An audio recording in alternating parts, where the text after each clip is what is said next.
professional. On the SonHub amateur side, we have receivers for our chorus, binary, and when it's modes, which we'll find out more about in the next few presentations. SonHub Amateur also ingests balloon traffic from APRS IS. So everything with a balloon symbol that ends up in the APRS IS network will end up on SonHub Amateur. If it's below 2 kilometers, it might not show up by default because a surprisingly large number of cars drive around with the balloon symbol. Don't ask me why, but we do filter those out until they hit 2 kilometers in altitude. If you are driving around and you want to be shown up as a chase car on the SonHub Amateur, you can even do that. If you put SHUB in your APRS tracker's path, you will show up as a chase car on SonHub Amateur. There's also sources of data from Whisper making its way in SonHub Amateur as well. So there's a specific uploader by SPOLND, which ingests a lot of WhisperNet data, extracts telemetry, and pushes that into SonHub for display. And there are also other project or flight-specific uploaders that people want to write their own custom uploader. So the SonHub trackers, I'm going to quickly jump across to, oh God, hang on, Zoom's getting in the way as usual. Stand by. Here we go. So many of you may have seen the SonHub tracker before, but just as a quick overview, I picked a really poor time to do this because the balloons, the radio sondes from our nearby launch site have just landed, so it's a little bit less interesting. But the SonHub tracker is all about showing meteorological radio sondes. Here's Australia, and here's a whole bunch of radio sonde flights. So by default, their flight path tracks are not shown until you click on them, like that. And we can see the entire flight path track. The little green dots are receiving stations, and on the left we have telemetry data. And while it's not such a good example at the moment, we also have flight path predictions which update live throughout the flight. Now, if there was people out there chasing them, there'd be a little chase car on the map. Let's see if I can find one of those. Oh, about here, someone. Maybe not. There's noise. No, there's a chase car. Not sure what he's doing, but that's an example of a chase car on the map. Some of the other key points about the SonHub tracker are the launch sites. So if you want to go out and chase a radio sonde, you can go find your nearest launch site. There's a little grey circle, click on that, and predictions. And what that will do is go run predictions for the next approximately a week of launch sites, of launches, and you can make a decision. Are you going to go chase a balloon on a particular day? The launch site information is user supplied. So if you think you know better than what we have in our database about your local launch site, lend us a hand, click the contribute here button, and give us some better information, some local information about what your local launch site is doing and make the predictions work better for you. So moving on. The SonHub, so other thing that's really worth pointing out with SonHub Professional is the recovery of radio sondes. Now, something that we really recommend to everyone that's going out and hunting a radio sonde, and Andrew will also touch on this as well, is what we're calling radio sonde hunting best practice. And we have 3 key points here. The SonHub tracker has a function called chase mode. In fact, I'll just quickly show you what that is. And that is up on the top right-hand corner here, little car icon, and suddenly your location shows up on the map. You can run this from your phone. There are also other ways of getting this information onto the tracker as well, such as Chase Mapper, which is not going to discuss today, but it's quite powerful. And what this does is let other people know that you're out and about. Think of it as stating your intention that you're going to go out and recover a radio sonde. So in this example here in the picture is someone doing it right. There's a balloon launch or with a radio sonde in the air, it's on its way down, there's a little parachute icon, and we can see there is a chase car out there heading towards that landing spot. Once you've recovered the radio sonde, you need to report the recovery as soon as possible. So we've got a number of ways of doing that. On the tracker itself, you can press a button and hit report. But we also have a brand new reporting utility as well. At sondhub.org, /found. This is fairly new, and you can very easily choose a radio sonde type, type in the serial number. I'm going to pick this one, so this example here, and you can continue to fill in information and submit the recovery. Very, very easy. You can do it from your phone, you can update the position, and this automatically shows up on the SonTab tracker. So those that are watching from home, those that might be out chasing themselves, will see it as recovered, and they don't go and waste their time going for a long drive, spending lots of money on fuel to try and recover a balloon that's already been recovered. It's worth pointing out, radio sondes are what I'm going to call first come, first served.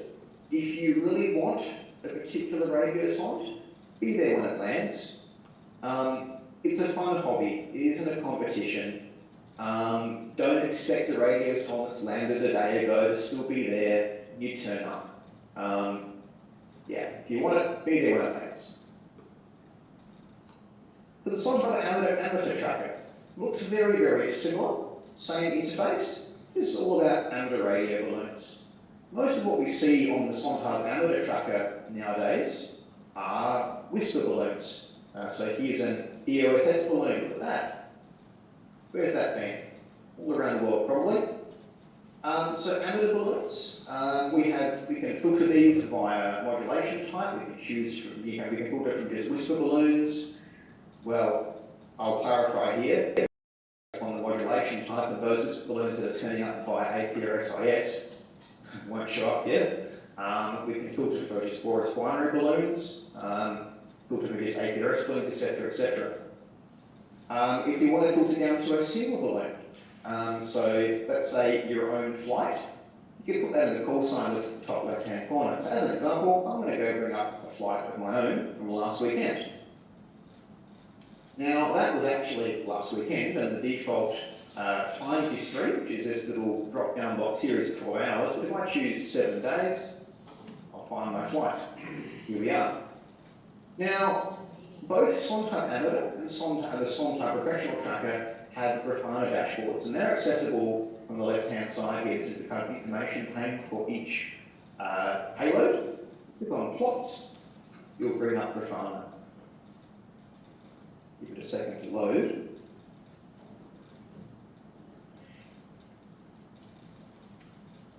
And this gives you live updating plots of your various payload telemetries all throughout the flight. This is a great thing to have on a screen at the school somewhere. You can change the refresh interval. This is obviously a historical flight, so it's not as interesting, but tomorrow, give it a go during your Gpsl launches and just see quite how powerful it can be. From this same interface, you can go and export all your flight telemetry. So down here, you can download a KML file for your flight. You can export the telemetry, the raw data, as JSON or CSV. You can also see who's contributed to your flight's tracking. The pie chart is very popular here in South Australia. Everyone wants to see how many packets they can upload. I keep on telling them this is a competition, but for them it really is. But I always win, because I'm usually the one right next to the balloon, so yeah, anyway. The people that are receiving can also help improve their own receive systems by looking at the signal to noise ratio plots and work out, how did I go during a flight in terms of tracking the signal to noise ratio? What can I improve on in the future? Michaela says she hates the pie chart. I love it. So that's the SonTab Amateur Tracker. We also have the SonTab Predictor. I might show a live demonstration of this, but as I mentioned before, we run the Tuiri flight path prediction system. So we host this, and this uses the GFS 0.5 degree 3-hour time resolution model, predicted model. We have thought about going to a higher time resolution and spatial resolution model, but it does substantially increase data storage and hence our costs. We have the predict.sontab.org page where you can go to, which I'm sure many of you use to predict the flight paths of your flights. But of course, we have live predictions at sontab.org and on amateur.sontab.org as well, and alongside predictions that I showed before.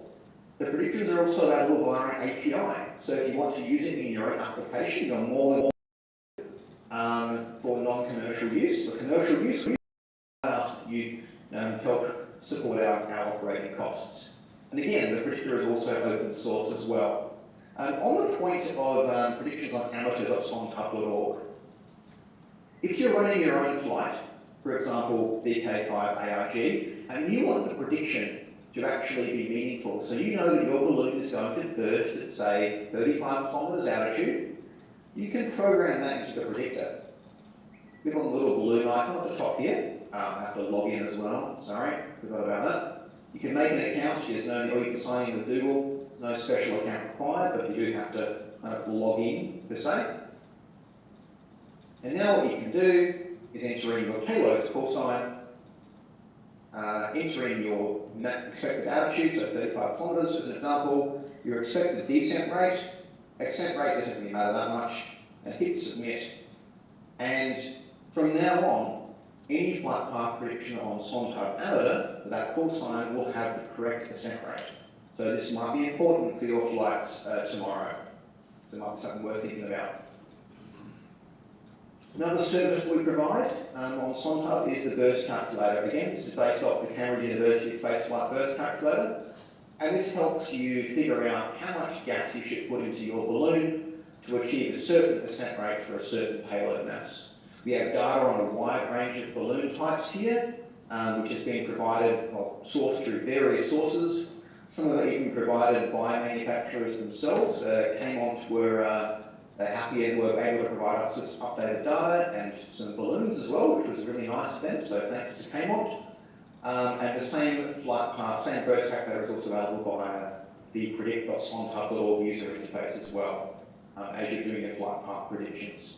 So this is a really easy way of working out how much gas you need for your balloon flight. It is all in metric, however, so sorry, you'll have to do the conversions yourself. So SonTub, we ingest a huge amount of data across radiosondes and amateur balloons, and it isn't that cheap to run. It's approximately at the moment about $800 per month to run. But we are majority community funded, and we have to give a massive thanks to our supporters all around the world who help keep SonTub going. Most of that comes from Patreon. So our Patreon page, patreon.com/SonTub. Please support us. You can get your little icon on the map change to a different colour, depending upon how much you support, bronze, silver and gold. We also have some commercial sponsorships. So Raw, the second largest radiosonde manufacturer in the world, helps sponsor SonTub, and we thank them greatly for their support. And prior to that, we had a number of grants from Amateur Radio Digital Communications. Many of you may know them from Net44, and they supported SonTub's operating costs for many years. And again, we'd like to thank them massively for getting us through our kind of teething phase, if you will. If you enjoy SonTub and the services that it provides, please consider helping support us by joining our Patreon. So that's pretty much all from me. I'm not sure we'll be taking questions unless you want to do that or not. Otherwise, we'll move on. Can you hear me? Did you turn up your volume? I can hear you. No questions in the room, so I would say go ahead and move it along. Thank you. Andrew, it's up to you. I'm going to stop sharing and I'll hand it over to you.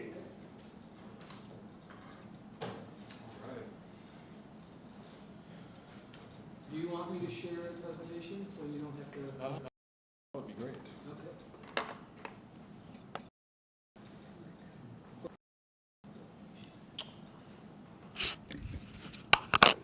All right. I'm going to see if I can do this. Let's see. You see the mute button? I see a mute switch. Yeah, kind of, maybe. Oh, is that a button too? Okay, maybe. How about now? Okay, so. Mike, you want to get it the other Yeah, hang on one sec. I'll put on the other wireless. One sec. Let me. There's a little RF.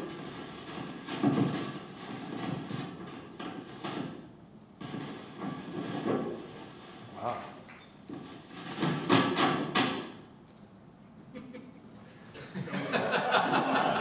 Okay.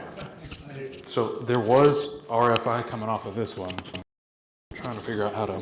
Say you got a noisy bot. I know. Okay. Jim, how is that audio?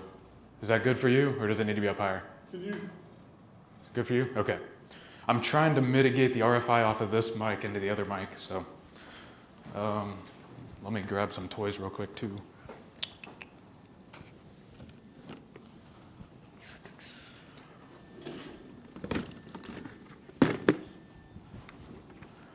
All right. So, free payloads falling from the sky. Yes, sky trash. Well, there's one specific radiosonde type that is sky trash, and we'll get to that. Next slide, please. So my name is Andrew Koenig, KE5GDB. Actually, do you mind if I just steal your laptop? Because I've got each bullet point as its own thing. Perfect. I was licensed in 2005 in Houston, Texas. I now live in the DFW area, and I'm involved with the Richardson Area Balloonatics. Some claim me as the ringleader. I don't know if I'd accept that, but I do manage to get about 15 things in the air with the rest of our crew. Everything we've done so far has been latex. Haven't got into the Pico domain yet. We intend to do that, but we're just not there yet. So what we'll be talking about today, radiosondes, the who, the what, the where, techniques for collecting them and not getting shot. Some of y'all may have seen a very similar and this is, yeah, you'll recognize some things. Hacking and reprogramming them for productive amateur use, productive being the key word, and then some of the Project Horus telemetry protocols. And I'm not going to go into too much depth on those telemetry protocols because Michaela is going to follow up with more after me, but we'll briefly discuss Horus binary and WENET. So what is a radiosonde? This is a radio probe, and I believe the word is French. Sonde, but we say sonde, radiosonde, and it's a radio probe, and it's just a small disposable weather instrument. And I've got a collection of them here. I'm going to pass this around. This one was launched by Texas A&M University, and I always joke that they're just not good enough to actually print a label. It's an Aggie thing. We've got a GRAW DFM 17 radiosonde. This one's an older Gpsl RS92, and then there's a current generation RS41 in the box. So feel free to look at them. Just don't turn them on because we aren't technically licensed to transmit in those bands. The sensors included on these radiosondes include temperature, humidity, and GPS. Some of them include a pressure sensor. Not all of them, but typically if you have pressure at ground level at your launch site, you can derive pressure all the way up. The GPS is how you derive your wind data. It usually works very well. And then your dew point and relative humidity and everything can be derived with your temperature and humidity sensors. These do transmit in the 400 to 406 band. That is not an amateur band. So if you are collecting these, you should turn as you get them and avoid turning them back on as best you can. Most of them actually include an STM32 microprocessor. I know the IMET, the one that's got the A&M badging on it, the GRAW, and the RS41 all have the STM32 in there, which makes it very easy to reprogram. This is just a quick map of what you can see in the US during one of the launch windows. They launch at 1 hour before 0 Zulu and 1 hour before 1200 Zulu. Their goal is to take a sample of the column of air at those windows, at those synoptic windows. So in central time, that's usually 5 or 6 a.m. and 5 or 6 p.m. It's usually timed pretty well with sunrise and sunset. And we're also very lucky because in central time at least, and probably other time zones depending on the time of the year, the sun will have set, but the balloon will still be aloft. And more nights than not, when there aren't too many clouds in the sky, I can actually see the balloon, even up to. It's pretty cool. So U.S. radio sonde types, the National Weather Service launches the Gpsl RS-41 and the GRA DFM-17. They're about 50-50 on their launch sites, and the good news is both of those are very hackable and usable for our amateur radio purposes. Universities, Storm Chasers, and SpaceX love their IMET-4. We dislike for 2 reasons. First, it uses AFSK modulation, which is just gross. It's a very inefficient modulation scheme. And the plastic case, and you'll see it in the bucket there, it's not insulated. The plastic itself is the insulation. And they've got some RTV, they've got some sealant in there, but they often freeze out. And you'll see that they 20 or 30 kilometers before burst sometimes. And so we joke that those are trash before they get launched. The other ones are trash after the samples are collected. But the IMETs, it's not a great device. And I did actually kind of poke them on Facebook once, and I was like, hey, are y'all gonna improve this design? Is there any plan to do this? And they were like, in scope, it's not on the roadmap. Like, that's a very government answer. Also, some rare birds that we should be aware of, just radio sonde types, the Lockheed LMS-6. There are still a couple of these launched. These are mostly along the Space Coast. You'll see them launched Cape Canaveral, sometimes Vandenberg, but not a lot. But yeah, the LMS-6. And also, I didn't put it up there, but I do want to pass this around. This is a Windborne Systems radio sonde. There are actually 2 of them in the tub here. This one here has been deconstructed, so poke and prod on this one. Just don't puncture the battery because it is pretty well down as far as you can take it apart. This is an L-band antenna for an Iridium modem. The Iridium modem is here under this heating element. They've got, I say super caps, they're just electrolytic caps. But they've got caps on the back of the board to assist with the current transients from the Iridium modem. And anyway, this is the Windborne System sonde. This is a commercial radio sonde vendor. And this is what it actually looks like when it flies. I don't have the whole rest of the balloon. It's a massive, 50, 80 foot long plastic envelope, but this is the rest of the payload there. And they do have one dangly sensor bit. Look at this. There is ballast. It's all gone out of this one, but they can control their altitude by dropping ballast or releasing hydrogen. But I've collected 2 of those now and came really close to a 3rd, but the landowner was a little dissuaded by a previous interaction with another ham. So anyway, receiving radio sondes. Let's talk about this for a moment. Radio sonde Auto RX by Project Horse is by far the best way to receive these. And this uses an RTL SDR or an air to actually demodulate it in software. I say AirSpy, the Hydra SDR is the preferred method these days.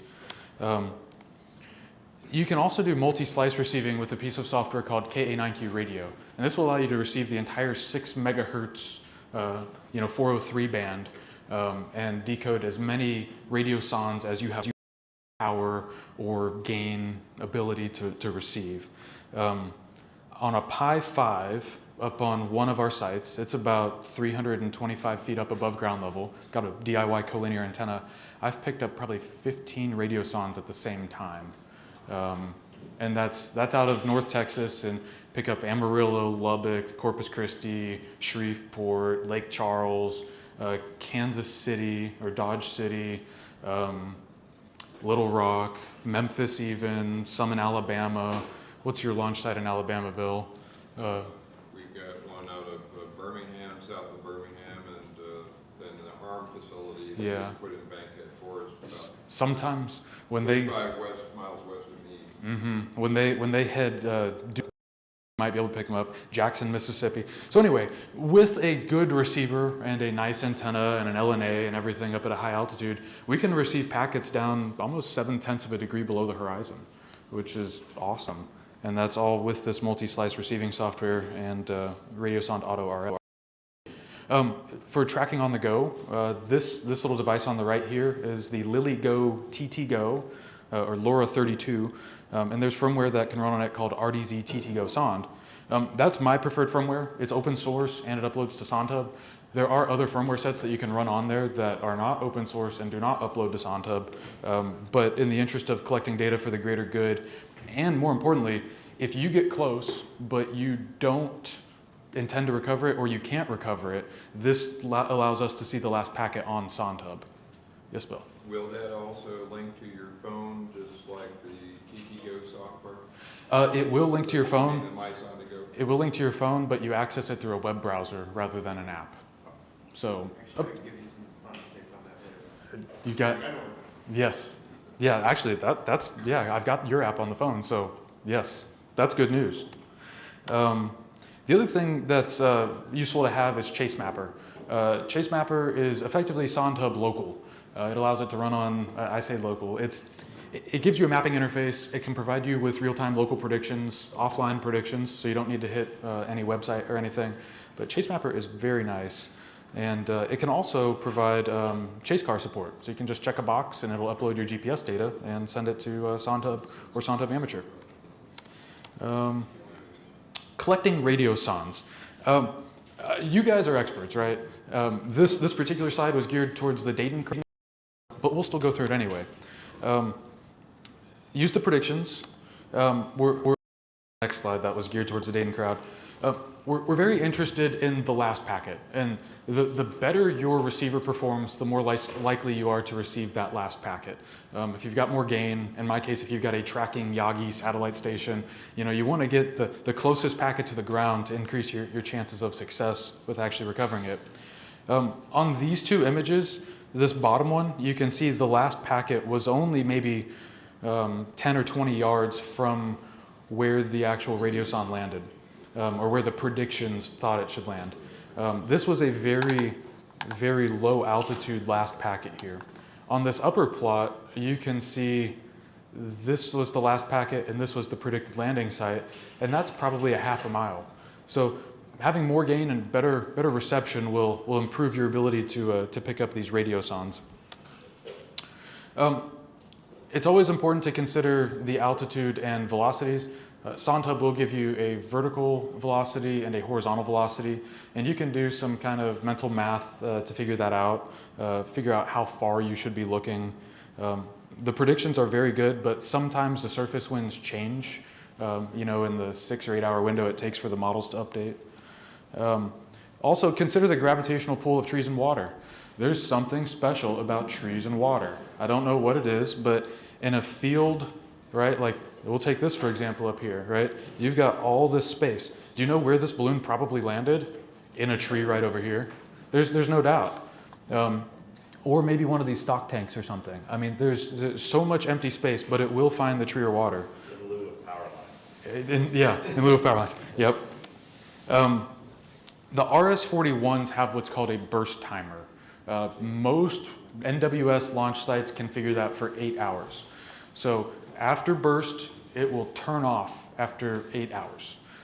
This is inconvenient for us to collect these, but it helps to reduce RF interference for their own launches. The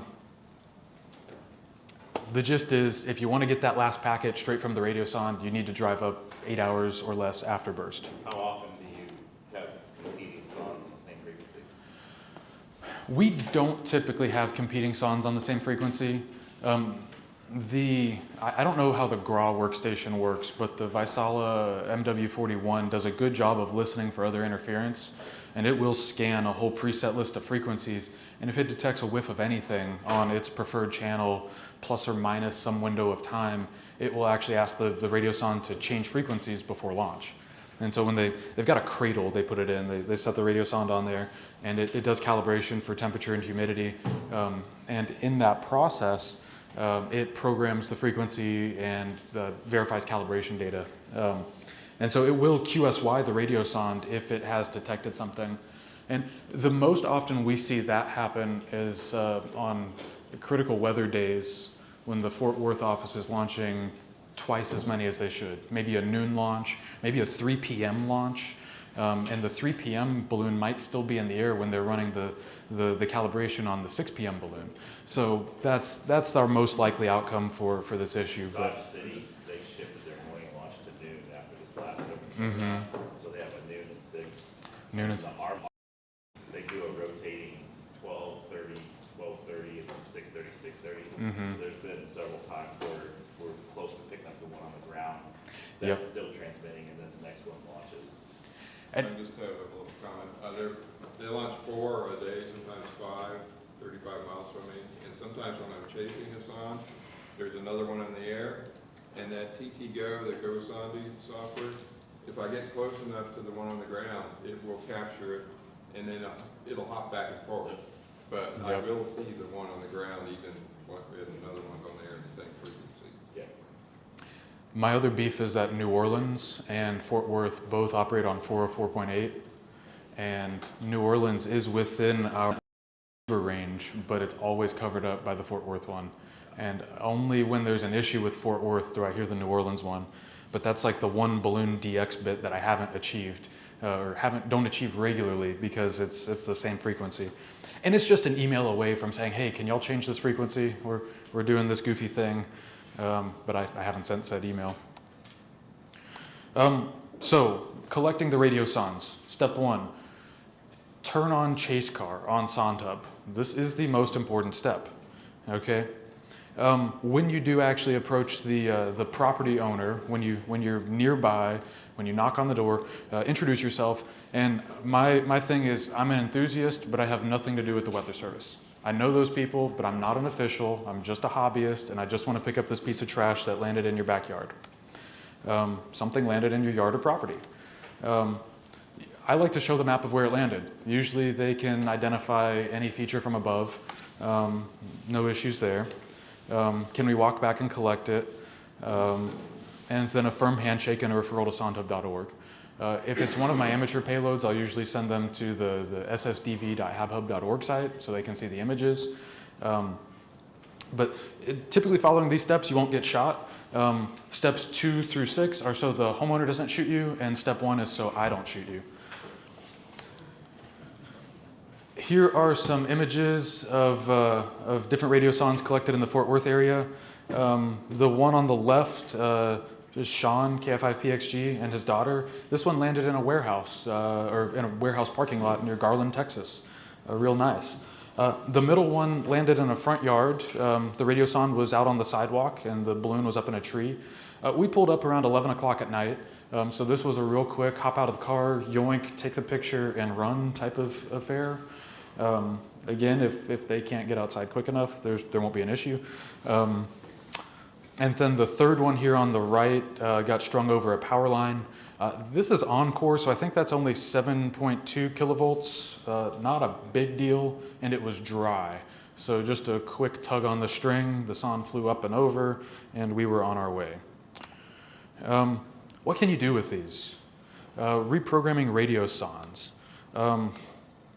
So to actually do this, you need one, and that's the ST-Link V2, or a clone. These clones can be had from $14. You do need a cable, and I've been passing some of those around. Terrence, hold yours up real quick. Using a Molex off-the-shelf milligrid cable assembly, it's like $5 from DigiKey, that part number, that will plug into the header on the bottom of the RS-41, and then you can crimp your own pins and your own header to mate to the ST-Link. If you're running a DFM, you're gonna have to solder.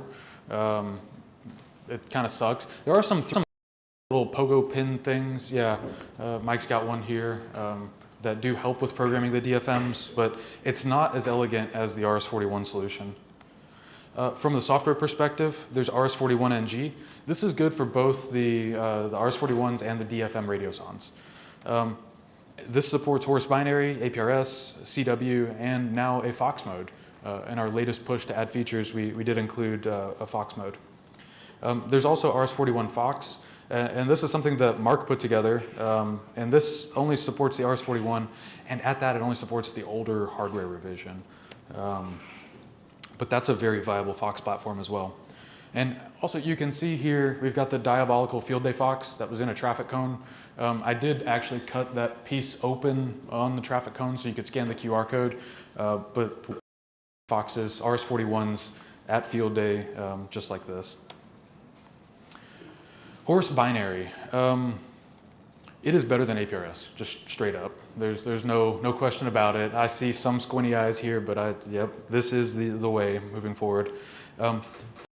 100 baud for FSK protocol, and you run it continuously.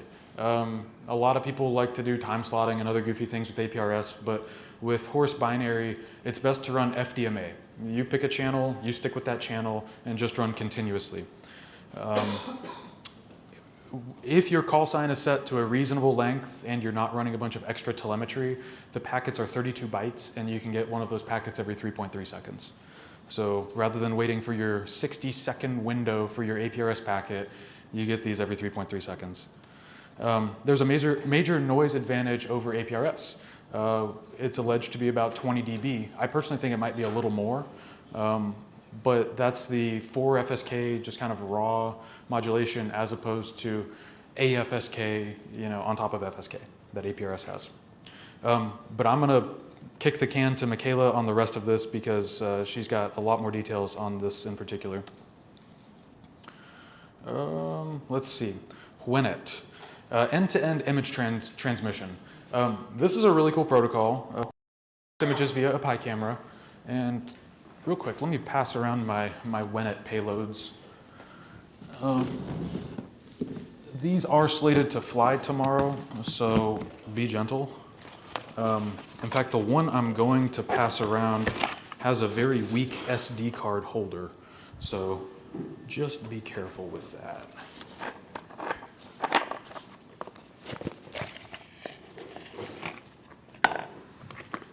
All right, here we go, and I'll send that around too. So when it collects images via a Pi camera, it resizes them, it adds overlays, adds a little telemetry bar to the top, and then compresses them using the SSDV protocol.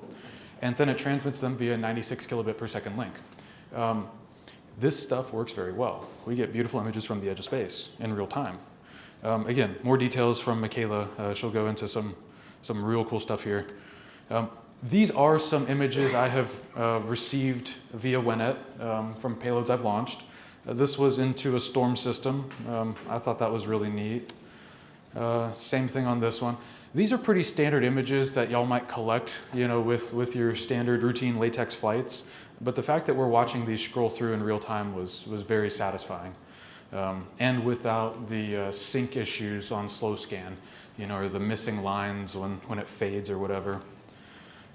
Again, this one's particularly cool because there's this dry line right here that's pushing through the Dallas-Fort Worth Metroplex, and a whole bunch of storms spun up around this particular instance.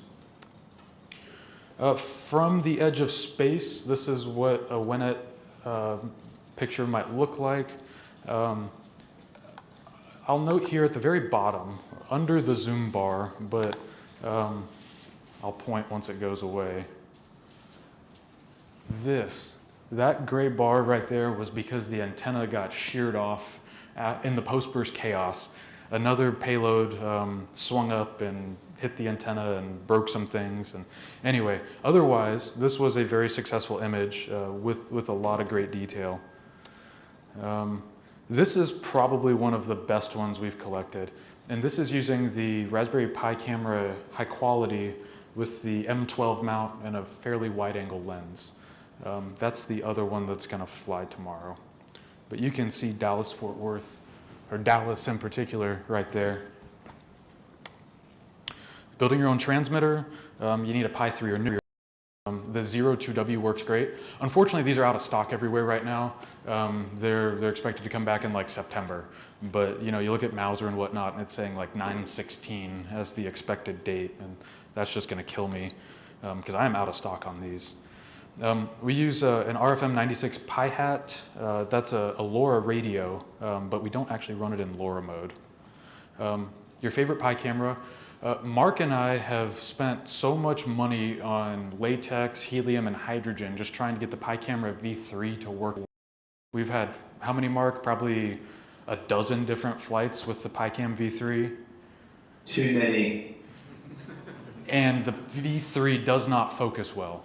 the autofocus mechanism in there is, it's like a voice coil, and the calibration changes over time and temperature.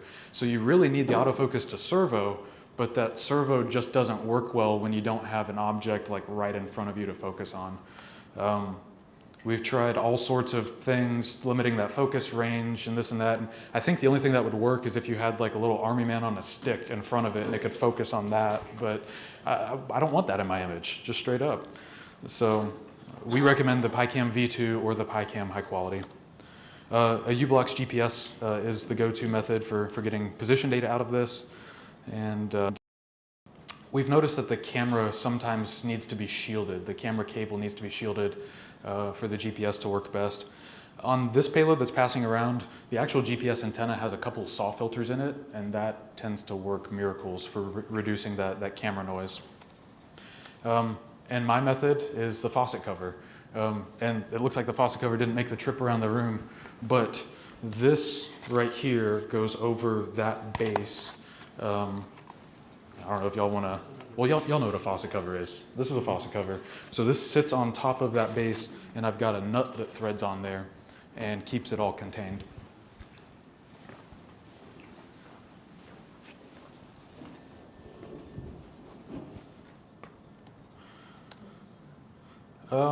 Some additional features of WENET, GPS data can be uploaded to SonTub Amateur. We get GPS data once per second out of the system.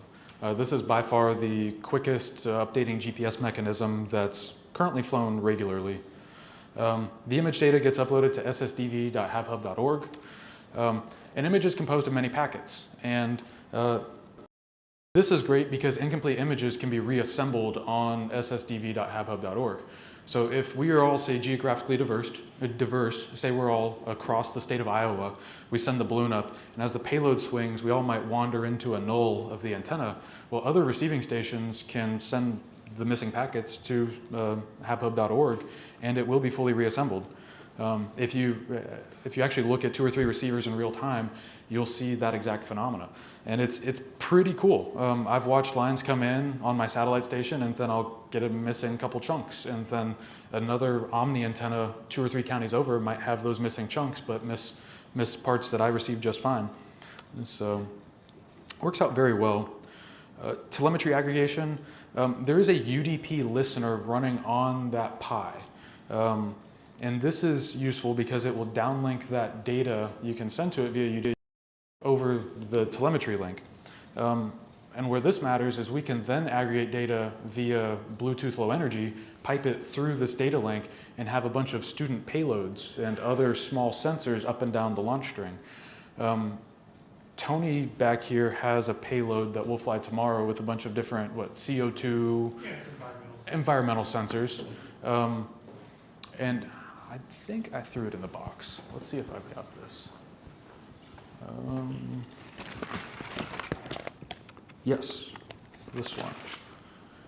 This here is one of those Bluetooth Low Energy payloads. This is a PiPico 2W. It's got the wireless bits, and then a hat that I say hat, that's the Pi terminology, but a daughter board that I designed that has a bunch of breakout for analog sensors and I2C and whatnot. It's also got a real-time clock and an SD card slot. So with this, you can connect a battery to that. That's your student payload. That's programmed with Python, and then it sends its data to the WENET payload, and then we handle the ground station and the rest of the ground infrastructure. Yes, PicoW and perfect for student payloads. And this is graphically what that system looks like. So anyway, that's all that I have. I believe Michaela's next. Are we going to take a break? Is it time for a break, Mike? We can take a 5-minute break here. Okay, well, I'll take questions real quick. I know I've still got payloads floating around. And I know that was a lot of information real quick. How quickly does it take? How long does it take to send an image, David? It depends on the compression you set, the scaling factor. I usually get a new image every 15 to 20 seconds. And that's usually in the 1080p resolution range, like 1980 by 1080. Depends on the image content as well. Yes, it does depend on the image content. If you've got a black, just lens cap on, nothing, 5 seconds, 3 seconds. Yes. If you've got, if I took a picture of this room, there's so much color and contrast and everything, unique pixels, that this would probably be a 30-second image. Any other questions? Andrew, what are you using on your radio end? What am I using on the radio end? On the ground. On the ground stations, I'm using RTL SDRs and the SDR Play. I do want to preface that with there's an LNA. I use the Uputronics LNAs before receiving stations. I usually put that out at the antenna. I've been 3D printing little housings for the LNAs. Even just the Nuelec Lana, the RTL SDR blog, some of those LNAs, those will work well. However, they are susceptible to other noise in the area. The RTL SDR can be desensed by other strong RF. And in Dallas, that really matters. Out here, there's no real strong RF, so you can run with a wide open LNA. But yeah, just the 20, 30 SDR. I personally prefer the SDR Play. It's mildly controversial because the drivers for it are not open source, but it's got a much better front end. It just does a lot better than the RTL SDR. Other questions? Smart T, you're using the Nuelec. Both, just depending on what's on sale. You know, I've got some Smart Ts. I've got the Nuelec, the V3? Yeah. I've got a couple of RTL SDR blog V3s.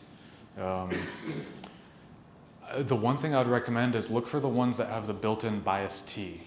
The Nuelecs do not have the built-in bias T. Or at least the ones I have that I've got a whole plethora of don't, which means I have to somehow inject DC. On the Nuelec, you can switch it on and off, and there was some concerns about having it. So with the Smart T, that you can order it with or without, depends on if you're going to run bias T or not. So. Yeah. It's always nice to have that option. You don't think you'll need it until you realize you can get a 7 or 10 dB improvement by running an LNA. The noise figure on these RTL SDRs is garbage. And the noise figure is just a way to quantify receiver performance. And so even with max gain, the internal noise generated on these receivers is high. It's like a 7 or 8 dB noise figure. And with a proper LNA out at your antenna, you can drop that to under a dB. So that is real improvement. I mean, that's 7 or 8 dB of system gain that you effectively didn't have before. Yes, Bill? I use the M0 UPU, the Gptronics LNA, and they work very well. Yep. And another thing you can use instead of the RTL SDRs, but it's a much more expensive option, is the FunCube dongle. The Fun Plus. Yep. And the FunCube dongles will do HF if you're doing HF picoballoons. So, whereas the RTL SDRs, they're kind of flaky down in the. How about the SDR Play though? Do they work well in the HF? They do. And I was talking with the SDR Play guys at Dayton, and they said most of the cost in that radio is driven by the HF electronics and not the VHF and UHF. They had to do a lot of work to actually make the HF side of the house viable. I've been a real fan of the FunCube dongle, but they're like $240 with tariffs and everything now. Yep. Pass that back to you. Any other questions about this whole mess that I just talked about? Well, we are flying a bunch of Project Horus devices tomorrow. My entire launch string is Project Horus stuff. Some random, yep, there we go. I also want to offer to the rest of y'all, if you want to fly an RS-41 on your launch, I have some that are pre-programmed, and I can even just change the call sign in them real quick. It's 80 to 90 grams of additional weight on your payload string, so if anybody in the room isn't planning on flying anything Horus related, we have plenty of hardware to send up tomorrow. And I believe we've even got some take-home goodies back here. We've got some goodies that are pre-programmed Pre-programmed. for most everybody. Some of the later registrants we don't have. Yep. But there's a whole fleet of RS-41s, and Dale Wegner sent those along for all of us. But yeah, they're pre-programmed, and if we want to fly one of those tomorrow, let me know. We might want to change one setting and get you onto a unique frequency because all of their transmit frequencies are the same. But let me know. We'd love to just see how many RS-41s or Horus binary transmitters we can get in the air at the same time. It's been a lot of fun working on the ground station side of that, and I'd love to see fly on a reasonable payload. So that's all I've got. I do have a question on your ground station with receiving multiple frequencies like that. Are you using the KA9Q software? Yes. And does it overload?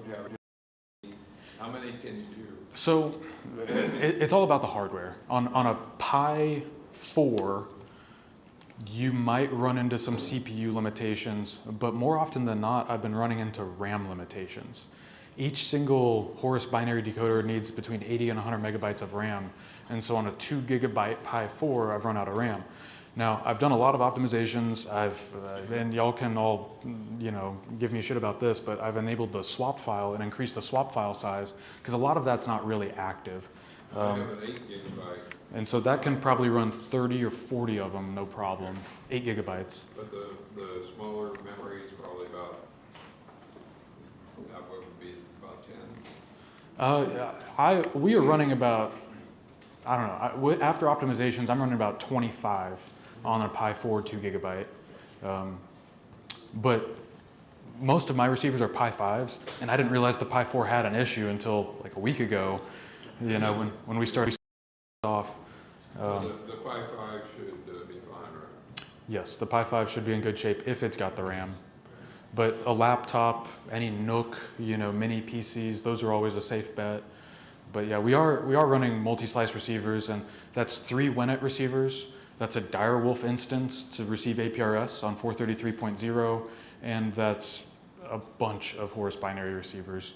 Pretty much every 20 kilohertz channel between 432.5 and 433.0. So that's quite a few. Is that up your one that's up 300 feet APL? Or? That's a different one. I do have the same software running on that, but a different instance, because that one's SonTub Professional, that's the weather service band.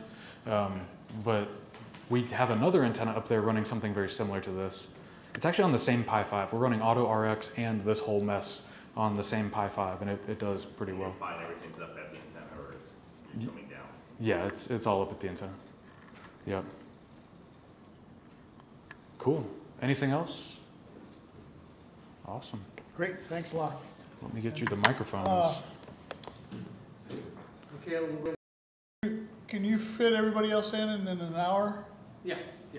Okay, so let's take a 10-minute break. Back here, close to 10 till, somewhere in that range.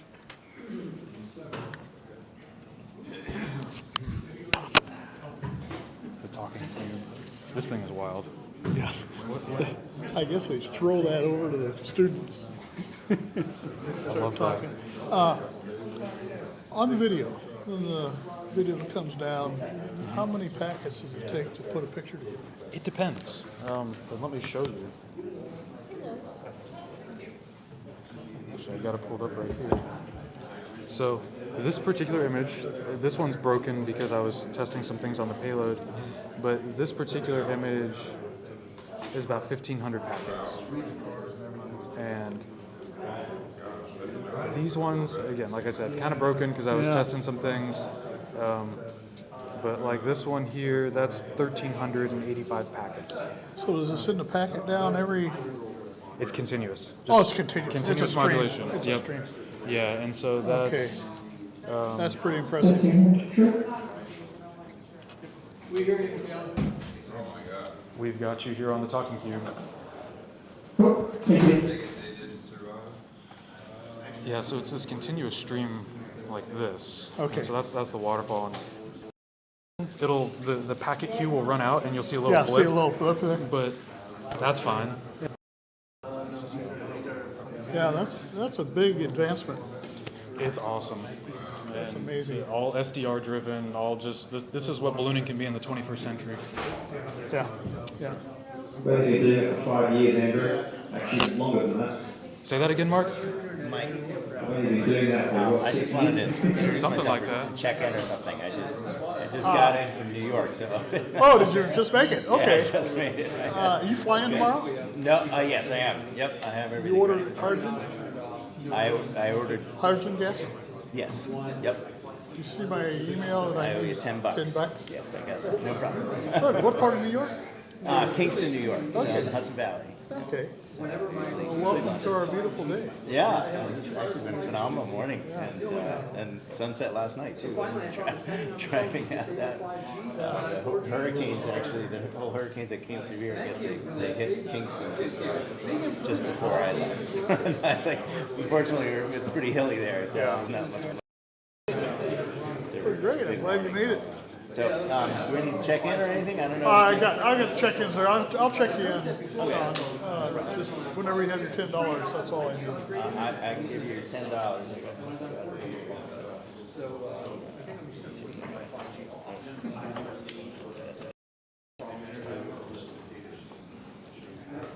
There you go. Hey, perfect. Yeah, sorry for the Oh no, it's all right. price increase. That is a constant thing, I think. Struggling with that. I pay a little bit less.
What would the first reply have been? 'Cause I'm, Okay, there you are.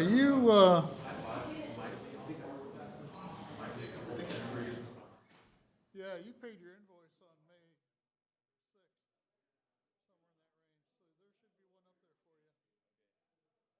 be one up there for you. QII. Yeah, I remember QII. It's up there. They're kind of in groups of alphabetical order.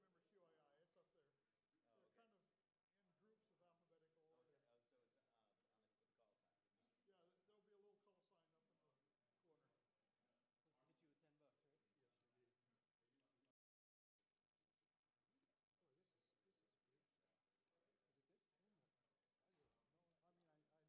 corner.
keep going on this.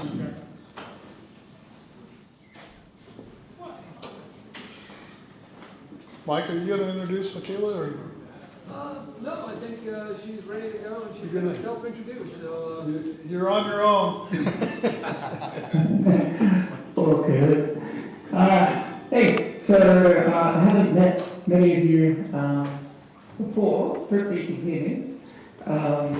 I am Michaela, and I do a lot of self-help things and have touched a little bit of Horace recently, and done some web stuff as well. Day to day, I'm a site reliability engineer, so the balloon stuff is very different from my normal day job. But yeah, let's dive into this. So, we're going to have a look at Horace Binary V3 and why you should switch to it. What are some advantages in that? I'm going to cheat a little bit and I'm going to actually ask Mark to come back and explain Horace Binary V1 and V2 because I wasn't a part of V1 or V2, so I don't want to take the blame for those. That's fine, I'll take the blame for those. So those of you, so Project Chorus, our local hardship lending group, we started back in about 2009, and we did a typical approach to what many ballooning groups do for our flight tracking. Many groups took APRS because they had an APRS network available. We did not. In our area, there really wasn't much in the way of APRS, and particularly in the landing areas, there was no APRS coverage available. So we took the UK route. They ran transmitters using RISI. They weren't allowed to use amateur radio in the air. They had a power limitation of 10 milliwatts. They ran 50 board RISI, ASCII strings. We did the same thing. As a result, we had to develop a community. We have a lot of community outreach, and as a result, that's where that pie chart came from. We had so many volunteer receive stations that love to track our flights and, watch the packets coming. We are never short on receive coverage. So people who talk about, there's no receivers around, just put the word out. People love this stuff. It's incredible. Anyway, after a while, we got really annoyed with single bit flips losing entire strings with RIDI. So in 2018, myself and David Rowe, a VK5 VGR, who is of Codec 2 and 3DV fame, we developed Horace Binary. We chose 4FSK to get a bit more fun performance, and we also added forward error correction. Unheard of in the ballooning space, it seemed. We ended up going on 100 board 4FSK and a bit of GoLay roughly rate 112 forward error correction. This was chosen to give us an on-air packet time somewhere in the vicinity of 3 to 4 seconds. We started out with the various binary packets, so they're all binary packets, Horace Binary, but packets that were fairly compact, 22 bytes in size. And we found pretty quickly that the performance advantage, over other systems, it was about 7 dB over RISI, but we were using the same power. And if you compare it to APRS, Andrew mentioned that 20 dB figure, we stand by that. For the same power, we think we're at least 20 dB better off at performance than APRS's. So it's significantly improved performance. And that means longer ranges, closer tracking to the ground, better tracking in mixed signal environments. About 5 years ago, we released Horace V3, and that was all about expanding customizability, moving to a larger packet with a couple of bytes at the end, which users could customize. We also expanded, originally we had this payload ID, so there was never a call sign embedded in any of these packets, there was a number. There was a number. And in V1 it was a single byte, that just wasn't going to scale. V2 we made it 2 bytes, yay. And basically with a payload ID list. We released decoding software, cross-platform, though I must admit the thing that really increased the take-up was releasing Windows software to decode it, Horace GUI, and that really kind of took off. And usage is just used all around the world now. The guys in Europe just love this. We retired Horace V2 in the beginning of 20, it still works, we're no longer issuing any payload IDs. We have the time of retirement, we had issued 800 individual payload IDs. That gives you an idea of how many people are using it. And thanks, Andrew. The last ever payload ID we issue was for someone in the room there, Alice, and it was ID number, I hate this so much, it's ID number 426, Mike. So that's bad, but anyway, I'm sure somebody appreciates that. So anyway, that's the story behind Horus D1 and Horus D2. Now on to Horus D3. Over to you, Mikhail. Cool, thanks for that. So, as I mentioned, there was a system for allocating IDs to a call site. That system was GitHub and pull requests, but it meant that the policy coders were reliant on that central repo to get the latest payload IDs.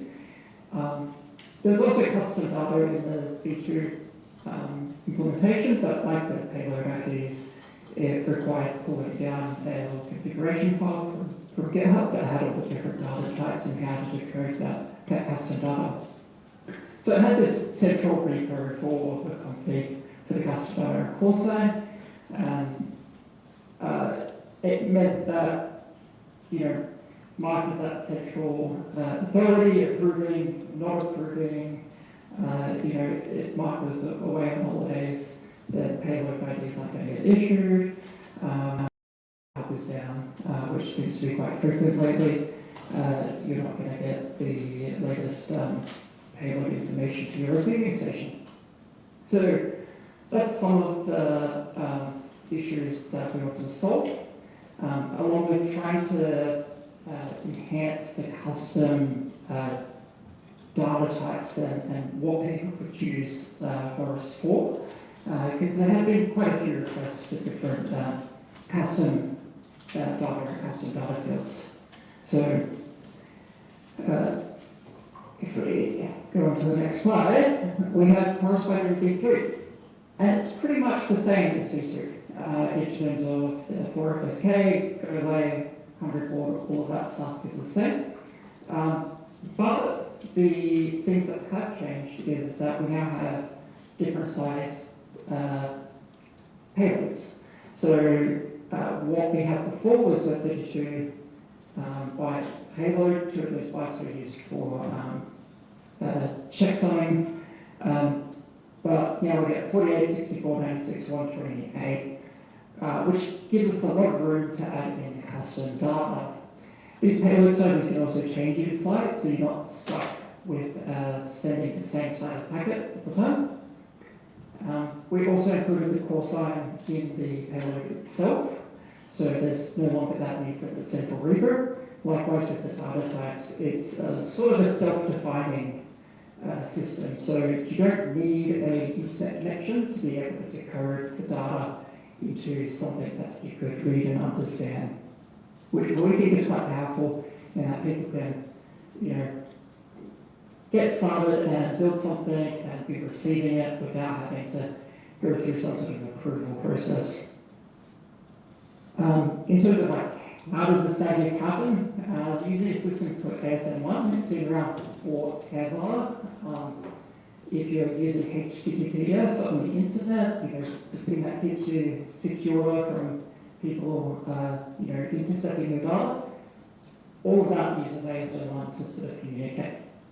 And what that means is we can define a schema of how our fields get represented in a binary format, and we can constrain those fields. So we can take, the sequence numbers, so we can go from this number to this number, and we can work out what the least number of bits are and squeeze that all down, because we still want to have that small data size for the balloon transmitting so that you're not transmitting massively long packets, but still have the flexibility.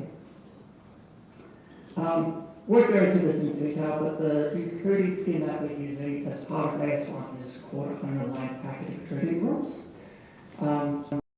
Computers want to work in chunks of like 8 bits, so one byte, and that means that when you encode things under normal sort of rules or schemas or systems, it means that a number is going to be at least 1 byte long, or a character, like say a letter in a call sign, that would typically be at least 1 byte long. But using these underlying packet encoding rules, we can, with the constraints, we can limit the number of bits for each data field, and that really reduces the data size. So on the left here, we have an example packet, the JSON plaintext kind of view. We've got the payload call sign in there, the sequence number, the latitude, longitude. We've got some sensors in there for temperature, volts. We've got our custom extra that we've decided to add, a humidity sensor, all of this stuff. This is what it looks like in a human readable form, but on the right, included in Horace binary V3, it's just 54 bytes. So you can actually squeeze quite a bit of data into one of these like 64 byte long Horace binary V3 packets. There's a little playground. Sometimes it's hard to work out, like if I add this field, how long is it going to be on? So there's this website you can go to where you can play around with the data. So you can actually load this up and edit it and add in sensors, remove sensors, change your call sign, and see what it looks like and see how big the can be. As I mentioned before, that packet changed. So if you get quite creative, then you can, have different rules of like, like I said, a massive packet and then a short packet, or when it's close to the ground, we're going to send lots of little short packets into really big long packets. Or you might want to rotate it around through sensors, or possibly add and remove sensors until you've made the maximum packet size. So just quickly on this, so sort of tips and tricks, you do have to consider that longer packets do have a bit of a side effect. You can send that 128 byte packet, but it's going to have a longer transfer time, which means that it's potentially lower reliability, because if you get some fading or something like that inside the time that you're transmitting, you might not be able to receive that packet. So you might be short and long. The other thing is, because we're encoding the call sign in the packet now, rather than the payload ID, you want to keep your call signs and text fields short. So try to keep the names of them short, so your packet size can also be short. If you start putting really long descriptions on what the sensor is, or if you have, Horace binary V3 2026 as your payload call sign, that's going to make the packet much longer, and it's really bad for text strings. Try to avoid the custom string field. It can be useful. We don't always say don't use it, otherwise we wouldn't have put it in, but it can make the payload size a lot bigger. Play around in the playground so you can get a feel of what the packet sizes are going to be. And the other sort of check is make sure the values are in range. We've constrained a bunch of the values to try and save. The usual gotcha is the GPS satellites visible. We constrained it to 32 because we're like, if you get, at least 32 visible satellites, then the GPS lock is probably fine. You don't need to worry after that. But the first version of a lot of the firmware didn't do this constraint check, and that caused the payloads to fail when they got to 33 visible satellites. So just make sure that you're within the range of the support for the encoder. And the other thing to check is where you encode the packet that you did successfully encode it and it wasn't too long.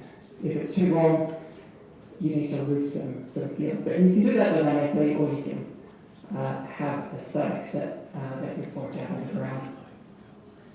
So that's basically why you should use Horace binary V3. It's flexible. You can do lots of custom sensors, and you don't have to worry about a central fee for issuing a call sign. Plus, we're not issuing call signs anymore for V2, so also use it now. But yeah, that is Horace binary V3. Now, on to, I think, what a lot of people were kind of hinting at during the break, which is decoding Horus and Winnet from website. So, we've talked a little bit about Horus and Winnet. Horus, just briefly to give some context around where we're going to be going.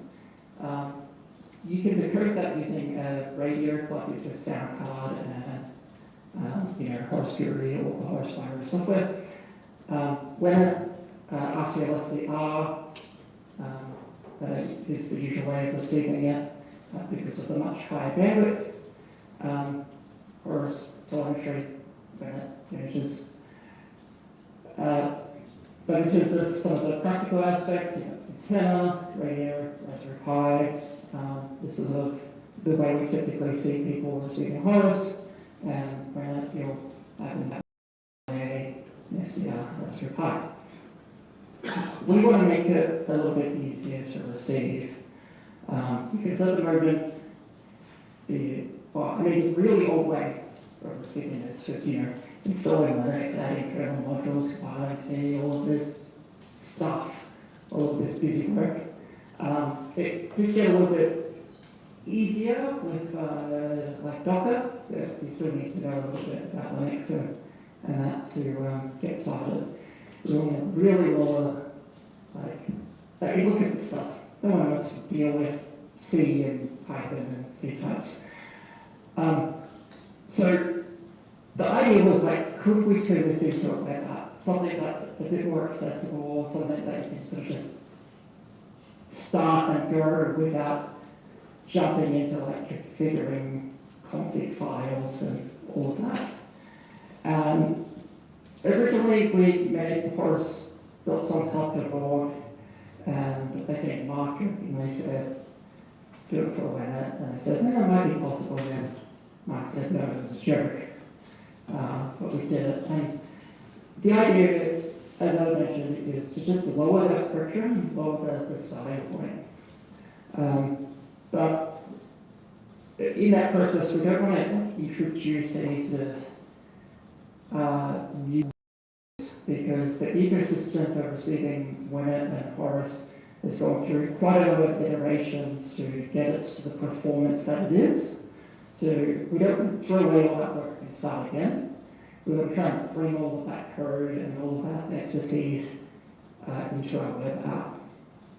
And we use two tools for this. I'm going into the technical details because you can use this on other projects for the people that know Python, the people that know C, and browser stuff. So it's useful to know some of the tools that are now accessible.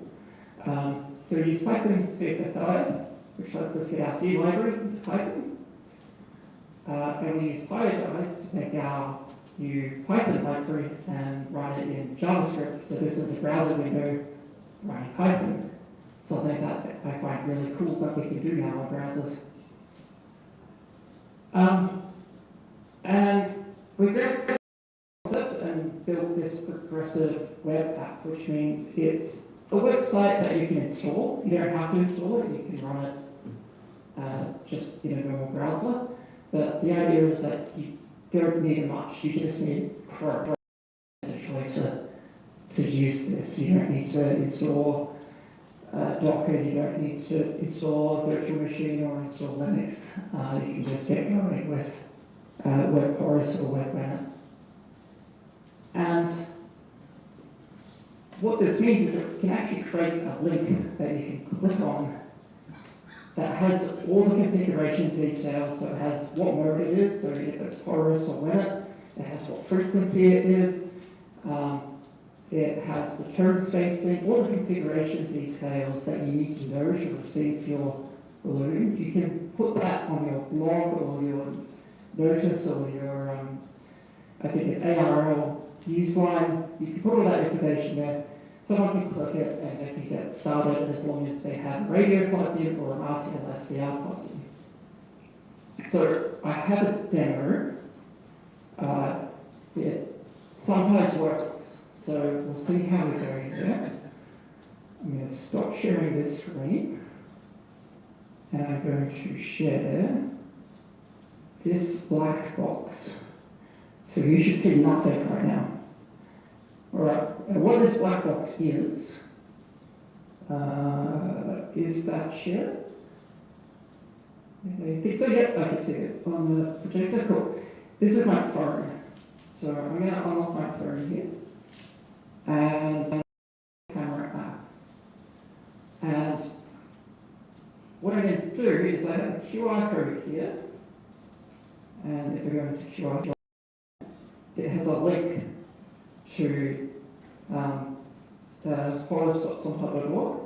And if I open that link, it's going to open up the web decoder. It's going to ask me some information.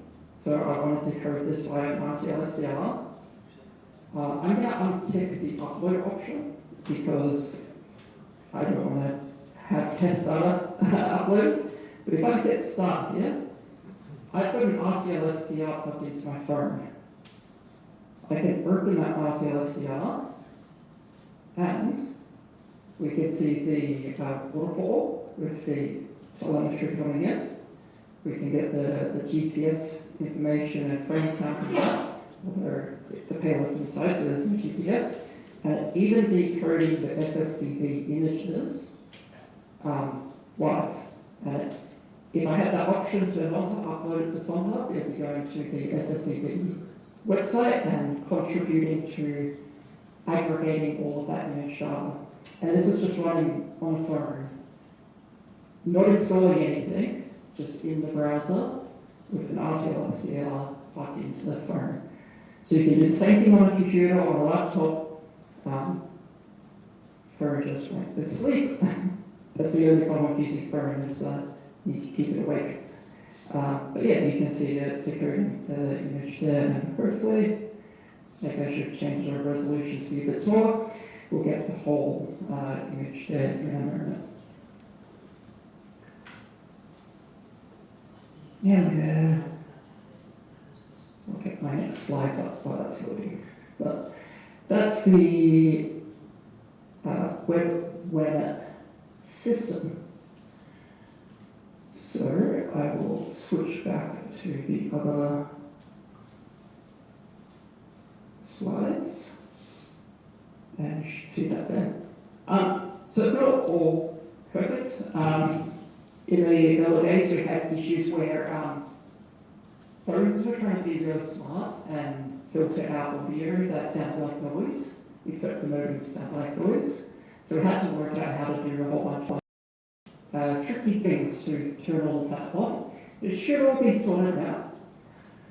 But the biggest issue we had was web was actually a little bit more limited than what would be ideal, which means it kind of only works in Chrome. On Windows, it still requires setting up the RTL-SDR driver, and on Linux, you still need to make sure that the RTL-SDR isn't being loaded as a TV tuner.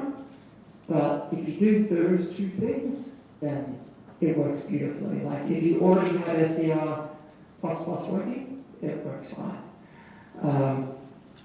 You can install this as an app, so it can run offline. Sometimes the caching gets a little messed up because I'm not a very good developer, but once it's installed and working, it does work, so that's good. And this is my partner, Joey, connected to one of Mark's big antennas with lots of elements, receiving when it's from very far away on a mobile phone. So it definitely works in the field, and it should perform just as well as the Docker images for Webit or the Horace GUI application. It's just in the browser instead. And that is, I think, pretty much it for it. Might be able to answer a few questions. It is 1:20 a.m. here, so I might be a bit grumpy trying to answer them, but I can try. But details up on the screen. There's just some details about it. So, yeah. Were there any questions here in the room? Yeah, go ahead. I missed, does this decode the Horse binary as well as the WinIt?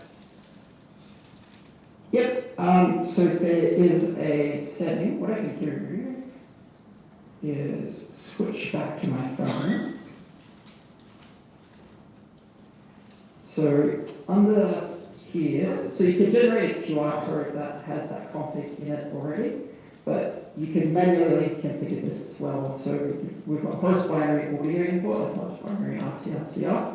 I don't have a host binary payload set up here at the moment, so it's not going to receive anything, but it's exactly the same process. It will show up in the receive if there's something there, but you can see it trying to find those, hunt around for those tones. And is it backward compatible to the previous versions of? Start again, Jim, I had it muted, go ahead. Is it backward compatible to the earlier versions of Horus binary?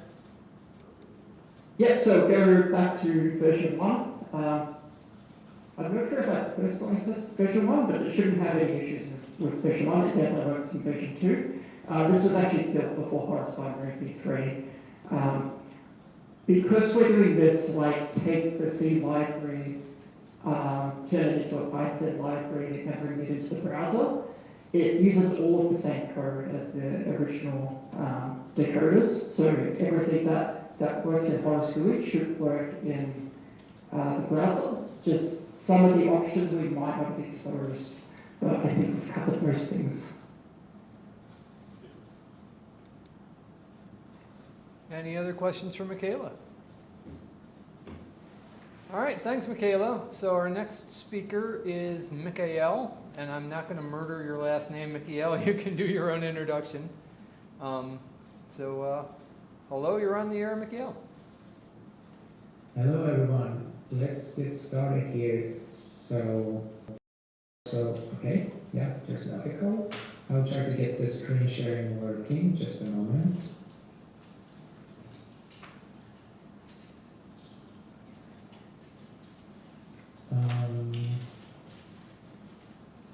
Let's see. This is actually more complicated than I thought. Zoom has changed. I used it. Let's see.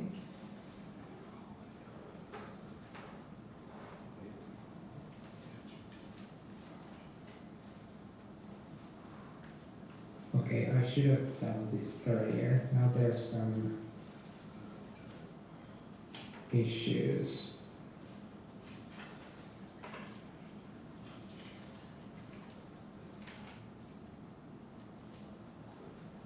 Let's try again.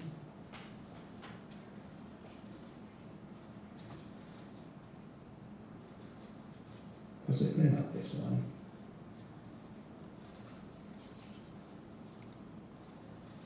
It started. You found the share button anyway.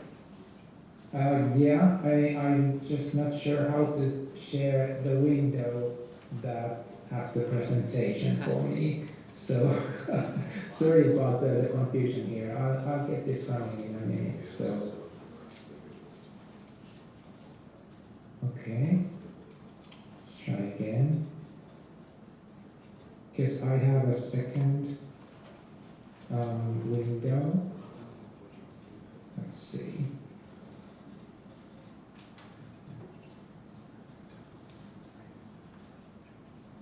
The browser tabs. No.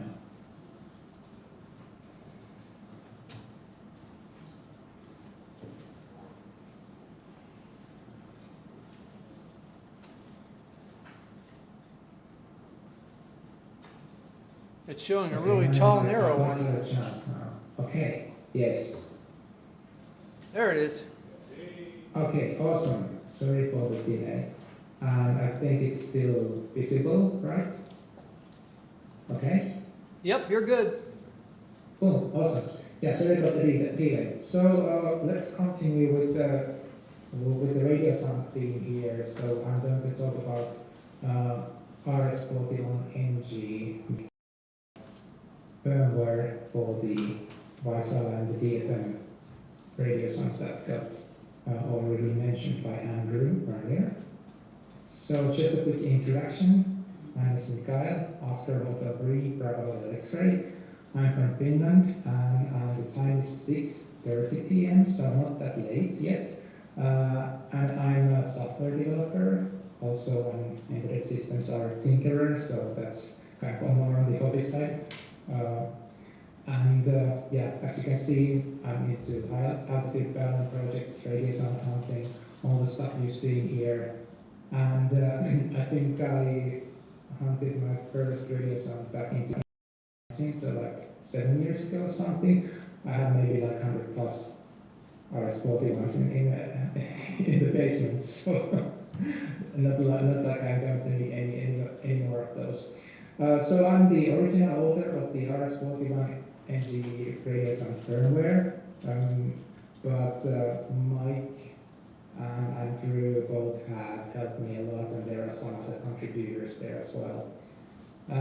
I do have a high altitude balance related blog, which is this 0xspeed.tech, and there are some interesting stories from our launches that we have done with the folks from the local radio club.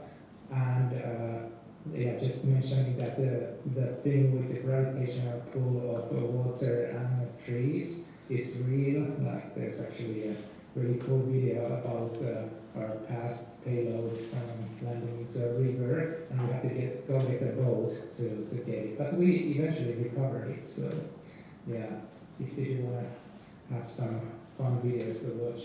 I'm also a Hamlet contributor.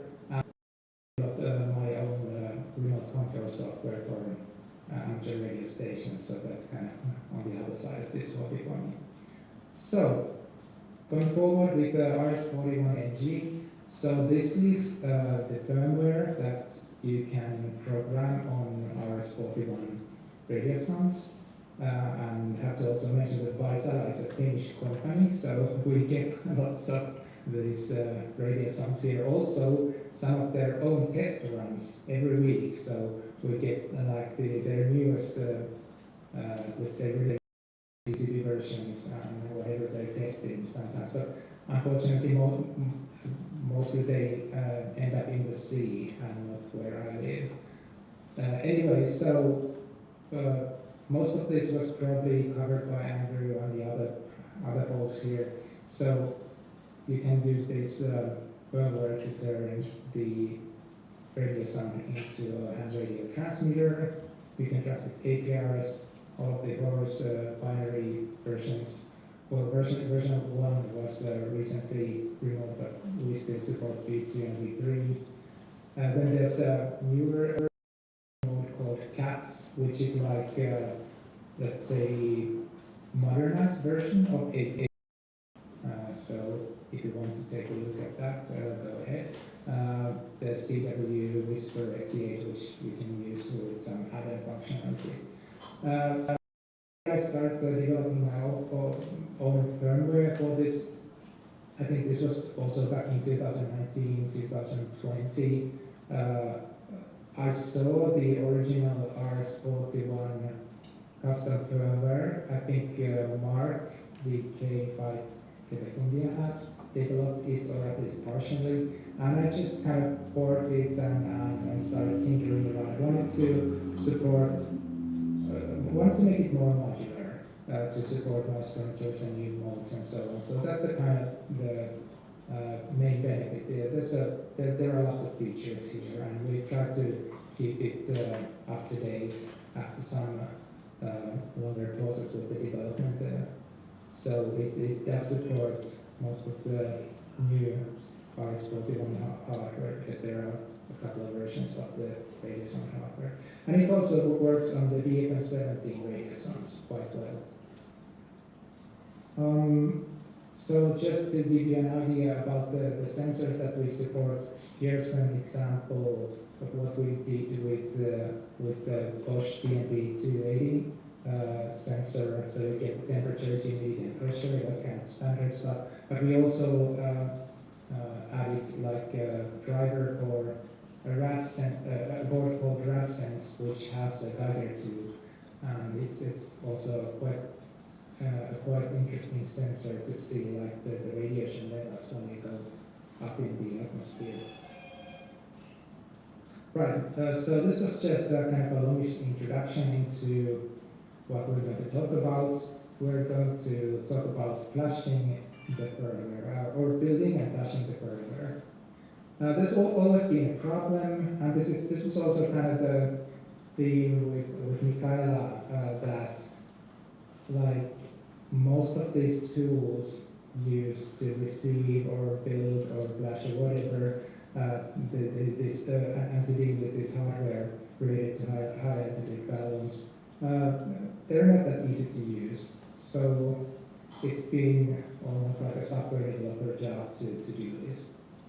And just to give you an idea about RS41NG, there are lots of configuration options. It has plenty of features you can configure, but all of them live in C source code. And developers like, this is easy. It's a piece of cake to just go and edit this. I have no trouble with this, but I can very well understand it's not simple for everyone to go through all of this. You get to hand edit the code, and there's no value. Any kind of small typo, and yeah, you're lost. You need to compile the source code. You either need a Docker and run some non-trivial command line commands.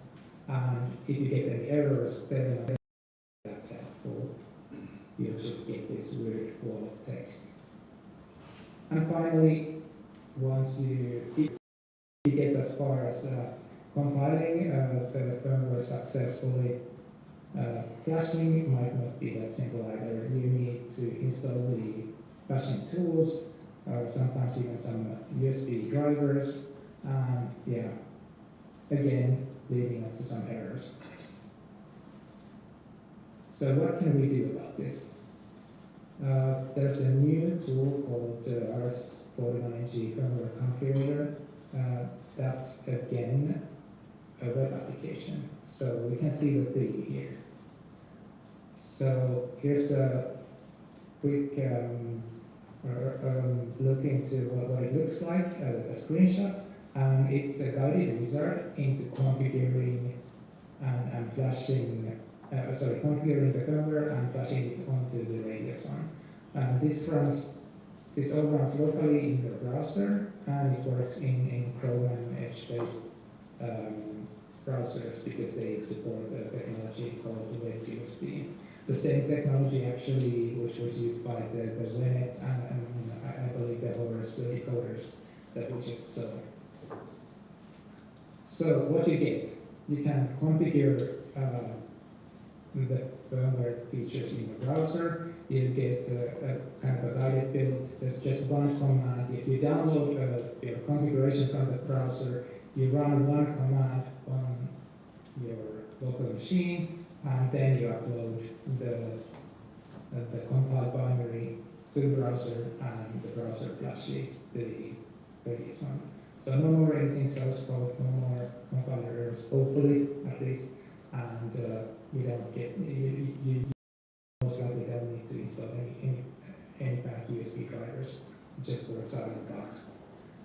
So this is what it looks like. So the first step is you select the hardware type. So there are basically two generations of RS41s, and it gives you some hints into how to determine which is the right version based on markings, and then there's the FM17. So next you get to the configuration for which features, which modulations you want to transmit, and so on. So there are some presets that you can start with, and then there are like text fields where you can edit the frequencies, and it does some validation on all of those. So it's quite easy to spot any errors usually. And then there's this detail level setting also here, which allows you to control what kind of fields you see there. So in most cases, you only might need a simple or intermediate detail level. Like the advanced stuff is only for like if you're really into like all of this technology here related to the modulations and so Next, you get to download all of the settings that you chose in the configure step in a single file called config.yaml. And this is kind of the single source of truth for all of the settings.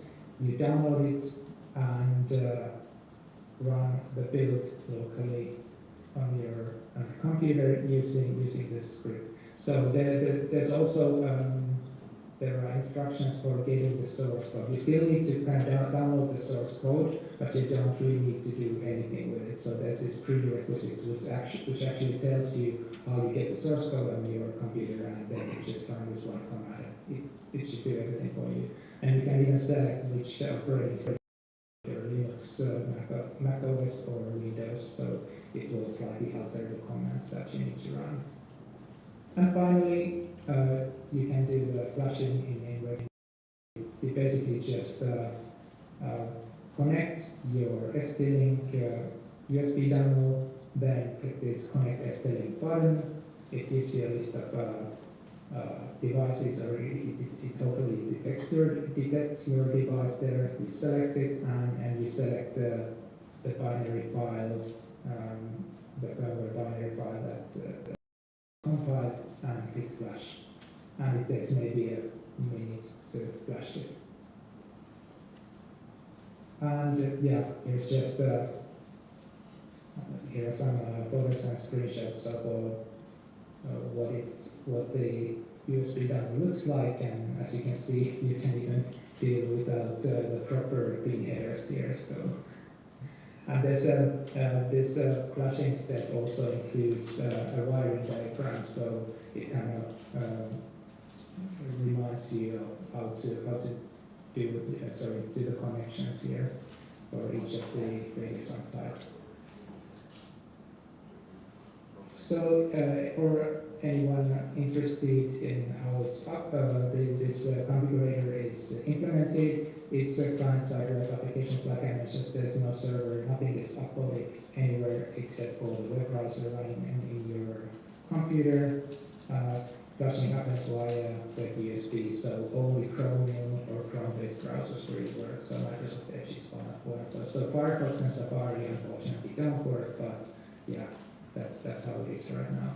And all of the source code here is available in GitHub. Here are some links.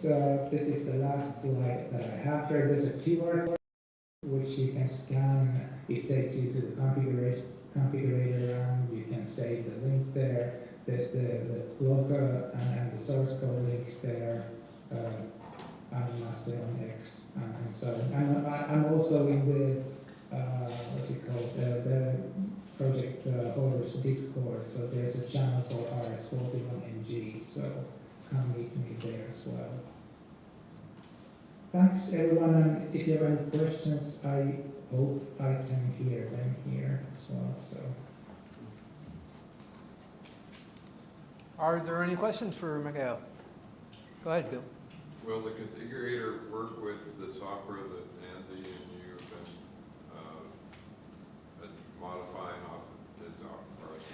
Yeah, because Mikhail has integrated most of those changes. At this point, you have all of Andrew's stuff in your code base, or it's close anyway. It's very close. Andrew's got a slightly newer version with some bells and whistles, but Mikhail has all the same code, so his web configurator should have pretty much everything you want. yeah, I mean, we do support all of that. I wasn't sure like which features this was about, but we support free and the new RS41 songs, the new PC version and the new microcontroller. So yeah, it should be more or less up to date. Go ahead. Mikhail, have you thought about doing like a cloud build the firmware for people thing? I know there's a privacy angle of not wanting to do that, but have you thought about doing that, and or would you like some help?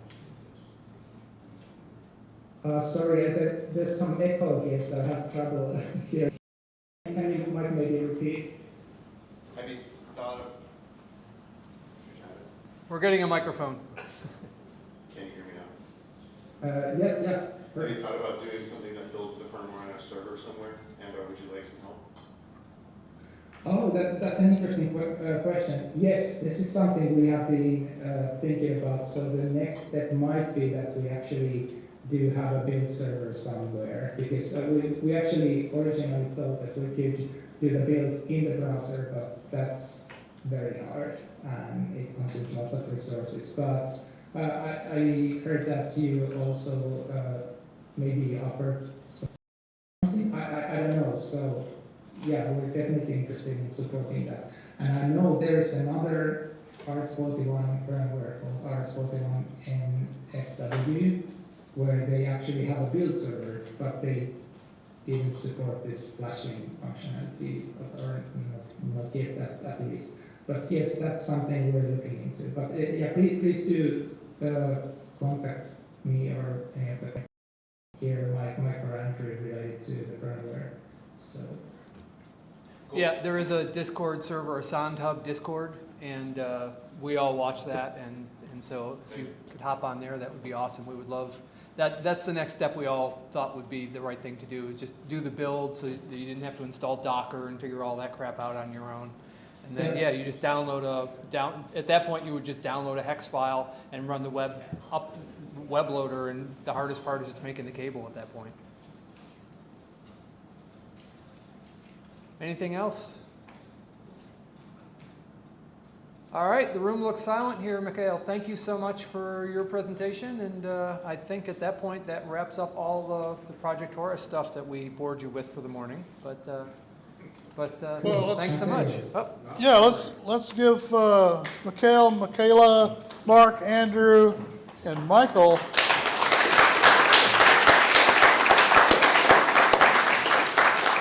I mentioned to Andrew, I don't know if I'd be talking this. I mentioned to Andrew at the break that this is really cool stuff.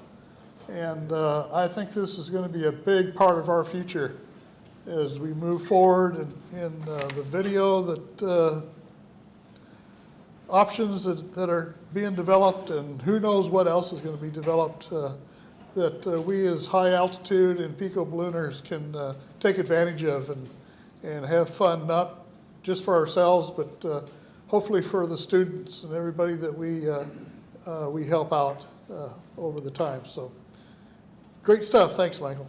Thank you. All right, I'm going to wrap up the Zoom here, and we'll throw it back over to the other screen. And I was going to say one comment for people that are not familiar with these things. If you would put batteries in it and turn it on, the only way to turn it off is to open it up and pull the battery out. So we put the little plastic clips together. Good freaking luck getting it apart. It's they've got some tools or you snap your money with you. Yeah.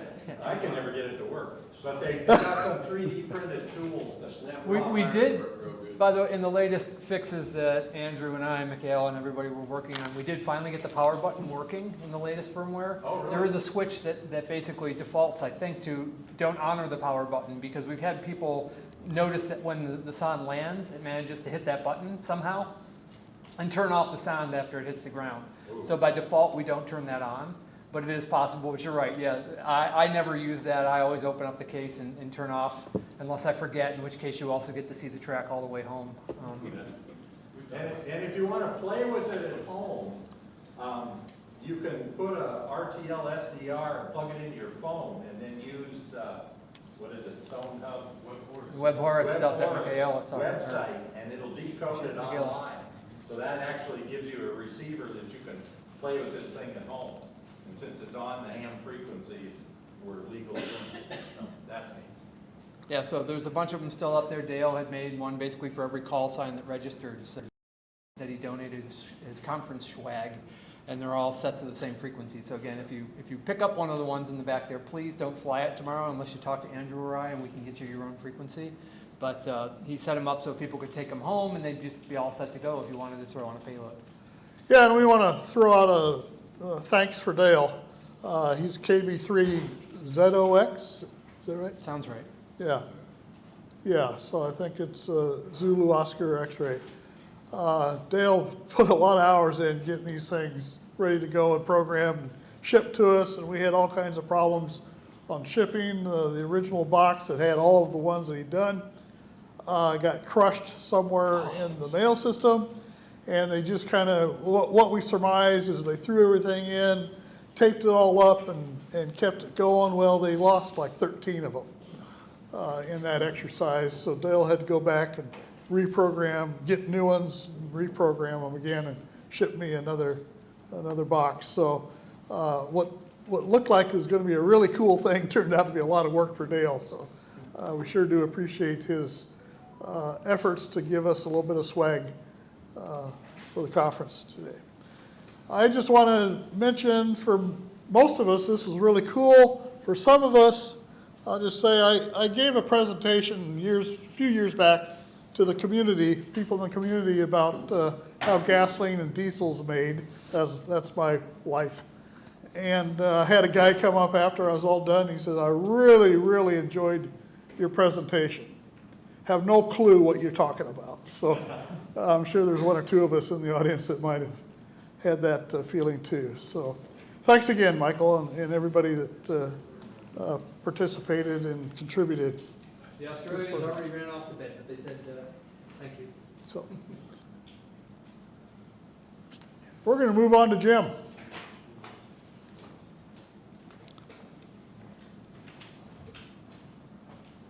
What do we use for a microphone here? Well, you need to hook this sheet. Oh boy. Oh. Did you bump it back? I put it over the laptop. Did you put it back to the computer? Or are you on the display? We got one thing going at once here. On the audio? No, I think you bumped the button here. Oh, we did Bump the button? We bumped the button. How's that? Can you hear that? And then we'll get you turned on here. okay. You're not turned on. And then Jim, you want this clipped on too? Whoa. Okay. That's the problem. That's not that one. That was something else. Not okay. So is this? You want that on? Okay. Just keep it away from your other microphone. My collar's only so big. That's what the squealing is.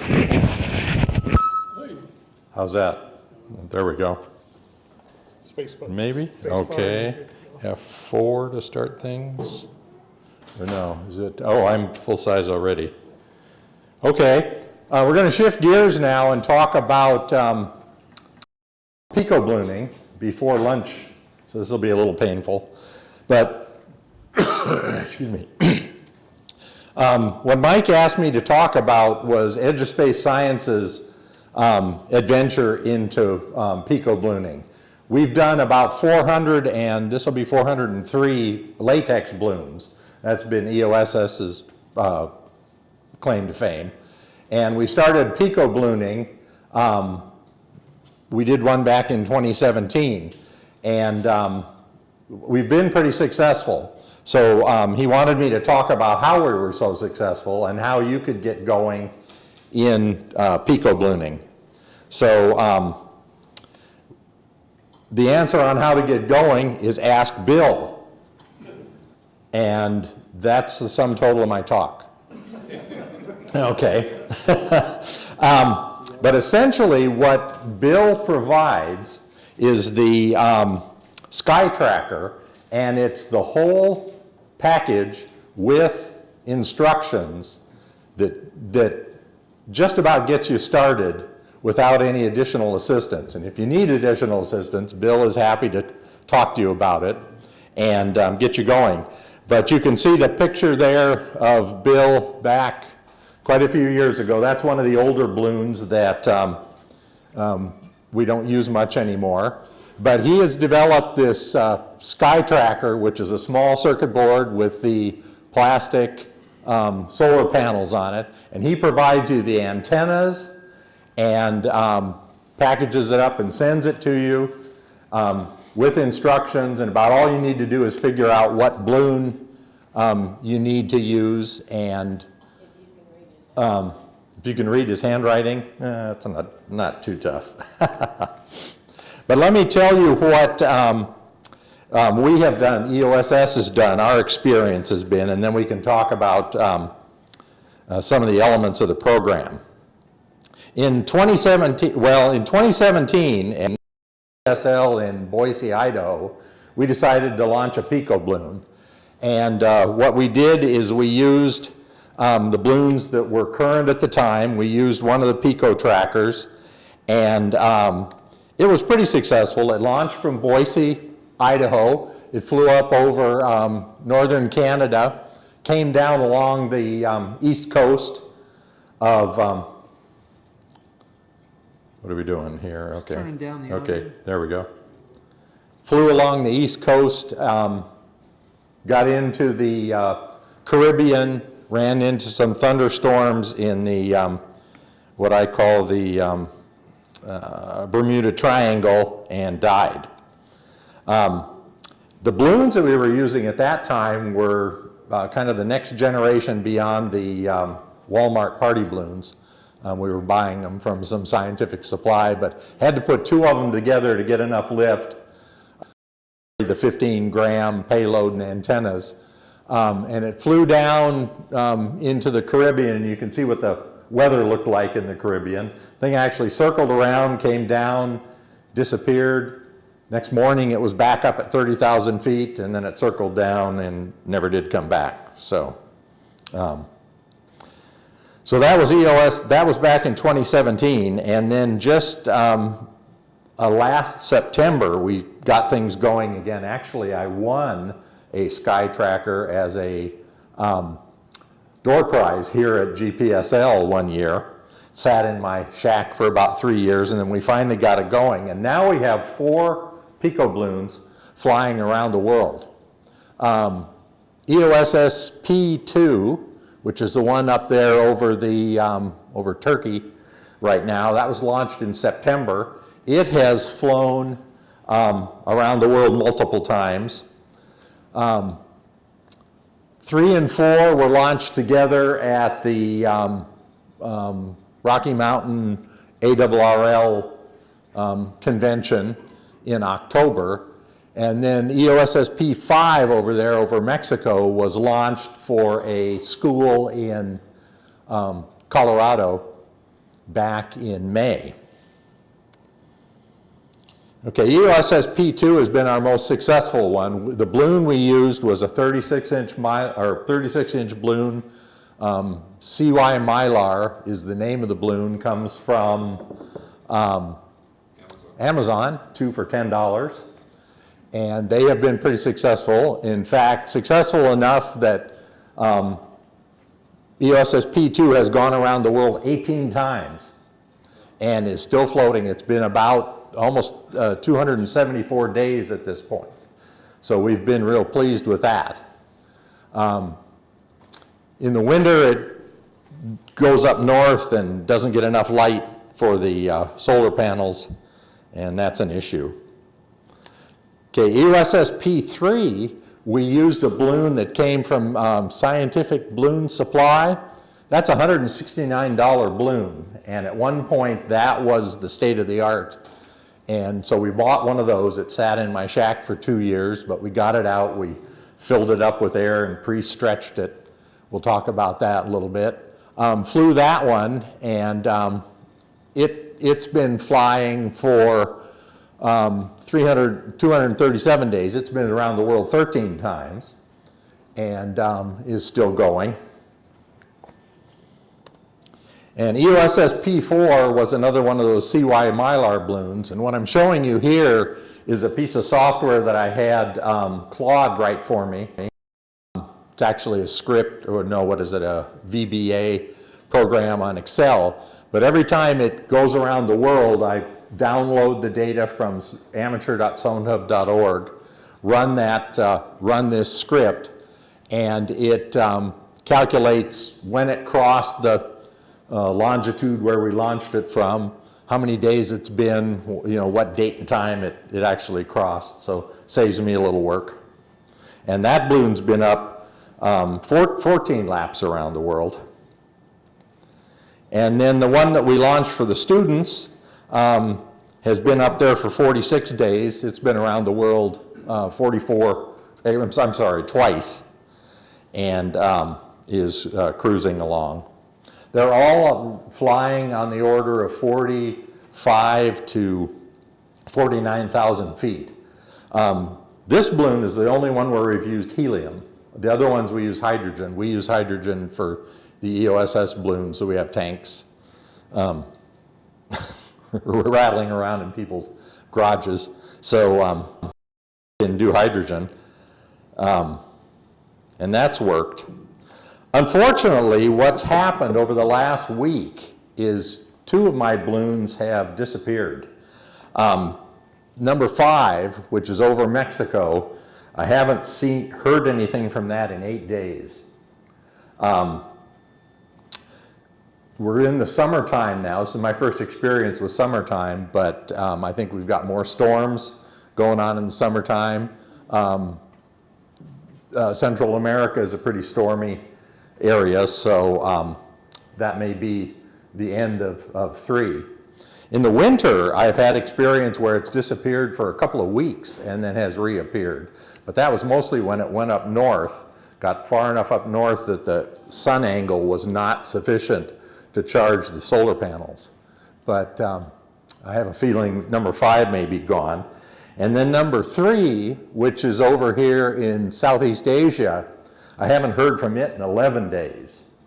So it may have gotten some storms over in that area and been gone.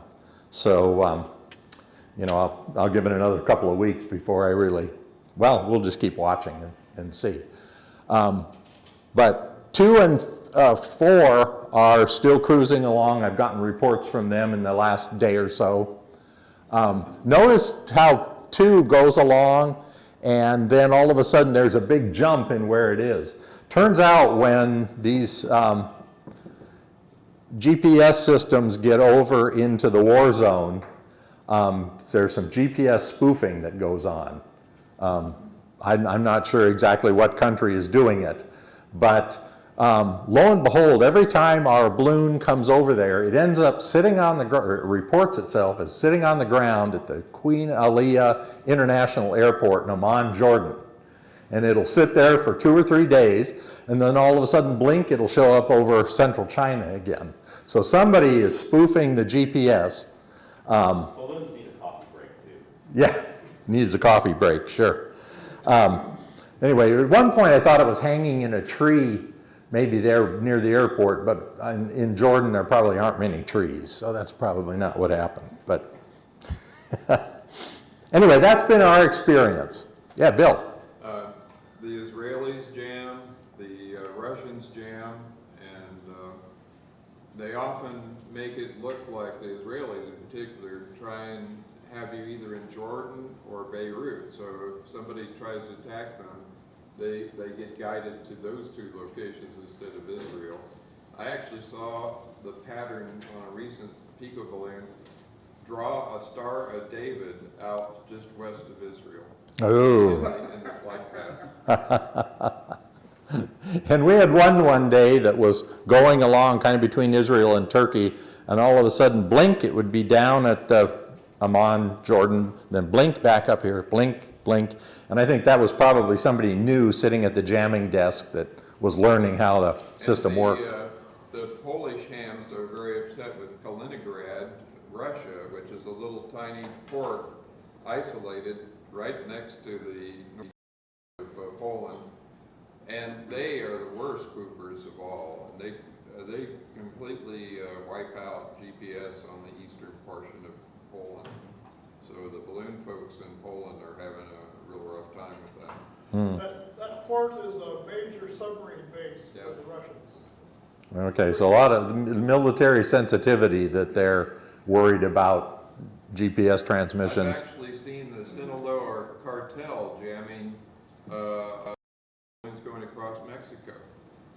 Yep. So I'm hoping that's what's happened with number 5 up there. Is it'll reappear, but we'll see. Jim, what frequencies are those on? These are using Whisper, 20 meters, 17 meters, are 2 on each of those. I haven't tried. Bill's been using what, 15 meters and 10 meters. I have not tried those yet, or 2 meters. Okay, so I was asked to talk about pico ballooning, but there are some people here in this room that are a hell of a lot more experienced than me with pico balloons. And so what I thought I would do here is kind of go through the various elements of a pico balloon program. And you folks that have experience with this, feel free to chip in with your additional activity. But I kind of broke down a pico balloon program in terms of, you know, we've got the beacons, we've got solar panels on the beacons, we've got balloons, how we fill the balloons with which gas, how we launch the balloons, tracking them, and then student engagement. So the first thing I wanted to talk about was beacons. Now I talked about Sky Tracker beacon that's available, and you saw a picture of that. There's several other types that are available, and I have put references or footnotes on these. And my last slide is a whole bunch of references. We'll try to figure out how to get that to people so you can look those up too. But there's the Sky Tracker. There's a thing called a Traquito. It's kind of an interesting concept. Rather than somebody selling them, what the guy does is he gives out the Gerber files and the various files that you can to the PCB board manufacturers in China and actually get the part made. You know, and China now not only will make the PCB board, but they'll populate it for you. And people are getting these things built for on the order of $25 or $30 a piece. And if you order 5 of them or 10 of them, get a pretty good price on them. And this is a board that has the GPS on it and has some of the interface stuff, and then you solder this to a Raspberry Pi Pico. The guy has the programming software on the website. You can load that, build a solar panel, build the antenna, build the GPS antenna, and fly it. And people do a lot of that. There's also a PT Solar APRS tracker. I forget where that comes from. Oh, okay, like, yes, that's right, that's Zach's. And you have the solar panels and everything, right? Antenna, you provide your own antenna? No, it comes with a kit, everything but the balloon. Okay, there you go. There's another way to get started easy. And I'm sure Zach will give you all the coaching that you need as well. Yes, sir. Yeah, okay. The UB4 is a beacon that's made by QRP Labs. It's actually U4B. U4B. Oh, okay, I got that reversed. QRP Labs, and Hans Summers has designed and built that originally as a project for his daughter's high school or junior high program. And they also make a light APRS plus Whisper beacon that they sell. Zactec is another provider of beacons that people have had pretty good success with. And then I ran across K9YO, built a Whisper tracker. He has a 35-page instruction manual that he has written for junior or middle school students. And you get the transmitter or a oscillator module and a GPS module from Alibaba, and shows the junior high kids how to put this thing together. And I've got the parts. I've never actually built it yet. But there's a lot of different beacons opportunities around. And as far as the solar panels go, Bill has used, and I think Zach's using them too, they're plastic solar panels. What's it called? Power film solar. Power film solar panels. And the neat part of these is they're fairly rugged. If you're working with students, you know, you can pass them around. The alternative is a crystalline solar panel. You can get those from China, and you get a stack of 100 of them that's about 3/4 of an inch thick. They're very thin, they're very fragile. You have to solder them, But you can build a solar panel that'll work that way as well.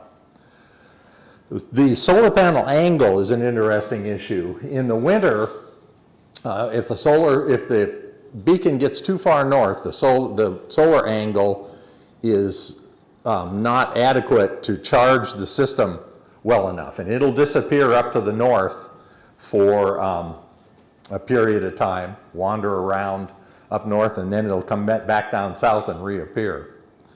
We've had that. Bill, I know, has worked on some software to... And during the summer, they can actually get 24-hour comms when it's up high enough latitude. Okay. With an angled solar panel? When you have 24-hour okay. sunlight in the polar regions. Okay. So people have built solar arrays that are in fact tilted that will resolve some of those issues. As far as the balloon goes, the balloons go, I don't know, Bill, can you tell us what was some of the early concepts on balloons? The first ones were the 36-inch Mylar silver balloons. They were pancake balloons. And that was the very original ones that the UK Haas group in the UK did. And they have a program called SPLAT that actually is a really cool spreadsheet that predicts a lot about how to inflate these pico balloons. And it's useful for testing what altitude you're going to be floating at. If you get that spreadsheet, it was Project Splat. The spreadsheet's called Float 1. There are several variants of it, but it'll allow you to predict based on your payload weight and the amount of lift what altitude you will actually float at. It's pretty accurate. For helium or hydrogen. The next batch was the Yokohama balloons, those and the Orbs balloons. Some were silver, some were clear. The clear seemed to be working a little better. And there's a lot of issues, particularly in California, where the silver Mylar balloons will short out power lines. And so we've kind of try to go with the clear poly balloons when we can. And Orbs is a really good one that's been popular, but the most cost-effective one right now is Mylar, because it's a 4-bore spherical balloon, and so your volume is a lot better than those single seal pancake balloons, and they'll get you up to 43,000 feet with helium and 47,000 or more with hydrogen, which greatly increases your odds of avoiding storms. During the summer, even those altitudes are risky. Now, there was a guy flying some balloons out of Denver, Worldview, not Worldview, I'll think of his company name, David Brown. He's been making cylinder balloons that are really long, like 3 times longer than the SBS-13. And you may have seen a few flights that have been around 65,000 feet, and that's his flights. It's KF0BTU. In fact, a couple of his are still flying.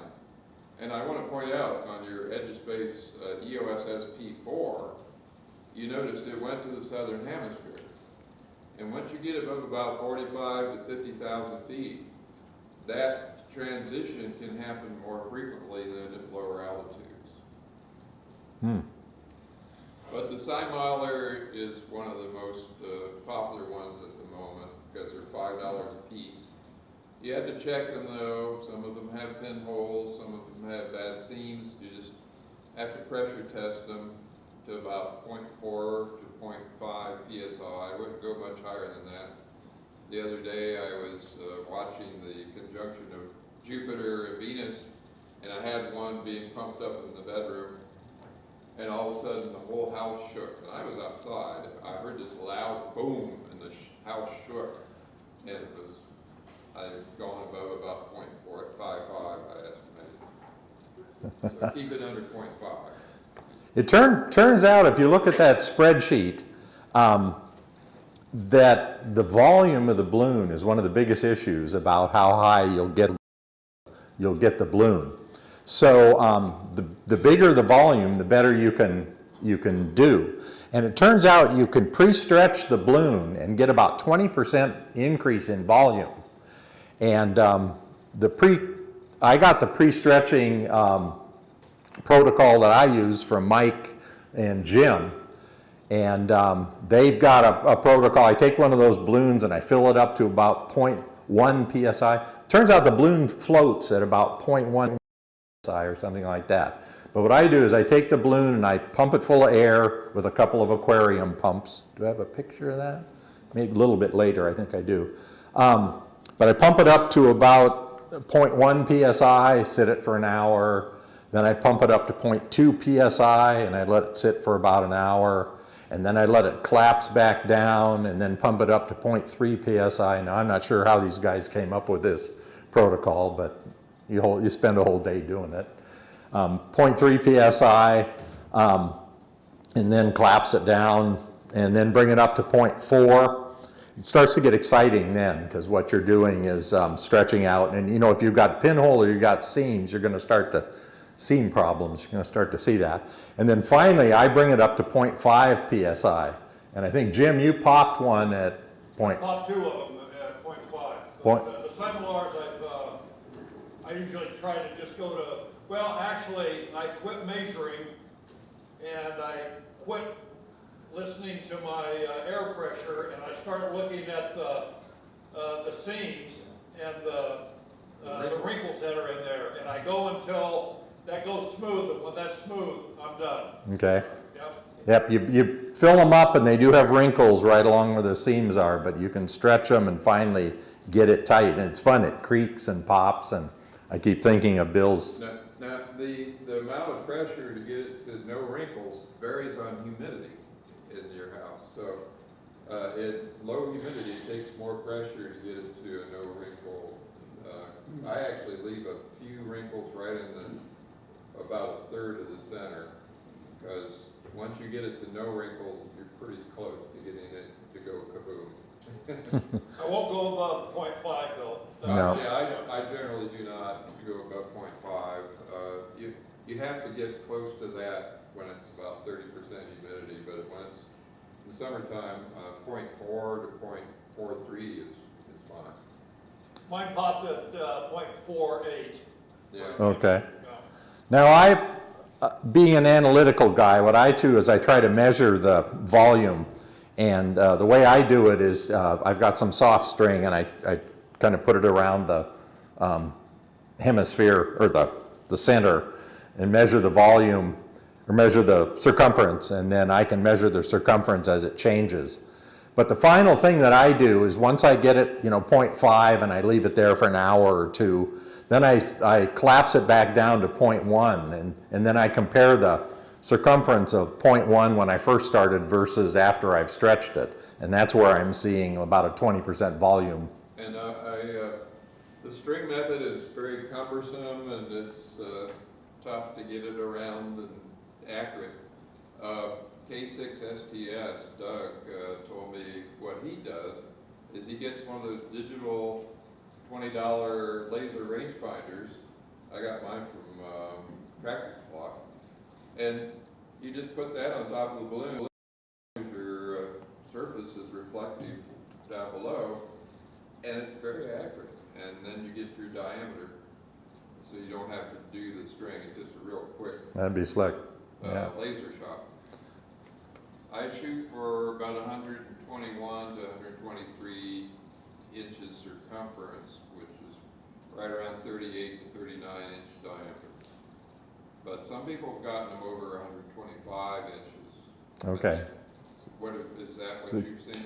No, I don't think I'm 123. I think is what I was. 123 seems pretty typical. Was getting, but some people really pushed the envelope, so to speak, and gotten up to 125. Are you getting those on Amazon, you said? Yeah. two for $10 on Amazon. I think I found them. Yeah, the key, it says 60-inch. They'll actually say. It used to say jumbo, right? It used to say party, but now it says party/meteorological slash hobby slash. Yes. I found it, thank you. Okay, and then the final thing is, or another thing with the balloon is heat sealing. Once you get the balloon inflated with the gas, not the air now, but when we actually get ready to launch it, we fill it with the gas. Got to do more than just tape. Some people have taped and some people have glued the neck, but what I've been doing, and I think other folks here are doing, is heat sealing the neck of the balloon. And I actually bought one of these vacuum heat sealers for food packets, and we put the neck in there and close it, and the compressor goes for, or the vacuum pump goes for a minute trying to seal up the food. But then finally what it does is it puts a heat seal across that neck, and we put 2 heat seals, and that's been pretty for us. Yeah. Question. Now, I heat seal right above the filling point, but below where it bubbles out. Now, you told me you heat seal right around the edge of the balloon? No, we go right across where the valve, above the fill port, but below the balloon, but it's where there's 4 layers of plastic. Okay, so that's where Yeah, that's where we're heat sealing, is at 4 layers of plastic. If you get down low enough, you could get, I think, below the fill port. No, we're doing. Right, I've been heat sealing 2 or 3 right above the fill port, below where that 4 layer is. But what have you been doing, Jim? Well, a big thing that, a change that we have made is that when we heat seal, you put it down, you relay let go when it's done. You set a timer thing on that, and I would hear the relay let go, and then I'd take it out, and we use 3 seals on ours. But I was sitting there thinking about that. You're melting the plastic in there, and the electricity shut off when that relay clicks. So when I hear it click, I hold it down for a lucky number 7 seconds to hold pressure on that to make sure that the molten plastic is tight against each other and give it a chance to cool down a little bit before I release it. And we've never had a problem with that, and we'll keep doing that. I've been using about 3.5 seconds. What have you been on my timer? What have you been setting yours to? Yeah. What are you setting yours to, Jim? The dial? We do about 4 or 5. 4 to 5? 4.5. Okay. Yeah, I think Jim's onto something. I heat sealed and I pulled it out to kind of test it, and the neck fell off in my hand. So yeah, you want to not touch it for several seconds till it's not molten. Let it cool. Yeah. Yeah. I have one step. When you fill it with, but when you fill it with air, what is your process to evacuate that air so you can replace it? How to evacuate the air when we get done is a vacuum pump. I know Bill's got a tire inflator with a vacuum port. And we've got a straw put in the valve with the tube, or actually I just use the tube itself up into the balloon.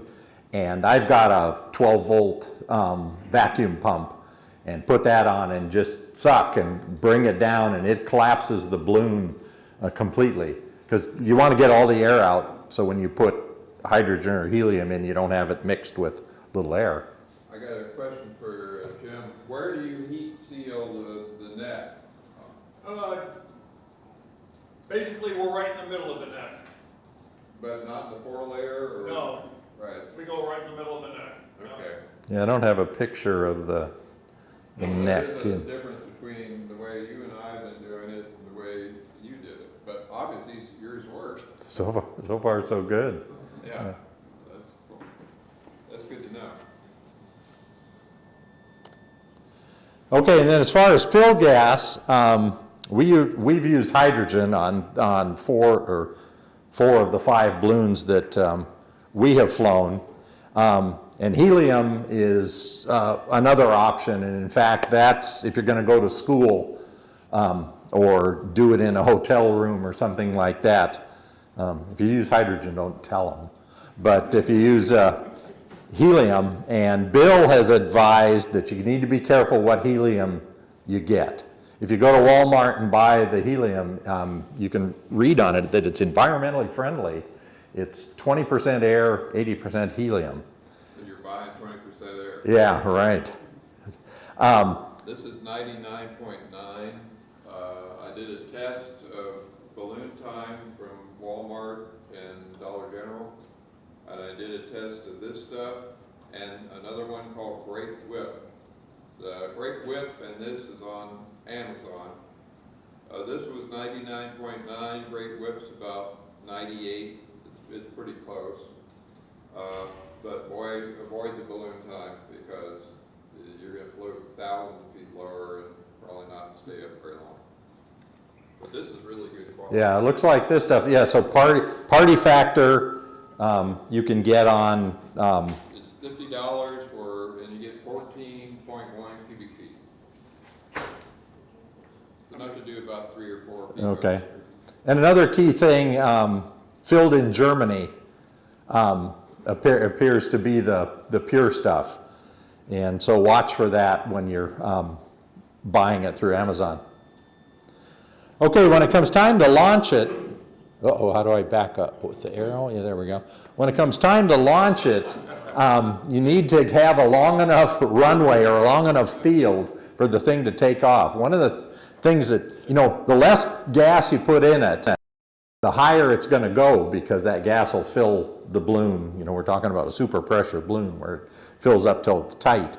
But the slower it's going to go up. So what, your rule? That's the Dayton Hamvention's web beam, a hex beam, up, we did that about, what, 5 years ago, 6 years ago? Something like that, yeah. And if I'd have tried to hit that intentionally, it would have been 1,000,000 to 1 odds. But wham, right into the web. It was like a spider web. And they rotated that thing, they even lowered the tower, and it finally fell out, and then it hit a power line. And it stayed on the power line for a minute, and then it took off, and it ended up in Turkey. It flew all the way to Turkey. But yeah. But what you need to do is you need to have a big field or a big runway, and so that when the thing takes off, goes up. You know, it's going to go up slow. So you need the wind to not carry it down into the trees. So that's a consideration. Okay, and then as far as tracking, there's a number of ways to track it. First of all, if you're using a balloon that's transmitting APRS, a 2-meter APRS transmitter, you're going to be able to see it on APRS.FI. When it goes across the Atlantic Ocean, you're not going to be able to see it because APRS will only go, 150 miles or something like that.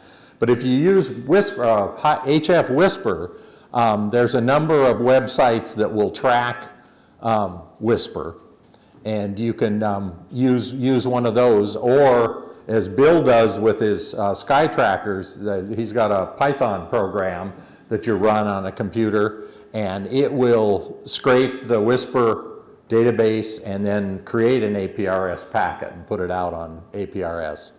So that's the easiest way that we've done it, is we tell the kids or whoever wants to track it just to go to aprs.fi and look for it. But there is some Whisper, there is some Whisper, try whispertv.com, and then ARRL has just come up with a website, balloons.arrl.org, that they have started to create. It's, I think, still under development, but this is a picture of it here, and it'll show Whisper balloons. And one thing that they told me they're going to put in it is to be able to say, here's a geographic square. I want to know all the balloons that are flying in that square. And the idea was the FAA could use that, or the military could use that if they're trying to figure out where balloons are. But another real good tool, and we've talked about it earlier today, is amateur.sonhub.org. It'll show up on there. You've got on that, you've got some neat features. One is you can go to the Grafana stuff and see all the charts, and you can also go down and download the data out of it. And then also it has the predictor on there. So if you want to go to that and click on, actually see a prediction of where the balloon's going to go over the next few week, I believe. And it's pretty accurate. Yeah, yeah. And then the other thing is high split. Just thinking, Harry. High split, which is a NOAA product. You can just Google it, and you can actually go and run predictions, or you can run past predictions of where the balloon has been, and use that to predict where it's going to go, or if it disappears, maybe you can trace where it went. And a couple of my guesses of how many times you've gone around the world comes from that. Harry, yeah. I've been trying to use a predictor on Android. Has anybody had a problem with it double screening, where one screen overlays another screen and you can't use either one of them? Is that on the amateur.sonhub? It's on the predictor. The predictor, okay, yeah, no. Yeah, and I see where You go to run it. the dialogues are talking to each other. Yeah, it's like one screen's behind the other, and No, when you run not very well for I haven't figured out a way to get around that. It's hard work to get to work on a phone. I was going to say, Mark and Michaela have probably both gone to bed by now, so we can't talk to them. Just close the little window and it'll show all the predictions without, you can close the window and the predictions stay on the screen, that's it. I can't close either one of the windows. I have to close the whole thing and come back into it, and this next time I try to run a prediction, I get window over window. Yeah. Maybe a different browser? Well, yeah, I might want Chrome, I'm using Firefox. Yeah. Okay, classroom use of Pico balloons. You know, this is a neat tool for that. And we personally have very little experience with EOSS. We had one group that we've launched for, but I think Mike and Jim, maybe you can say a little bit about using it in the classroom. You've got quite a bit of experience. For Pico? Yeah. Yeah, we fly Picos for both, well, for 5th graders, 8th graders, and seniors in high school. And of course, each level, we get a little bit more detailed in the presentation we have, the training we have.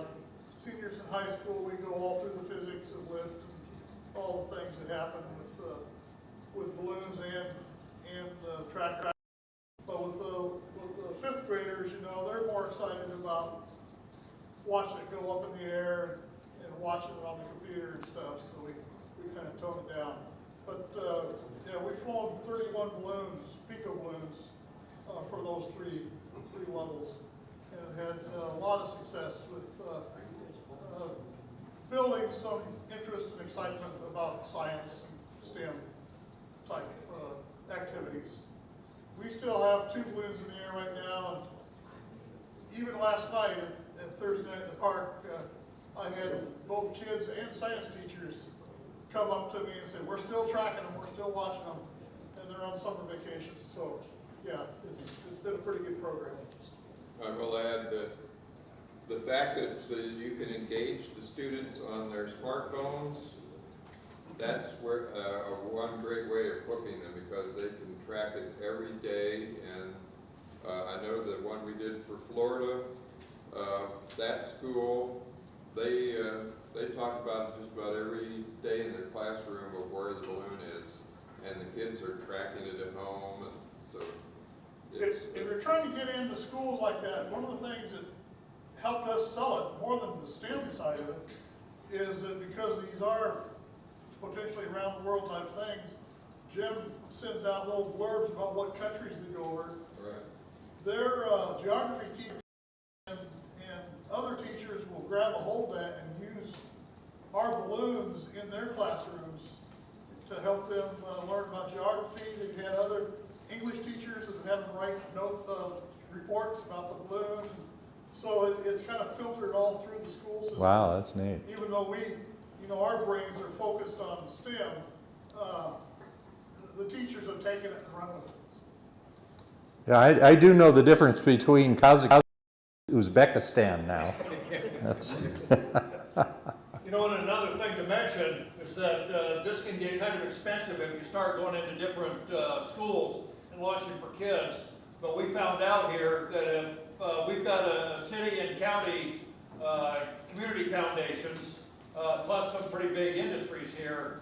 But if you're doing this for children and you go ask for funding, they open up their checkbooks to us and say, how much do you want? And we have never had a problem financially with financing this project.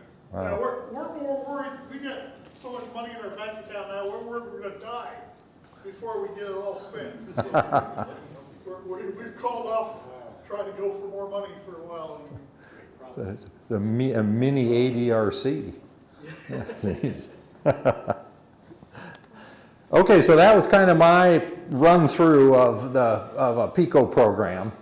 And these are the links, I guess, yeah, take a picture. The links of some of the various places to various trackers. Then down the bottom, the Google, I didn't put the Google references for Party Factory or for the CY Mylar balloons because they're so huge. But you Google those, you can find those. So it's kind of Pico balloons in a nutshell from my experience anyway. So, thanks.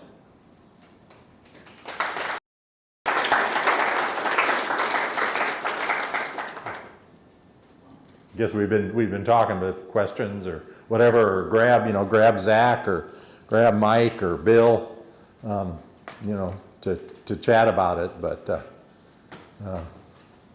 Tony, I guess you're getting experience now too. So yeah.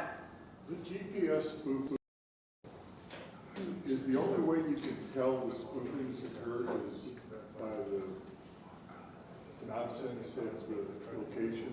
Yes. Typically, it'll be a very low altitude abruptly and an abrupt shift of position. And sometimes it'll be like on the ground when it was flying along normally, and it'll be hundreds of miles away. Two packets are 180 degrees apart from each other, and they're going about the speed of light. Yeah. You know you've been spoofed.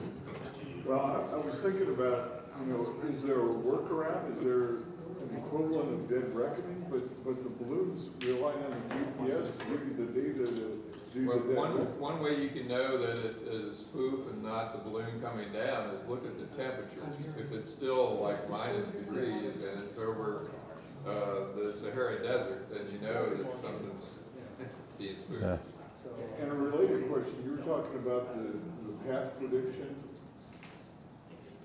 Have you ever tried path predictions through the spoofing range to see if it comes out right at the other end? Oh, yeah, you could probably. Predictions don't use GPS data other than the starting point. Yeah, but if you ran high split, take right before it spoofs, and then run high split and see where it goes, give you an idea. Yeah. And if you are approaching a zone like that, you can use the Sonja predictor too, because it's pretty good. Yeah, if you go to amateur.sonhub and click on float, it'll show you where it's going to go. Yeah. I was reading some of the GPS trips. Yeah. And they'll show you the hot spots.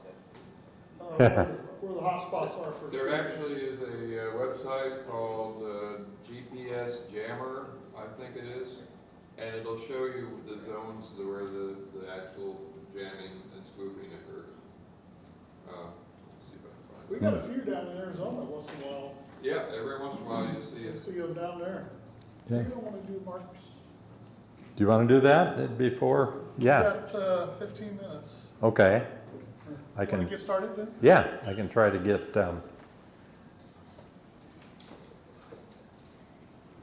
It's gpsjam.org. Oh man, look at all that. Yeah. Eastern Europe, all of that is all red. But you'll see some over the United States every once in a while. And down in southern Texas. And there's the Sinaloa cartel right there. So gpsjam.org.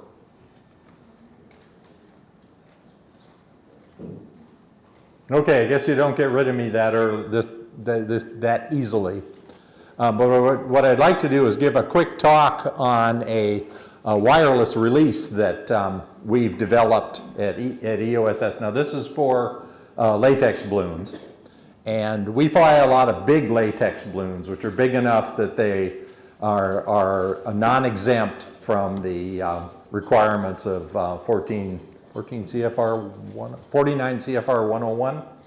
And one of those requirements is that you have a mechanism for terminating the flight.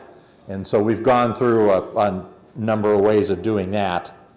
And I'd like to talk about this wireless release that we've developed. And I guess you were talking about a release that you've worked on too, so it'd be interesting to compare. But why do we need a release? Primarily, the reason that we have a release is to get rid of the latex shards and prevent them from fouling the parachute. If you're not careful, you'll get a lot of latex coming back down. And this is a great picture. I don't know, had you even attempted to separate here or just bringing the latex down with the balloon?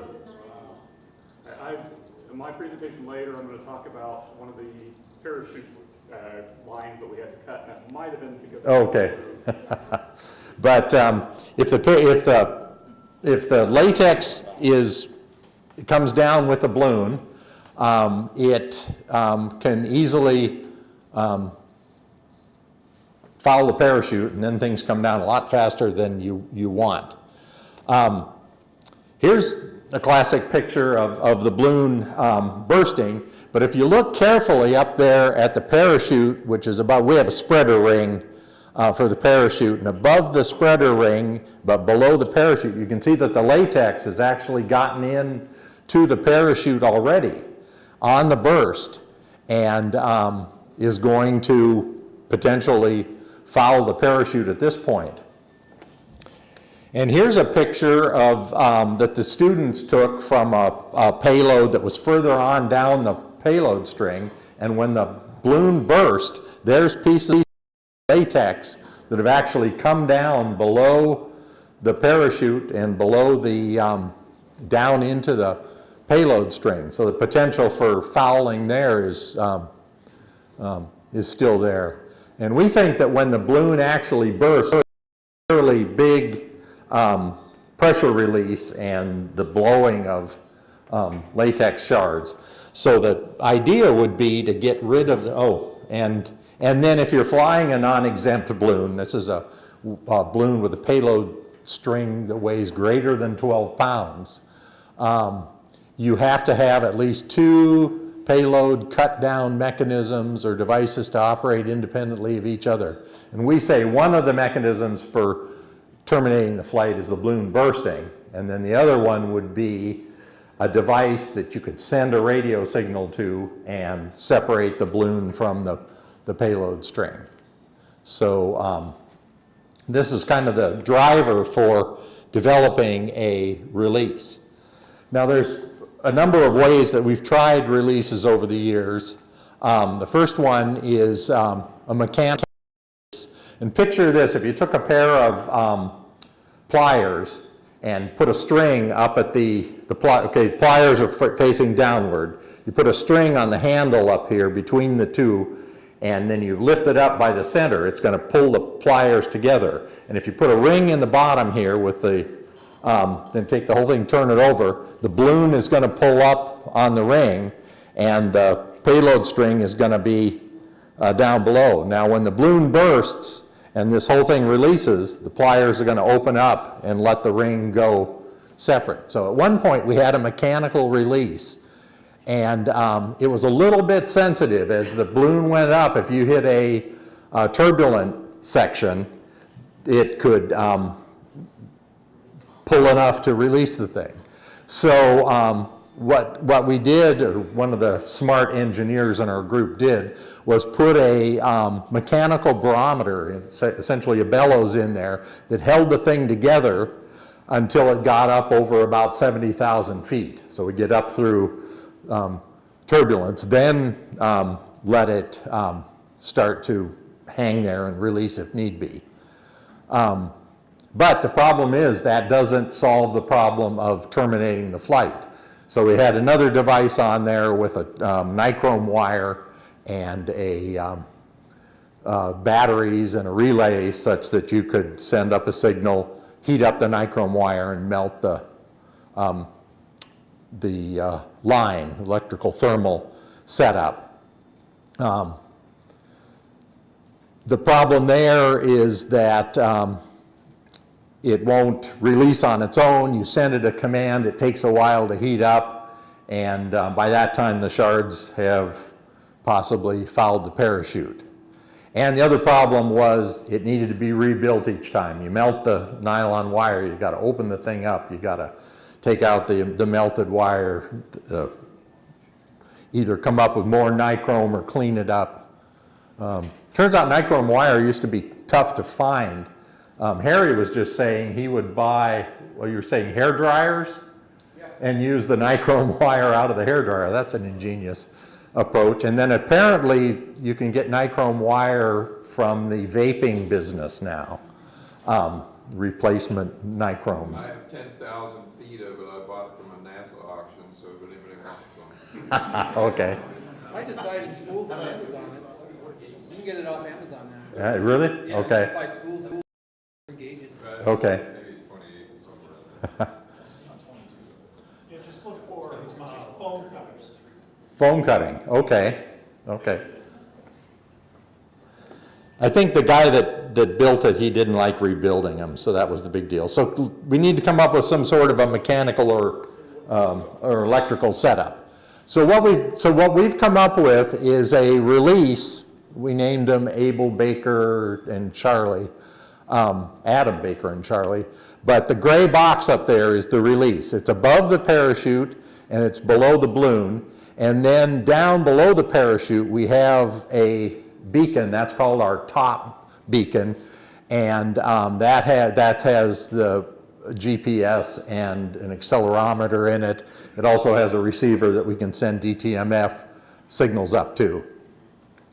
And so that's the setup we've got. And then we've got some sort of communication between the top and the release up there. So how did when the burst happens, in that top beacon, we've got an accelerometer, and we've played around with what sort of, when burst actually, you see a bump in the acceleration, and then you see a free fall on the order of a second or two. And if you can get the software in that top beacon to detect that free fall, then send the message up to the release on the top, the release, let the balloon go. We hopefully get rid of the balloon before it fouls the parachute. So looking at the accelerometer data, our smart engineers came up with a period of time, and I think he told me that it was about 0.7 seconds of less than a half a G is essentially detection of the start of free fall and the release. Okay, so how do we mechanically do the release up in the top, that release? Well, what it is on the top of the box, there's a aluminum setup. And what that setup has, there's a little brass gate. And the gate is held closed by a tooth, and then the ring is put underneath that gate, and the balloon is tied to the top of the ring. And when a signal is sent to this release, the tooth is pulled back by a servo motor, and the gate can flap open, and the ring can release, and the balloon is then separated from the payload string. And to make sure that, to detect that that's happened, take a piece of wire, put it through the ring, and then onto a couple of connectors there at the bottom, and so that jerks it out, and then it can detect that the opening actually occurred. What's the size of that, roughly? The ring is a 1 inch, maybe 1 inch and a quarter size ring, yeah. So how big's that box? The box is 3 inches. 3 inches? Okay. Yeah. 3 inch by, with the frame and everything, is probably 3 by 6. Yeah. Okay, and here's the mechanism that's inside. You can see there's a mechanical arm that's on a bolt, and that actually goes up through the top and has the tooth on the top of it. And then the blue over there on the right is a servo motor. And the servo motor, when it engages, pulls the mechanical arm open. Then there's a reed switch there that detects that the mechanical arm has been pulled and sends the signal back down. So that's a mechanical thing. Now, it also has a spring to hold the tooth in position. The servo motor is connected, and notice that that's a wire with it looks like a joint in the center of it, and then the reed switch. So the whole thing is pretty funky in terms of adjustments and everything, and that's why we don't always get a detection that the tooth is opened with a micro switch. So we have a wire on top, and once in a while you'll get a message that says failure to open, but the balloon is in fact gone. So it's interesting. What we've always thought is if we could get some clever engineering students as a project to take a whole nother look at this thing and come up with maybe a different mechanical approach might be neat. What are you using, what code are you sending up? Or do you send any code up? It's just all looking at the acceleration forces? Well, either way, the top has the accelerometer in it, and the software is looking for the free fall. Then we can also send DTMF codes up to the top, and then it will send a message to release. You can manually command it to open. Yes, right. What Yeah. are you using for the RF link, or is it We went for Bluetooth, and now we're trying LoRa. I'll talk about that here in just a second. Finish up with the mechanical thing here. So we've got the, this is showing the detail. The servo's connected, and essentially when the servo is energized, it rolls around, pulls the arm, the switch, and then the pivot arm. I think I explained that pretty well. And you don't have trouble with those, that looks like a plastic gear servo. I would imagine you would use a metal gear servo. No, they've used just a hobby level servo, and I don't think we've had trouble with it stripping out.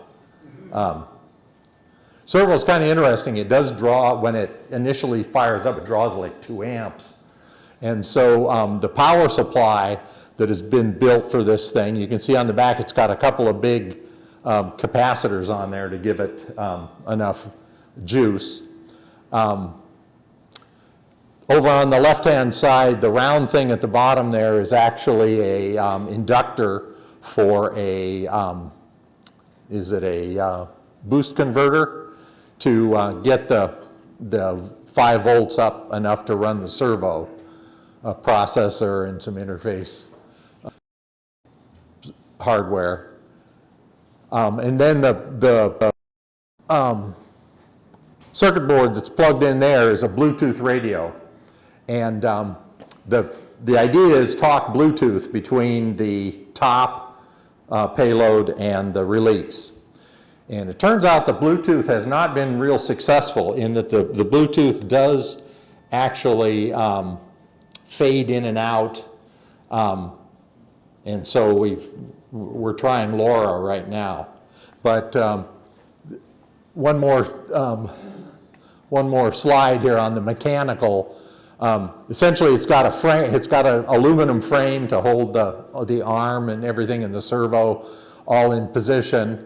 And then on the circuit board, it's bolted to the back of the thing, and it's got this has two pad type lithium ion batteries in it. And I think, yeah, and then it's packaged together into, foam core around it to make it usable. And this thing just sits on the top of the parachute. And when we're done, when we retrieve it out in the field, they always want us to take a picture. Did it open? Did it, release the balloon? And then that gets wrapped up with the parachute when it sends back or taken back out of the field. Okay, here's the deal. Yes, sir. We're going to blame you for going over. Okay. So how much you got left? Oh, you got a few left. We'll have to start over after lunch. And the reason is they're going to come lock up our room. So you can leave your laptops and stuff, take your purses, gold bars, everything you got of value. But they're going to lock the room up here in about 2 minutes. Okay. So we're going to head to lunch. Lunch is about 2.5 blocks. You can follow the Pied Piper if you want to do that. We'll all head over to the cafeteria. If you don't want to eat at the cafeteria, be back here by 1:15 at the latest. Okay? Sorry about that. Nope, no problem. Mike, do you have the address of the cafeteria in the agenda? Hang on. I'll look while you're. The address? Yeah, because I'm running back to pick up my wife and come back, and we'll probably just drive as close to the cafeteria as possible. I don't have an address. What I've got is the map. So we are right here. The cafeteria would be closer to Independence and 3rd Street. Got it. Okay. This is the intersection of Independence and 3rd right here. And we're right here. Thank you. Do you want me to grab my thumb drive or use the port? Well, what I've been doing is, I think it's a little faster if I take it off your thumb drive and put it on. Yeah, but okay, you want to go ahead and transfer it over to your laptop? Sure. I can grab it.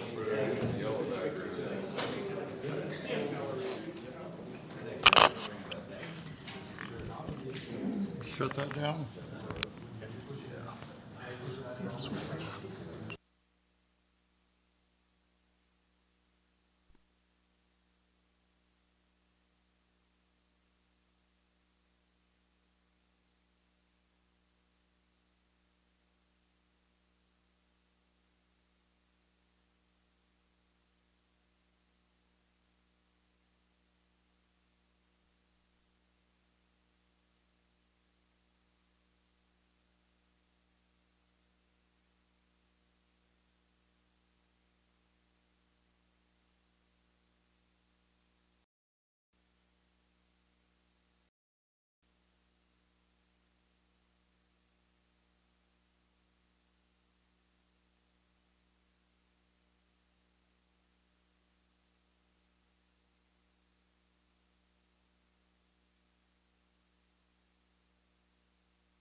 Test, test, test.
Testing 1, 2, 3, 4.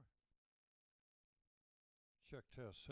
Doing a microphone check here if anyone's listening, and apparently I've got 0 dB, so I think I'm doing well.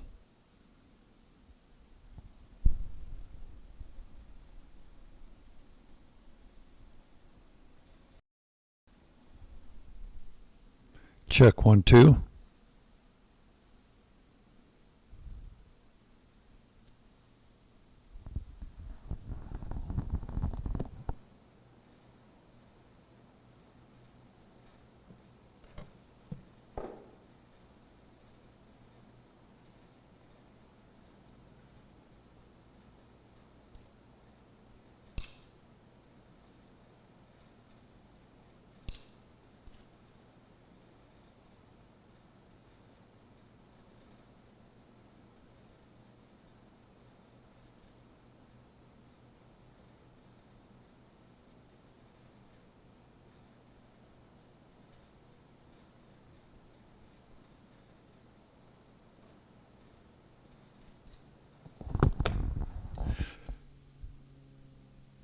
Testing 1, 2, 3, 4. Check test 1, 2. Microphone check.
And testing 1, 2, 3, 4.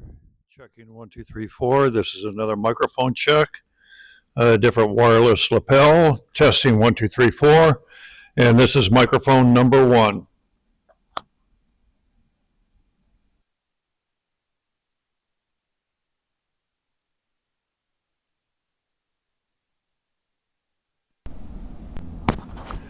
And this is a microphone check on microphone number 2.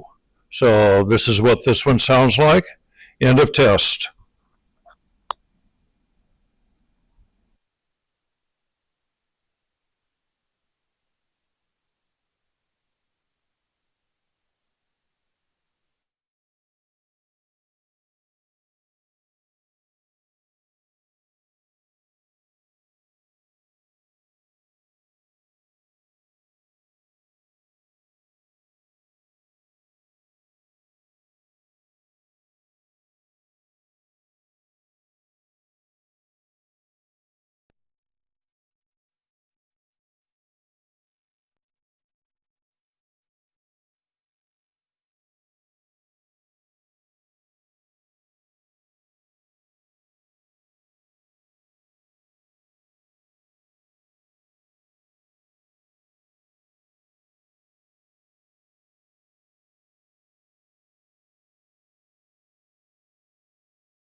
check 1 2, check 1 2. Check 1 2, check 1 2, check 1 2.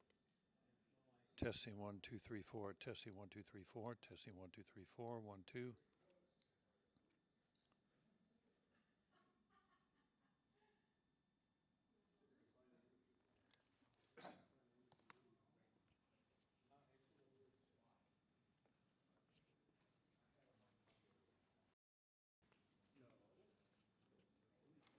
We've got 5 people listening to us from somewhere. Somewhere. Probably one's me. One's Mark. I've got it here. There he is. There's a pretty good delay on this thing. Yeah, and I keep going to the other one that we did a little bit to stop on. Yeah. It's still to hang up on this one, so.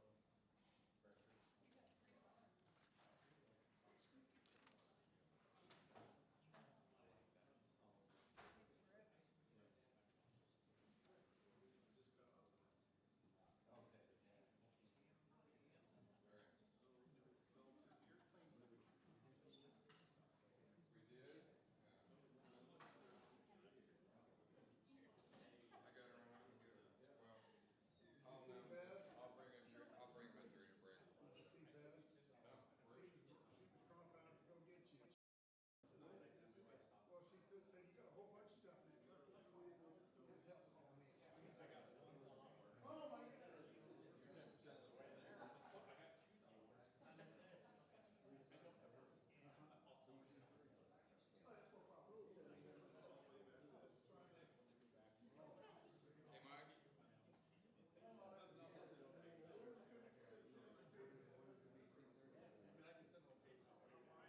I gotta run to the truck and get the stickers.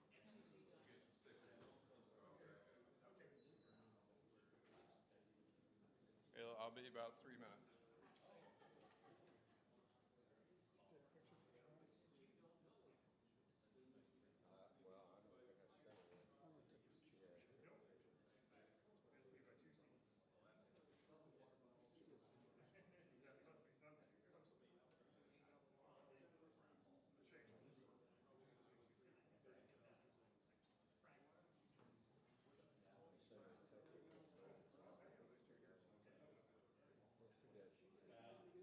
No,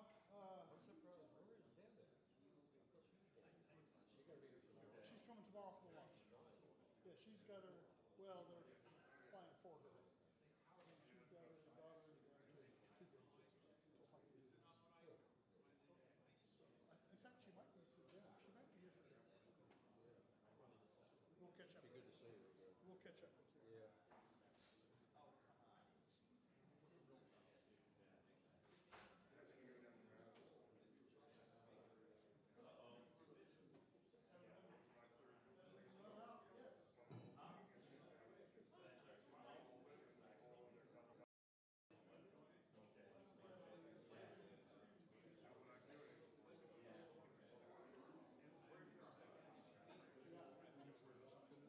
Oh, yeah, that's what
I thought you were gonna finish up. 5 minutes of your time, so You want to refill?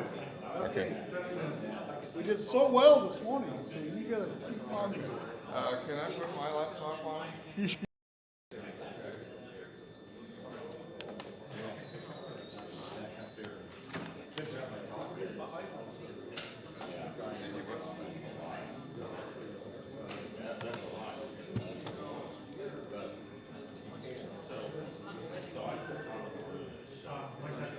Okay, you got HDMI you can get into? Yep. That's the easiest.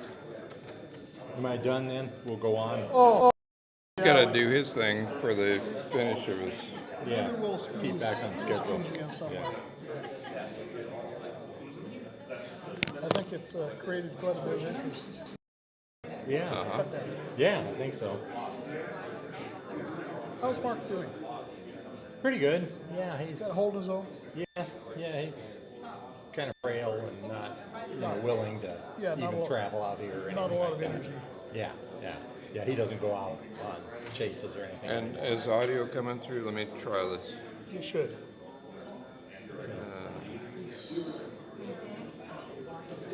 Let's see how we turn it on. Yeah, it should be coming in. I don't hear any audio.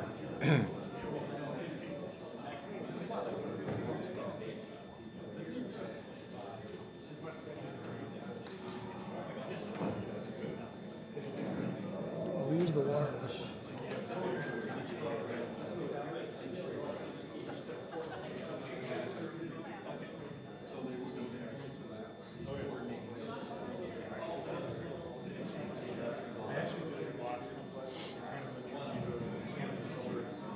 There's something coming out. Okay. Let me key up the talk.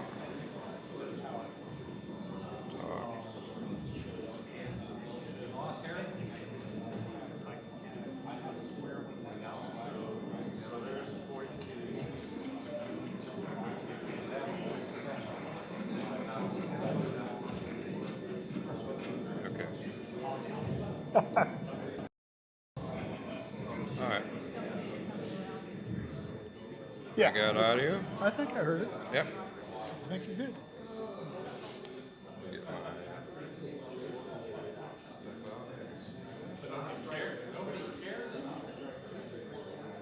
Okay, let's get started.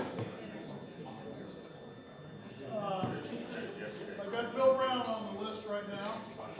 So hopefully we'll find some time before now at the end of the day that we'll get Jim back on and finish up his cut down discussion.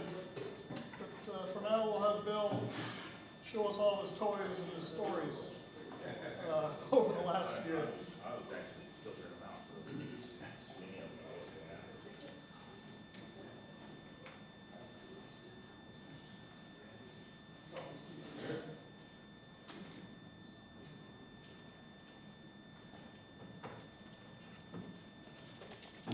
The first thing I want to show you is the. That's one of them. Okay, how's that? Do we need the overhead speakers too? Hello? Or can everybody hear Bill? Can you hear me okay? Yeah. Okay. This is not when you do a balloon launch in a parking lot, in a public area, a lot of crowds and people. Make sure there's plenty of room downwind for your payloads to lift safely off the ground. So I wanted to show you this flight from New Mexico. I just got the other day from Facebook from Earl Campbell, KS8J. He's passed away, but his son, John Luke, sent me this video of a flight that he witnessed, and his car is next to the car you're going to see. So this is a launch that you probably should not do.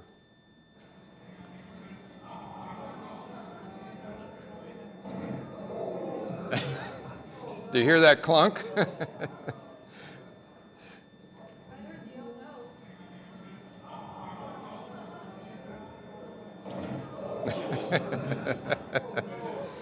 I don't know how much damage it did to the car, but you got to plan for these things.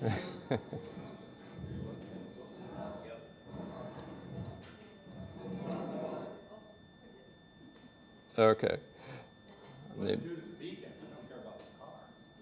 Yeah, right, exactly.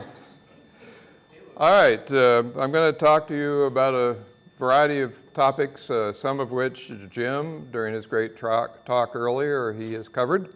So I'll skip through those a little quicker. But I'm going to talk about both picos and standard latex balloons. And how many of you have never, would be category as a newbie, never flown below before? Okay, we got a few. So I will talk a little bit about that. So let's talk a little bit about the pico balloons, which are the really small ones that can go around the world, the super pressure balloons. This is the Triquedo that Jim mentioned, and it's a little board. You send all the files to jlcpcb.com, and about a week or two later, you get beautiful boards back. They cost about double what they did 2 years ago because of all the tariffs, because the tariffs are now about $60 additional, well, 60%. It wasn't a percent tariff they put on China. They got rid of the de minimis rule. If you ordered something under $800, you did not have to pay the duties and custom fees. Now you have to pay it all because they got rid of that rule. So it's somewhere about 50 to 60% tariffs and duties on everything you get from China. But this is the Triquedo. As Jim mentioned, it's a little board with the GPS, the little transmitter chip, and it solders onto the pins of a Raspberry Pi Pico. And he just gave you all the files and the materials, and you just send it directly to this company. It shows you how to do it. And they come back, and now they're a little thinner board than typical. On my trackers, my boards are 1/3 the thickness. So mine are about 0.22 inches. I'm sorry. Mine are 6 mil, and the typical is 1.2. So he's got a little tracking site, and you can track it on his map, although I think it'd be better to make sure that in addition to this map, you also upload to the amateur.sondhub.org site. And he's got various data fields that you can import as well. This is the U4B. In fact, I will pass around. This is the Triquedo, already mounted onto a Raspberry Pi Pico. And somewhere in here, I have a U4B. Pass these around. Start with you, Zach. You can take it out of the package if you want to look at it.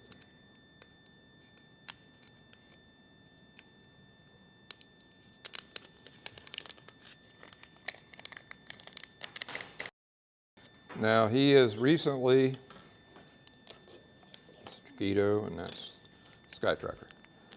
He has recently changed the GPS to one that works really well. It's the same one I use. They're $3 from China. They cover both the Baidu and the GPS constellations. So I typically get about 25 satellites during a flight. They work really well, and they're a fraction, they're a tenth of the cost of a U-Blocks now. So it's the ATGM 336 and H, and they really work well. And I just order all these parts from JLC PCB on their storehouse, and I send the Gerber files, I tell them what parts to put on it, and I get a completed board back. I've included a SkyTracker board without the solar panels on the ones I'm passing around. And that's the U4B. I think he sells those for about $50 or so. And this is the Zactec.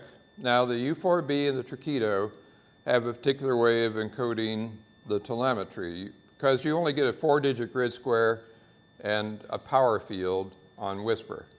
It's very limited. But we send 2 more frames now to give us extended telemetry. The difference between my method and the U4B Triquedo method is that they use the 4-digit grid to embed more telemetry, whereas I keep the 4-digit grid across my 3 transmissions so I can match it to my balloon. So that's the main difference. Zactec does the altitude encoding very similar to me, that he sends a coarse altitude on the first transmission. On the second transmissions, he sends a fine, about a 60-meter resolution by doing that. And this is the sky tracker. And mine, I already have the solar panels and the super caps on it, and it's basically ready to fly out of the box. And I use the power film solar panels because there's, as Jim mentioned, those monocrystalline cells are like sand. You just stare at them and they're going to break. I mean, if they hit the ground, they're toast. Whereas these kids come up at a school event, they're always doing that to the solar panels. They're touching and playing with them. So they would, those monocrystalline cells wouldn't work too well. And I've tried during the winter mounting these in a square vertically, and I got it down to about 3-degree solar elevation necessary. So it worked very well during the winter, but it adds an extra 3 grams. So there is a drawback to that. You'll lose altitude. But in the winter, that's not quite as critical, and in fact, it actually is a little bit of an improvement because you're in the thick of the jet stream, you'll go a little faster around the world. I've seen one go around the world in as quick as 8 days. This is Zach's Project Traveler, and do you want to speak a little bit about this, Zach, what different variants you have? Yeah, I'm going to talk next. Okay. That's the Whisper model right there, so that's running HF, and I've also got, as Jim said earlier, I've got an APRS version also running on VHF. Yeah, I'll pass those around here in just or so. And Which are using the 3.6-75 panels or the 4.8s? Oh, I'd have to go consult my documentation. I don't remember. Okay. They look very similar to the ones I use. So there's a guy in California, Kazu, AG6NS. He actually has one sending down slow scan television. But the slow scan television really requires about a 0 dB or better noise figure. And so it's a real challenge. I've done about a half dozen times by using these remote web SDRs. And if you're within about 20 or 30 miles of one of these stations, you can pick up his signal. He's currently in South America. I mean, he's going around the southern hemisphere. So I did pick him up in South Africa at one day. So it's more of a challenge now. But this one was about 30 miles away from Memphis, Tennessee, and I got an excellent image from it. But he actually embeds the latitude, longitude, and the temperature and the altitude right in the frame. And he's doing this on a little board about like this. Another group out of Germany, DL7AD, and he's sending down that slow scan digital video format as packets on APRS, but it's a lot of packets, so it takes a while to get an image. But if you go to his website, you will actually see the areas of the world that he's gotten images from during his flight. It's really kind of amazing to be able to put a camera in something that weighs a half an ounce that's totally solar powered. So Bill? Yeah. He's also got APRS receive working on that balloon. Oh, I didn't know that. Yeah, so when he goes into GPS denied environments, they can look and see what stations are being digibeated through the balloon and figure out where they actually are. Oh, that's really cool. Reverse GPS with APRS. That's something you were asking about to help with the GPS spoofing. Yeah, because that's Sven. He used to work with the Houston That, that's right, yeah. I still see a lot of their traffic on that email list. It works. It's working well. Yeah, I think one of his flights is still flying. So just to give you an overview of the types of balloons, you're all familiar with the latex balloon that goes up, pops, and parachutes down. The difference is these new spherical plastic balloons, when they reach their pressure altitude, they float. They're called super pressure balloons, so that bottom curve is what you should expect from a pico balloon. And there is solar ballooning. There's a group down currently in Sao Paulo, Brazil, PU2SWX, and they're flying RS-41s and some LoRa payloads, and they're getting some amazing flights. You can see the altitude curve. You'll go up, float at around 60-some thousand feet for a few hours, and when the sun gets lowering, down she comes. So no expense for hydrogen or helium, just a nice sunny day. Does it ever take off again the next morning? Sometimes, yeah, I have seen that happen. As long as it's not snagged up in a tree or something. I don't know if you remember years ago at Gpsl, one of the early ones, Robert Rockty, KCH-UCH, had something called the Sky Diamond. And he took clear drop cloth and made a tetroon, which simulates a spear, and he filled it with lamp black. He said it works better than the black garbage can material because this stuff can actually melt.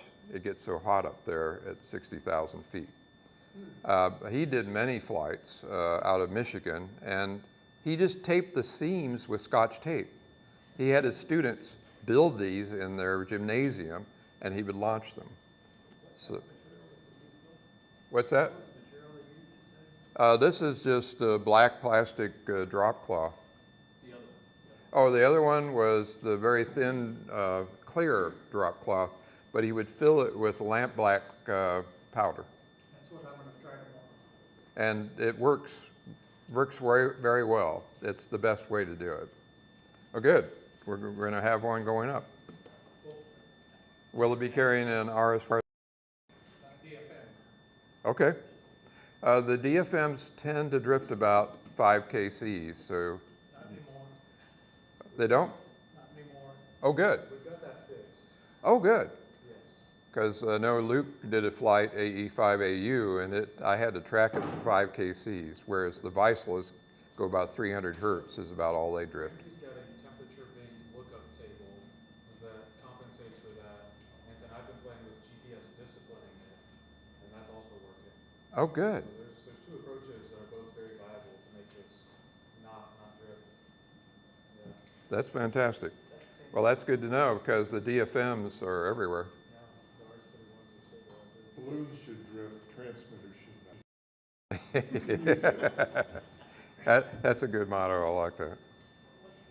So we've all talked about the amateur.sondhub.org, and then where we find these free transmitters is through tracker.sondhub.org. And then there's a site called Whisper TV. Jim mentioned that. This is a screenshot of one of our flights we did a while back with N4EAR. And Mark, how long did that stay up? 104 days. And how many times around the world? 6? 6.6. Yep. We lost it southeast of Japan in a typhoon that was developing. All right. And that was a 15-meter Whisper Pico balloon launched by a school called Sky Academy, which I think later I've got a picture of the launch. Whisper TV, similar to SondHub that has the Grafana charting functions, he also has a really nice charting function as part of whispertv.com. The nice thing is you don't have to have a Python script uploading to this to make it work. It'll handle my format, the SkyTracker format, it'll handle U4B and and I think Zactec. There's a certain way you have to enter it. For mine, you have to start with W, and then the first and third characters of the telemetry call, and then the start minute. So this particular flight, it was 1x2xxx was the telemetry call, and it started at 0 minutes. So it was W120, and that's how you get these charts and the tracking. Now, we talked about getting the right helium bottle. Now, this is the Dayton Hamvention 2 years ago.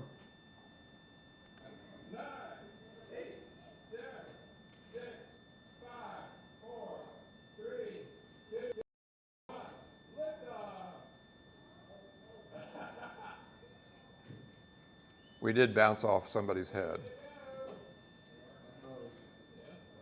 Now the fellow, his made it to Morocco. The girls, I think she was 12 years old, her balloon went, and she had her extra class, by the way. Her balloon, W8BI-12, went around the world 1.99 times. And it landed just 200 miles away. I think it landed in Iowa. We might find it tomorrow. Now this was launched by KD8PZU. He is a Meshtastic expert in my area in Decatur, Alabama. And the fellow in the middle, anybody recognize him? No. Jim, KC0RPS from Edge of Space. We launched this in a 15 to 20 knot wind. And my is, when you're launching one of these small pico balloons, make sure your hat doesn't blow off your head, because if it does, there's too much wind. Well, my hat flew way out in the food court on this day. So this is how not to launch pico balloons. Yeah. 4, 3, 2, 1.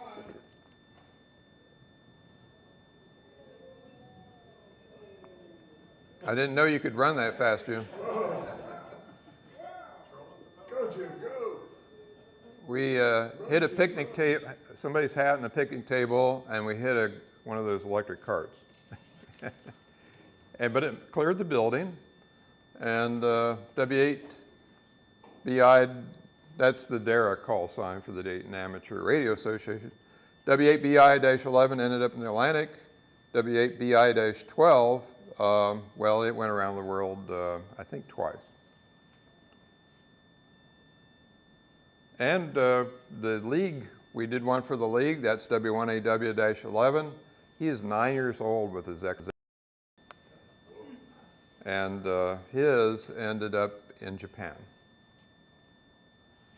So we did a flight when we were out at Colorado Springs for, let's see, your relative and Nancy's. My daughter. Your daughters. We put your daughter's ashes, and let's see, who else do we? Nancy's husband's ashes. And then we also for Greg, KF4, Greg Mann, KF4ZTI. We did this from our farm, and we invited his whole family down. They were from Clarksville, Tennessee. Greg has been to many Gpsl. And so this is a tribute flight we did. We had 0.35 grams of his ashes. And he went around the world about 1.5 times. So Greg always wanted to get one to go around the world, so we sent him up instead.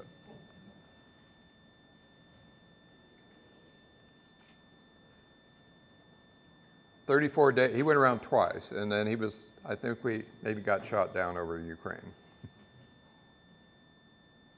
So I'm going to talk a little bit about the UAH Space Hardware Club. I'm a mentor to this group, University of Alabama, Huntsville. And they have a rocketry program, a robotics program, and a balloon sat program. They have over 100 members of all disciplines, and they do 3 or 4 high-altitude balloon flights every semester. And they go out to high schools and middle schools, and they have a big outreach program to get people involved in STEM science. So I'm going to go over some of the flights that they do. And the majority of, in fact, all of the BalloonSat members now have their amateur radio license. And they got their license specifically for high altitude ballooning. And I noticed that a lot of younger people love digital modes, and this is just receiving telemetry via ham radio really excites them. So they have 3 balloon projects, Havoc, and they've got Luma and Pascal. So Havoc is high altitude visual orientation control. They have a future at NASA, by the way, because they love acronyms and they're good at it. So they've got gas jets on the end of control rods. How many of you went to the Huntsville, Alabama Gpsl? They actually demonstrated this at that Gpsl in the conference room. They started spinning the payload, they activated it, and it went poof. And they can point any direction as long as they've got a big enough CO2 supply. It's like a paintball canister that they've covered in carbon fiber. And it works great. As long as they've got enough fuel, it's like watching an elevator ride, because what's the worst thing about a video camera on a balloon flight?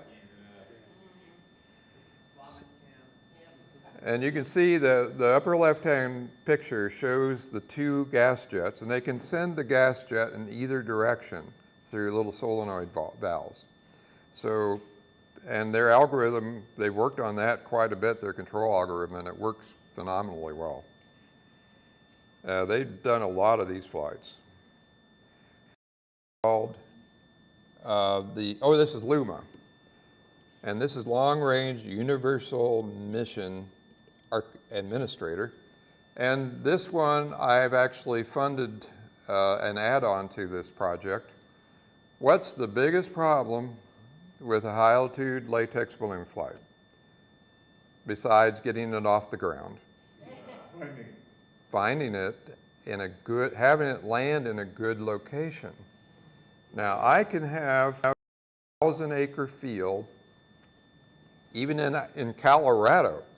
I can fly something in Colorado in a 1,000-acre field. There'll be one big tree in the middle of the field. Guess where my payload's going to land? At the top of that tree. Now, on one of the earlier flights, I don't even think it was a Gpsl. It was before Gpsl. You had a conference at Edge of Space Sciences years ago, and I learned. My biggest problem where I live is during the summer, I end up in cornfields. And I had a video camera on one of my payloads, and we walked up and down the rows of the cornfield, and I was watching the monitor, and I finally said, I saw a tennis shoe on the video, on my screen. I said, stop, whoever's got the red tennis shoe. They couldn't see it, they were watching it. So cornfields are tough. So I figured, Colorado, I can't hit a cornfield in Colorado. When they came back with my payload, there was an ear of corn sticking in it because, yes, indeed, I hit a cornfield in Colorado. So the idea here is to have ducted fan module at the bottom of this. Once they vent the balloon with their venting device, it'll start coming down, and when it's down below 400 feet, the ducted fans will kick in, and it'll level it off, and it'll even have azimuth steering, and it'll fly it to the our waiting will grab it. That's the concept, and they're working on this as we speak. You get to pick your tree. Exactly. That will be my life. So anyways, that's my answer. Now, there's another payload I'm working on for ones that end up in the trees, because inevitably I end up in the tree, way up. It's called Rapunzel.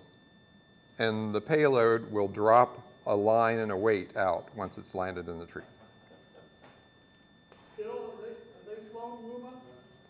They have flown Luma, yes. But they haven't flown the stabilization at the end portion yet. Direction finding. Right, right.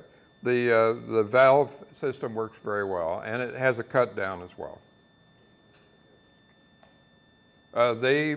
When they first programmed this, they programmed it, they missed by a factor of 10 on the altitude, and they floated at 200 feet above the ground. And it was floating along a neighborhood, and they were trying to leap up with a hook and try and grab the rope. It came within 5 feet of them as they were leaping in the air. It finally, after about an hour of going across the city of Madison, it finally hit a tree. So they adjusted their code and finally got the altitude limit set correctly. This is Pascal, and Pascal samples chemical analysis. They have little tubes and they pump air through it, and then they close it, and they send these into thunderstorms to look at the chemistry within violent thunderstorms. They actually launched one of these from a vehicle. The balloon was inside the vehicle into the eye wall of a hurricane near New Orleans. And I saw the APRS, the first APRS reading, 50 feet off the ground, said miles an hour. So I think that's probably the record for launching one of the balloons have a successful liftoff was 80 miles an hour. Can you imagine launching into a hurricane like that? But they have a ball because they're doing the ultimate in storm chasing, because they're going out after tornadoes and severe weather and launching these balloons into crazy stuff like that. In fact, we have a Severe Weather Institute next to UAH campus, and they have all the radar trucks you saw in the movie Twister for real. If you see those in your neighborhood, duck and cover. Run to your basement. So this is a recent flight we did with a Pico balloon to show you how school engagement works with these. Your Englewood Amateur Radio, what's the S stand for? Englewood Amateur Radio Society. Society, okay. They hooked up with Sky Academy, and was this the 8th grade class? Yeah. 8th grade STEM class. And Mark was instrumental in organizing this. And you can see Mark right there in the bottom left corner. They had a great time, and they were tracking the flight after it's very narrow. It narrowly missed the power lines because there was a fair wind when they took off. So it was a very exciting launch too. But these kids we're still tracking it as to about 2 months ago when it went down. But over 3 months aloft, every day they were studying this in the classroom, wondering where it was on their smartphones. Now, Florida has a very bizarre balloon ban law. And there's only one exception. Even if an institution or a school, if you're not a government agency, you cannot launch a balloon. You'll get a $250 littering fine. And there's only one bizarre exception, and I think one of the congressmen in Florida probably had some grandkids. If you are 6 years old and younger, you are exempt from the balloon ban. So guess what?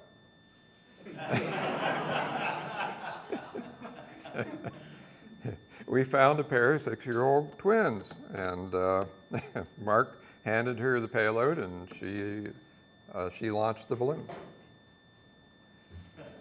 We also did get. Wasn't too happy about her getting to do it. That'll be the next law. Yeah.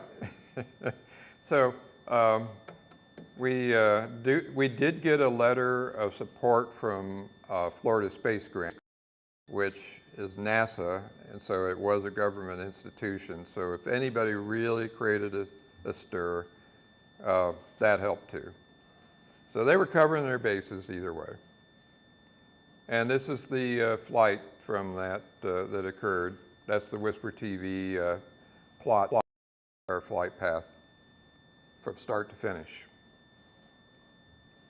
Now, we've a lot of talk about these RS-41 radiosondes that are free falling from the sky. And Bev and I have been going out chasing them. Recovered 53 of them so far since September. We started this in late August, early September. We have an atmospheric research monitoring facility that they brought down from Alaska. And they put it in this wilderness area 35 miles west of me called the Bankhead Forest. And they launch 4 or 5 of these a day. So they're falling all around our house, everywhere, within 5 or 10 miles. Now, if they're in the deep woods, I generally give them a miss. But if they're right by the road or in somebody's yard, I'll go out after it. So here's Bev on one of our very first finds. In fact, she's the one that encouraged me to walk out in the field. It's out here, and she found it. We actually up the paperwork, talked to the director, and we got a tour of the ARM facility. And they have one in Oklahoma, in Eden, Oklahoma, and Harry gets a lot of them. He's recovered quite a few of them as well. And they use helium and 350-gram balloons. And the RS-41 weighs about 80. So they have stacks. I think I know where all the helium shortage happens. It's right there. They've got like 200 tanks of helium there. You see that interesting device on the right? That's how they inflate the balloon. They stick the balloon in there, and they stick the nozzle out. If you look closely, you can see where they've tied it off. They've got this little plastic piece that they flip the balloon through after they're done inflating it, and they tie wrap it to it, and it reels out the line.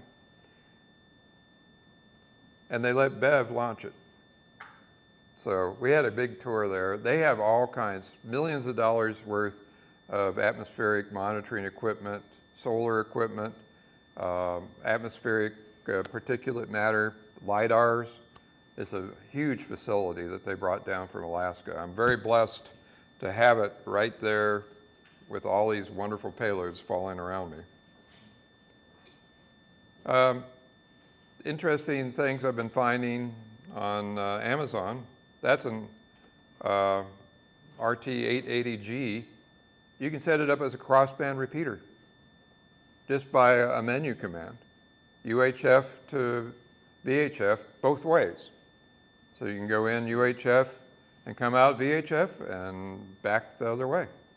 And it works pretty well. I have yet to fly it on a balloon, but if you do, and they're like $80. If you want to fly it on a balloon, I would drop it down to a watt because it can be set to 10 watts, and I think it would probably melt. And then another one is the Argent Data simplex repeater. How many of you have ever flown one of these or a simplex repeater? The Radio Shack used to have a simplex repeater. This is the replacement for if you don't have a Radio Shack one kicking around. The Radio Shack one was real easy. It would record for 20 seconds and 20 seconds. This one, all you need is a little $30 HT. That's a Quancheng. That's the UV5R.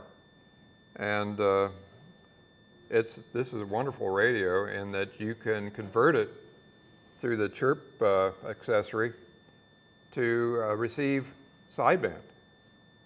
And we use these for the Horus receive, and you stick a sound card. Well, I had one in here. Harry, can you hold up your complete APRS setup using one of these? That's an iGate. That's a complete iGate. You have the sound card from N0. NA6D. NA6D. Well, here you go. There you go. IOC all in one cable. They're 30. That goes into the, any kind of pie that you want. Power for the pie is here. And then this will, of course, go to an external antenna. And then through Wi-Fi, my phone will be a hotspot, which this will connect to, and it'll go to SONHUB and to APRSFI. And it uses this sound card that's about $35, I think, and he ships them out the same day. Works great, and you just plug that into a computer or a Raspberry Pi. Yeah. Yeah, and of course you can use this for Horus, of course. But that's the nice thing, it's upper sideband, and it's also great for tracking the SONs.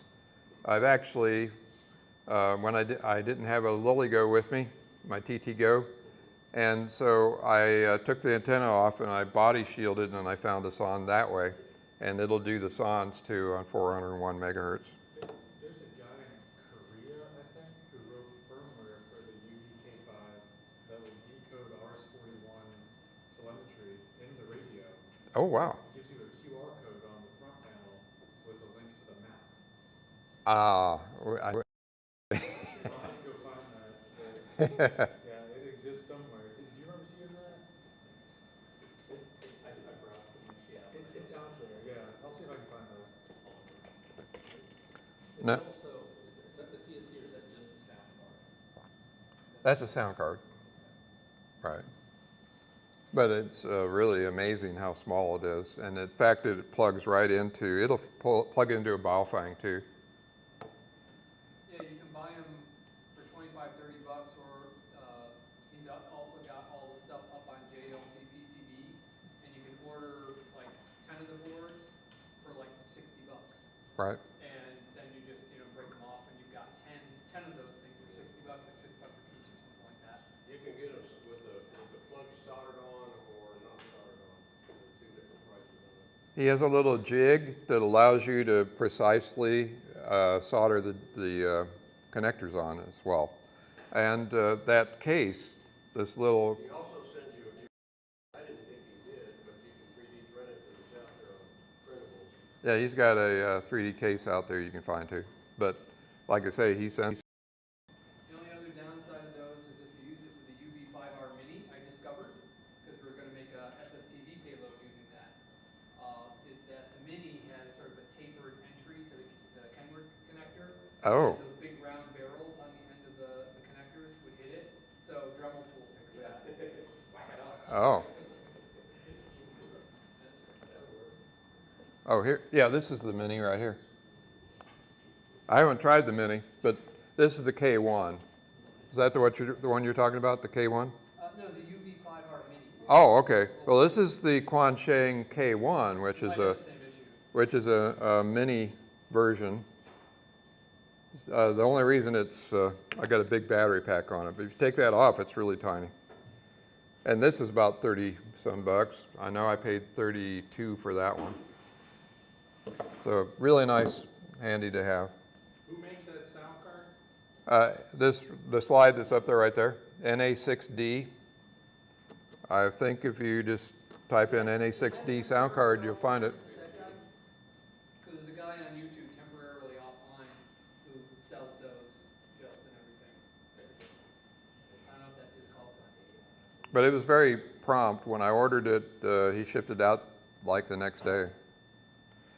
Now, how many of you remember Matt Zero MXX from Colorado Springs, the 12-year-old bright engineer that was working on a payload called Tiny 4 FSK, which basically is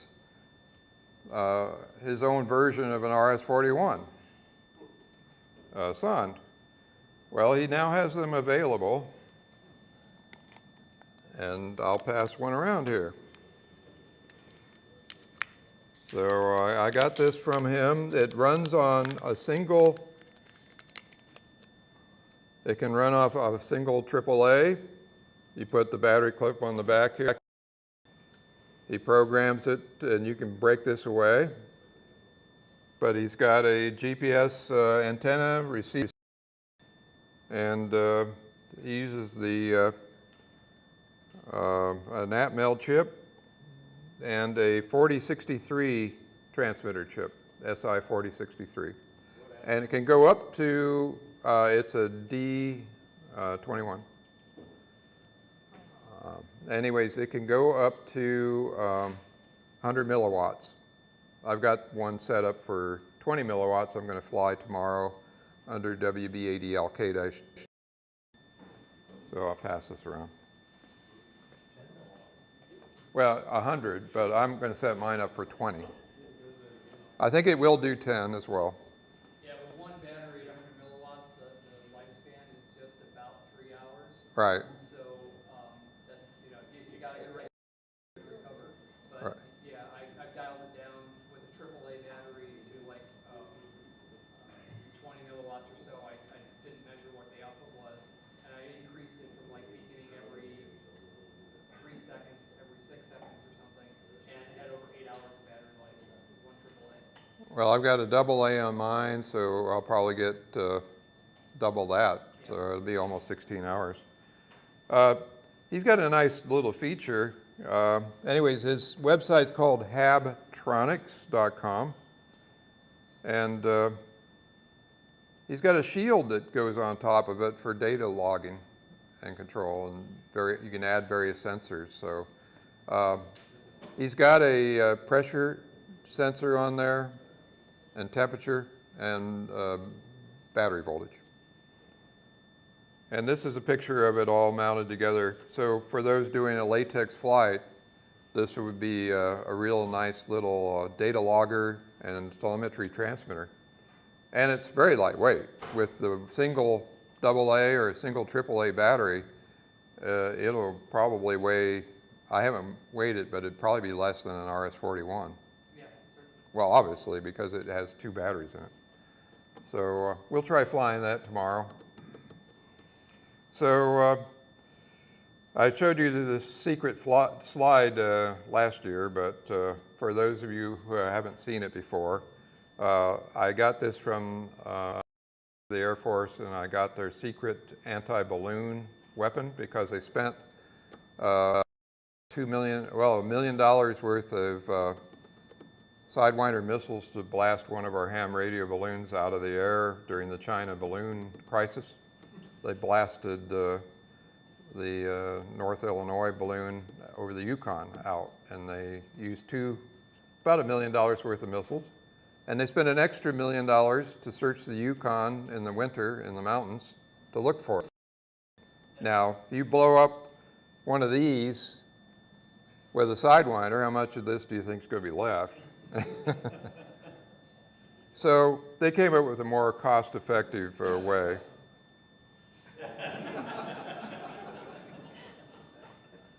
Now, before I end, in honor of Marty Griffin, WA0GEH, Bev has to print up a few stickers.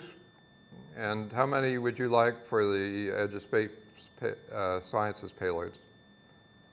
We have, I think we got about 10 of these.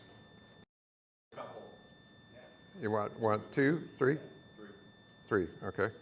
And extras for anybody who wants to fly Marty's picture to the edge of space. And we also have some for Keith Kaiser, WA0TJT, for anybody who would like to fly some of his images to the edge of space as well. And Harry has already put his own version onto one of the RS-41s for Marty. So, Marty, take a picture of your tracker, send it to Jim, and Jim will get it to Sharon. oh, good. That's a good idea. So if anybody, here's your 3 for Edge of Space. And then there's some leftovers here for anybody else who wants to fly it. Thanks, Bill. Well, thanks to Bev. She's the one that printed them up.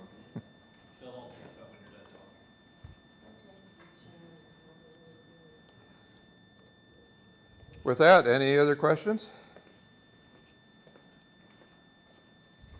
Questions? All right. Thanks, Bill.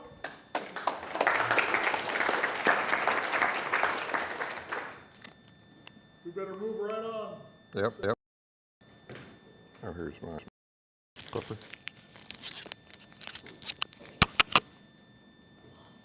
You know, I've been kind of going back to vacuum tools.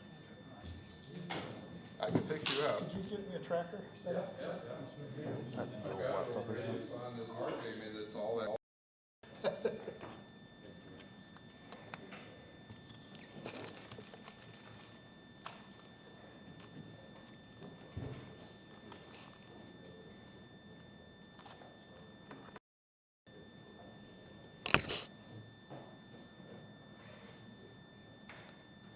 Bill, you're asking about the solar panels, 3.675? Is that what you're asking?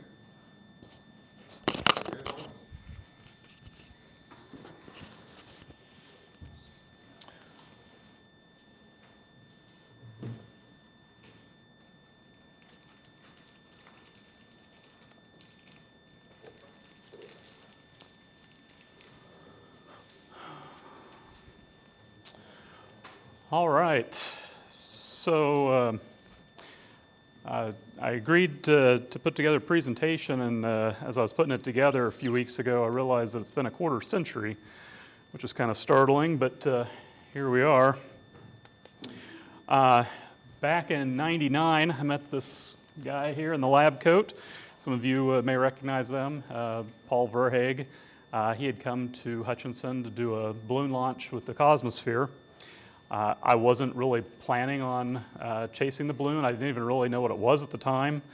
But like any responsible young adult, I jumped into a car with a complete stranger, and a few hours later I was hooked. Back then, there weren't all these that are laying around everywhere, free trackers falling out of the sky and such. And so I set off to build my own tracking tracker out of a microchip PIC processor, and to put together a team of chasers we see here, and all the other laptops and TNCs and paraphernalia, everything that goes with it. And in early 2001, on a cool overcast morning, we launched our first flight, which is seen here. On the tail end of it there is a space blanket as a steering rudder to keep the thing stabilized, and spoiler alert, it did not work. So this is a portion of the team that assembled to put together this flight, this experiment. There I was, a much younger version of myself. Cell phone work, that was kind of the technology challenge of the day. That was back before everyone had cell phones, and I had to borrow the thing from someone. The air traffic control tower was waiting on us to give them a call so that they could schedule us for release, because we were within the Delta. And the cell phone wouldn't work. After about 10 minutes, we just gave up and we launched it. And a few minutes later, we realized that, well, duh, you've got to dial the area code on a cell phone, even if it's a local phone number, which was, you know, you didn't have to do that before cell phones. So someone, and I honestly don't remember who anymore, someone advised us that we needed one loaf of bread positive lift on our balloon to achieve the desired ascent rate. And I don't know if it was the awkward unit of mass that was given to us, or if we just didn't get enough gas in it to begin with. But we took off at a few hundred feet per minute. You guys, anybody that's not a noob and understands that that's not a real great thing. So we were heading off to Nebraska and to Iowa. I had been in contact with a name that hasn't popped up on some of the listservs in a while, Ralph Wallio. I believe he's still around. But he was up in Iowa, and he was helping the HF communications, because, you know, those don't require area codes. And he was picking up our tracker and gave us some updated predictions that were putting us to Iowa. And so he called up another guy that actually just chimed in on the listserv the other few minutes ago, Mark Connor, up in the Iowa or the Omaha area, and he set out to help us recover. As luck would have it, the balloon actually burst a little bit premature, and Ralph sent Mark down to Nebraska, which is about 3-4 hours away from home. Out in the field there is Mark there on the, I guess the left, and then one of our locals, Craig Bronner from Hutchinson, that had gone up to chase, but you can see the package out there in the grass, and they marched out and got it. We had plenty of learning opportunities along the way. Things like don't trust the charge on your laptop battery, and if you make sparks inside of a KPC3 TNC, you can just write it off. My boss, Casey, was riding with me on this adventure. He had an unusual job title at the time of VP of Marketing and Technology. And I think I may have told him, don't worry, we'll be back home by lunch, or some such nonsense.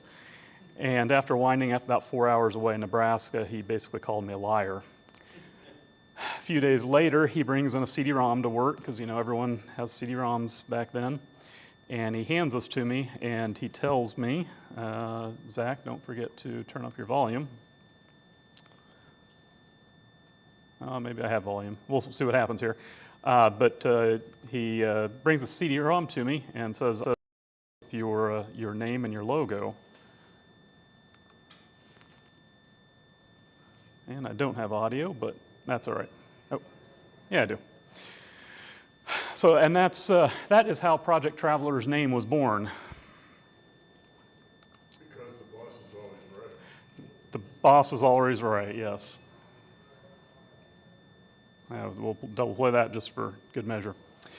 My brand new tracker that I designed from scratch worked almost flawlessly, except for a short blip during the final couple minutes of flight where it keyed up and just started transmitting some gibberish. Looking back on it, it's pretty amazing that all those batteries stayed in place and the delicate little wires, none of them broke loose. This is the PIC processor on the big T-shaped circuit board there on the left, and it interfaced it off to a Garmin GPS and a Yaesu HT radio in the middle. I had a couple toggle switches. They're the ones you have to kind of lift up to flip back and forth because, I thought that'd be pretty cool. This is my grandfather, who worked as an avionics tech at the Hutch Airport for about 40 years. He was my mentor and always encouraged me through all my hobbies. He didn't go chasing, but I called him because I'd figured out how to make a cell phone work by then, and let him know that we're up in Nebraska and everything worked on the tracker except for the last couple of minutes, and I just quit operating. By the time we got back to Hutch, he had theorized the whole problem, deduced that we were cold soaked from altitude, and then went through a patch of cloud.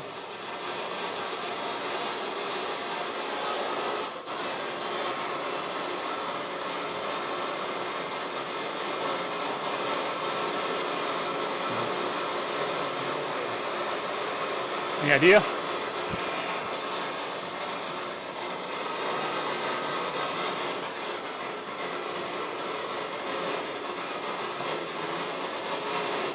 That was some hailstorm. Yeah. Grandpa George. The tornado shelter is. I think the batteries may be going out on this. I muted that thing. So yes, that was George telling me he hates his picture being taken. No, yeah, he had theorized that we had gone through a patch of cloud and caused condensation, and that we should conformal code all of our circuit boards, which we started doing, and never had that problem repeat. Here on the left is my boss Casey that created the logo. His daughter was getting ready to go into 6th grade, and so he thought the whole balloon project would be a great thing to bring into the classroom. He developed a whole curriculum around RHAB, and as you can see, here, he was bringing in a chunk of dry ice into the classroom to illustrate, kind of how cold it was up there. On the right-hand side, we had a vacuum chamber that showed the effects of low air pressure, and the classroom favorite experiment was to take marshmallow peeps and blow them up.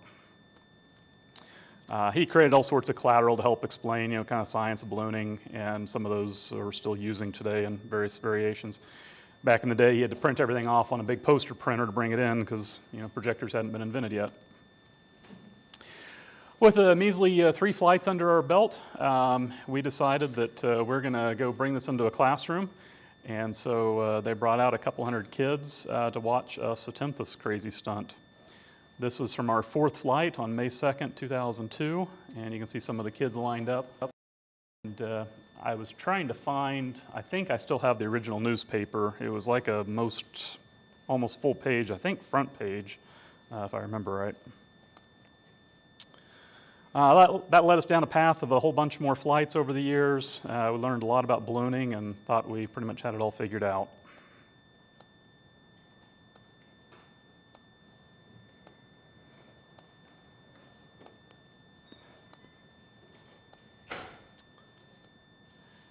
Then 2005 hit. Gpsl that summer, a group of us drove up to Omaha. I had been working on my own balloon, nichrome wire based, incidentally. We had a type on this particular flight, and like I said, the whole group of us about 5 hours away to participate.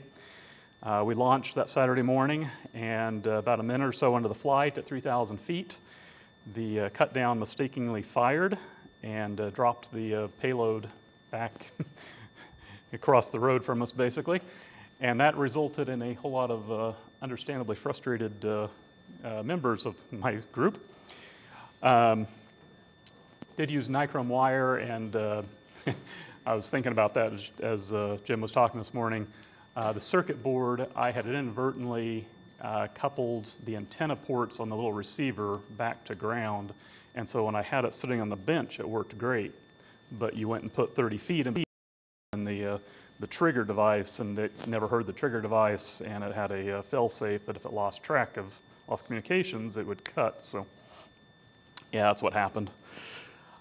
So that was kind of the first thing that happened in 05, and then the second one was we were testing out a new pocket tracker, which was kind of the state of the art at the time. It was a little VHF APRS transmitter that fit into an Altoids can, and it had a phase lock loop that you had to kind of hand tweak in there, and it was a little bit quirky, and we didn't ever properly cold soak it when we were adjusting that PLL. The PLL got up to altitude, and it lost lock, and that was the last packet we ever heard from it. We had visual on it for a while, but after losing, we had visual on it for a while, but then we lost visual. We assumed that it burst. We had narrowed it down to a few square miles of farmer's field, and there was 2 chase vehicles. We split up and we started looking for it, hoping that after it got on the ground and warmed up, we would start hearing it again. We never found the tracker, but the other vehicle did manage to find 2 nails and 2 different tires. Life pro tip, AAA will come out to the tire. When you tell them that you need more tires than you have spares for, they just shrug their shoulders. After that disappointing and costly year, and the fact that several of us in the group had young kids and we were trying to financially scrape by, we sort of disbanded for a bit.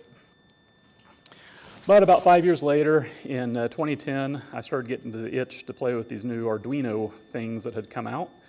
And so I wound up porting over the PIC code over to the AT Mega processor. And I was aiming to get all of the systems kind of simplified, easier to go into a classroom and let them kind of build the tracker and configure and all.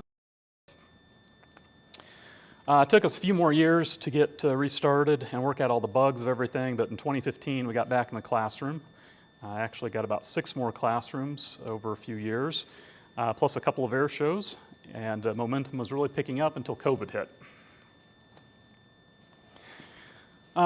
2025 did have a second loss. It was a fairly heavily experimental flight. I was flying a whole slew of like 4 or 5 trackers, something like that. And some of the trackers started giving us some fits on the way up to troubleshoot.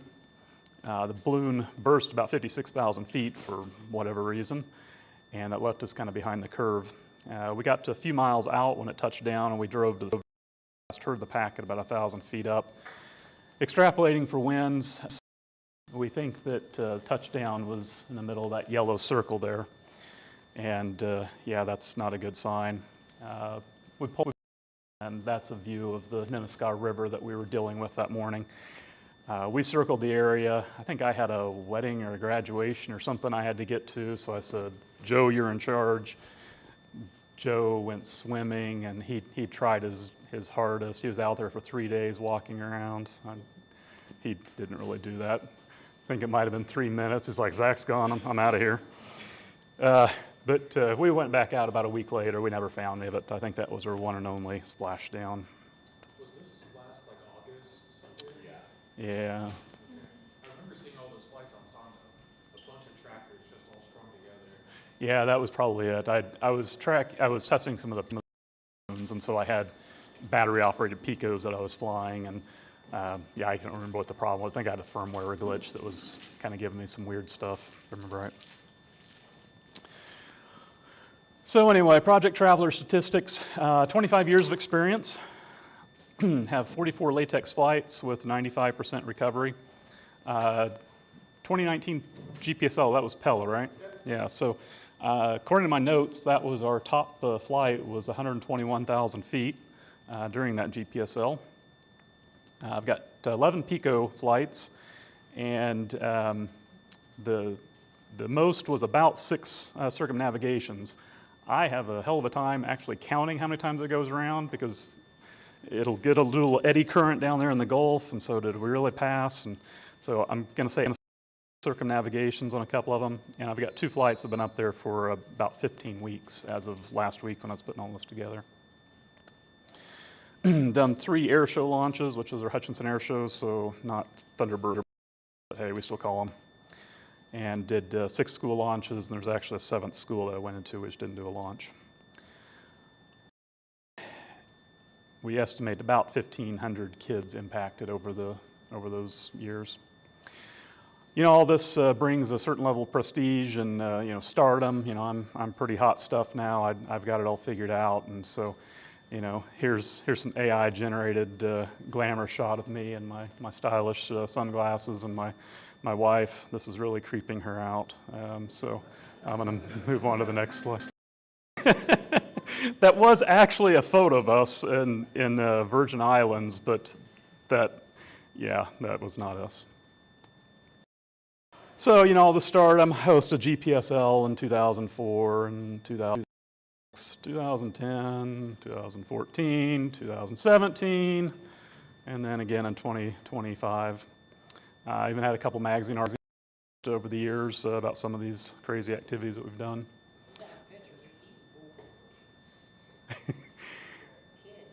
Yeah, well, yeah, that was one of the first ones from Hutchinson. I can't remember, but it was at the Cosmosphere. But one day I get an email from a Japanese TV show.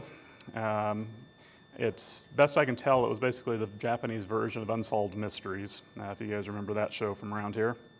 They were asking me to be a subject matter expert on balloons because the residents in Japan were starting to report that they were seeing weather balloons over the islands, and someone had theorized that they were coming from the United States. Sir?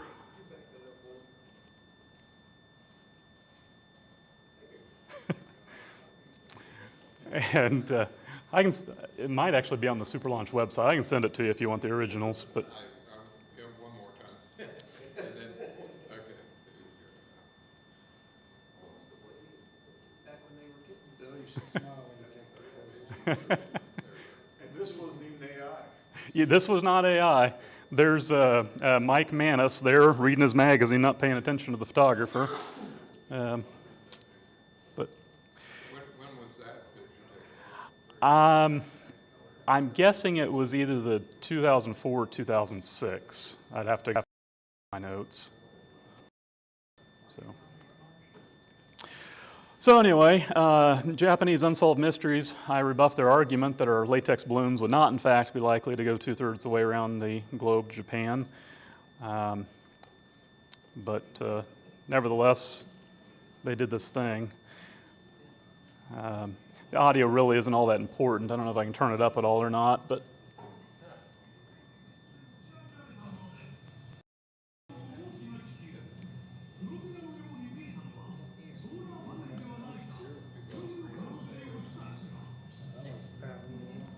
so I think this is their subject, or this is their professor that had theorized these balloons were coming from us.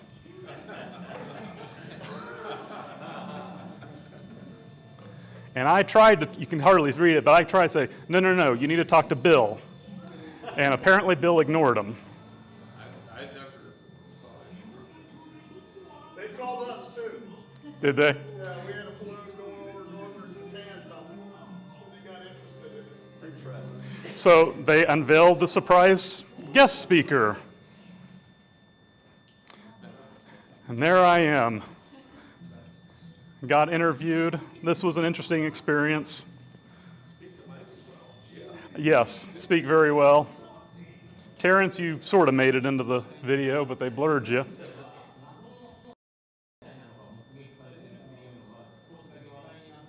But yeah, Japanese TV is interesting. A full copy of this video. It's about an hour long. The balloon segment was only, I don't know, 20 minutes or something, but I think their final conclusion, loosely translated, a haha, stupid American, you can't even understand Japanese. Yeah. They called us, I told them to call Zach. I tried to steer them to Bill, but... Well, they did call me, but I never heard back from them. I talked to a woman.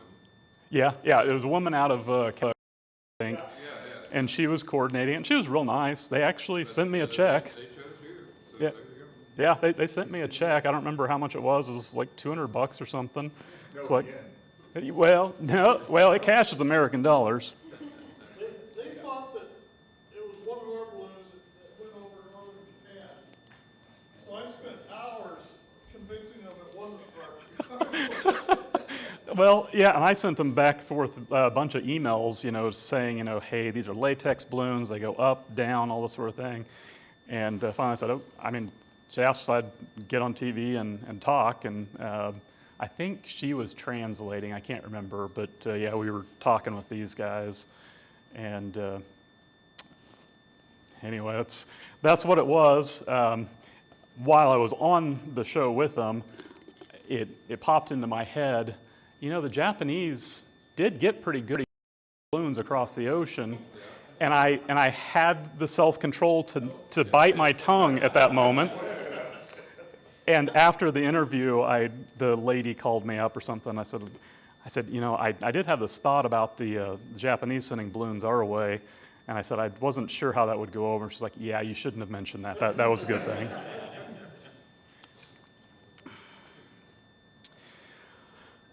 So, what could go wrong? And I describe this hobby to most people. Hydrogen safety is one of the first things that comes up, because those who know.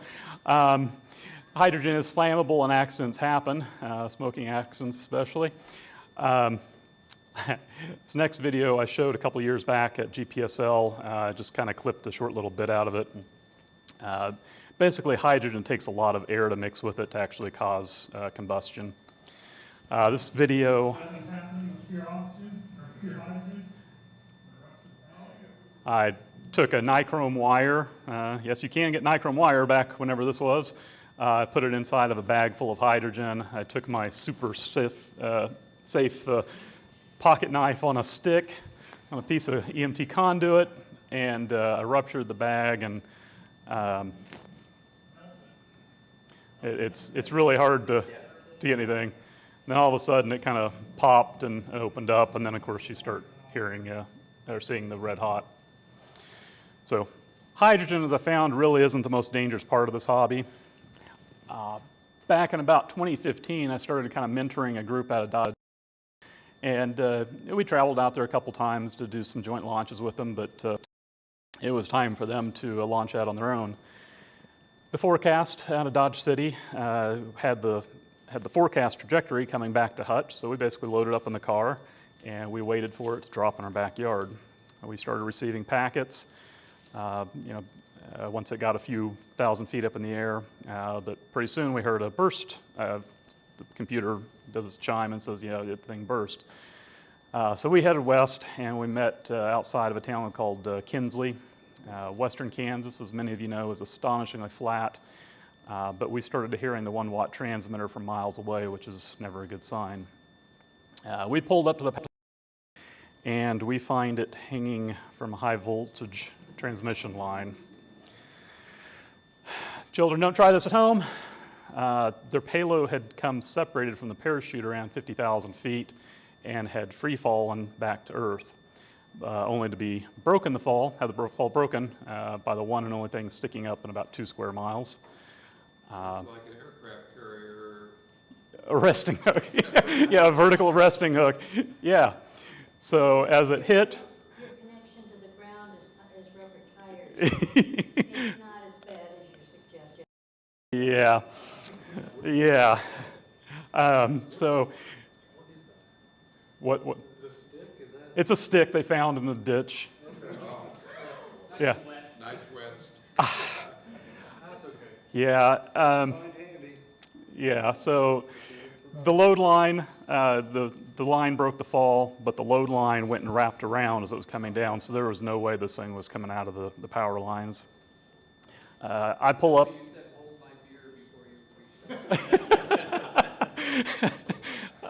This was not me. This was that group that will remain unnamed, not my group. Yeah, we pulled up to kind of assist, and we saw this, snapped the photo, and right behind me, some worker that worked for the power company just happened to stumble across the situation, and she yelled him to get off your truck, and they got a cherry picker out and went and got it down for us. Another daring story was this chase. The man on the kind of left in the middle and the leather jacket is Pete Sias from Salina. He launched a balloon, and a few of us thought we might as well take advantage of being able to use somebody else's gas, somebody else's money. So the three of us on the right, we set out to chase the thing. It became afloat around 90,000 feet and hung out there for a while. We decided to stop and have lunch since it wasn't our balloon. We were about ready to give up and head home when it suddenly popped, and it fell just across the Missouri border into some sort of military base. I've kind of forgotten exactly what it was now. We drove up to the front gate, not quite knowing what to expect. Told the guards our story. They waved us in, told us to get in, get out. The package was probably about 40 feet up on the top of a pine tree. John, the one kind of in the middle on the right, he decided it was duty to climb the pine tree. It was a real skinny little thing with these branches that were sticking out just a couple feet. And he shimmied up the side of the thing. I'm standing on the ground looking at it, trying to decide what I was going to tell his wife when I had to call her. But he made it back to the ground unharmed, and we quickly got to this picture of, wasn't AI, but it was very photoshopped sign because the flash blew it out, but it says, demolition range, do not enter during live firing, live something like that. So you've all heard the phrase, don't cry over spilled milk. What if it's an entire cup of sugared coffee straight into the laptop keyboard? That was almost the most damaging situation that I've had, but actually to Dell's credit, the keyboard has a tray under it, and it caught everything and actually kept it from going down into the laptop. Flushed it out with some distilled water, and still using, well, literally using the laptop right now. Several years back, Trey retrieved a capsule for some ranch land. We split the packages up, and I was carrying a capsule over my shoulder, something just like this, kind of walking around. I was leading the group back across the field, back to our cars, and kind of listening to this thing kind of knock around and everything. And the guy right behind me yelled, "Rattlesnake!" Yeah, it wasn't this that was rattling. I almost stepped on the guy. The group behind me, they saw it and they were able to avoid it. There was a kid with us, or one of the guys said he was going to kill it and cut the rattle off, but they didn't want to scar the kid. This little bastard I did see. We went up to a farmhouse to ask for permission to enter the field, and there was 3 dogs, 2 big ones and this little ankle biter. The ringleader, yeah. The big dog seemed friendly, and I let him sniff my hand and everything, and get out to go up to the front door, and this little guy had other plans and bit me on the calf. Didn't exactly puncture the skin, but it scratched through the pants hard enough to draw some blood. After that, I decided that we didn't really need to ask for time, and we just snuck in and got our payload and got out. Several weeks later, I happened to be at the doctor's office, and he noticed the scar and asked what happened. I told him the story. His face made it perfectly clear that he did not approve. All right, kind of wrap this thing up. Last section, the hardware. Jim and Bill have kind of alluded to it a few times earlier today. As I said earlier, I started out with hand-etched boards that were, big boards. The capsule weighed in around 4 pounds. We used like 1-inch styrofoam that was all epoxied together, and it all worked really well, but it was heavy and dense. And of course, that styrofoam keeps breaking every few flights. Since then, I've spent a lot of time working out the kinks in the system, trying to make everything on the process loss on launch day as simple and error-free as possible. These are a few of the trackers, my heavy trackers, I guess. I've used the radiometrics module, which is kind of in the top left up there. It's a real good, solid performer for a transmitter, but it's on a fixed frequency, which creates issues when you need to go off to an alternate off of 144.39. Switched over to using the SA818V modules, which are capable of 1 watt and configurable across the entire 2-meter band. The top left, it was an Arduino form factor and actually started out life as a shield for an Arduino.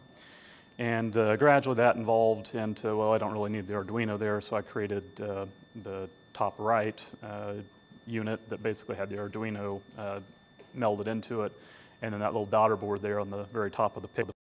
That was swappable. It could be swapped out with the radiometrics or the 818V.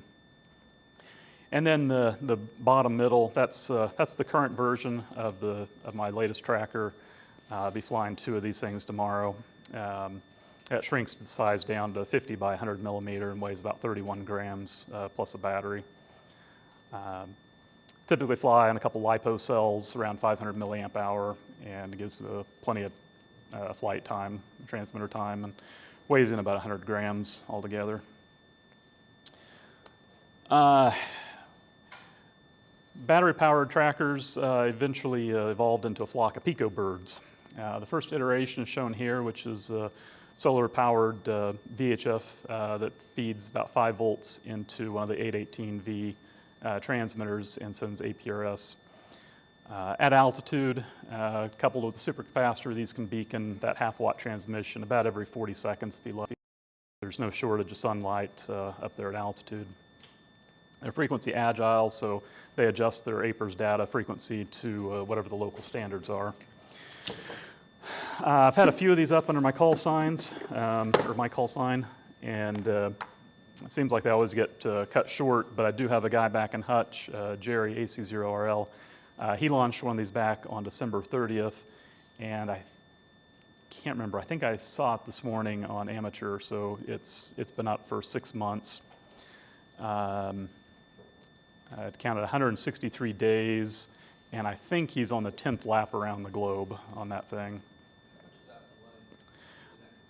It's right at 17 grams, and I'm going to pass it around here in just a sec. So you got them tangled up here. But yeah, one thing that Jerry did, Jerry started me on, is a POXAM. When I started out, I was trying to minimize any kind of extra. I flew them very bare and really avoided anything extra. But he started epoxying things for some mechanical rigidity, and then he also used high voltage chronodope, conformal coating basically, to go over the top. And so they have solder masks on them now, of course, out of the factory, but I've gone over with it. But yeah, this is one of the key solar trackers that Jim mentioned this morning. I'll pass it around. It's got a whip antenna on the top, and then the other is the counterpoise coming down. And then it's kind of wrapped up, but I've got spider wire, Kevlar fishing line that goes up to a 3D printed balloon attachment. So you just slip the neck of the balloon through that. And it's 30 gauge wire, and then I can't remember what they call that piano wire, what gauge.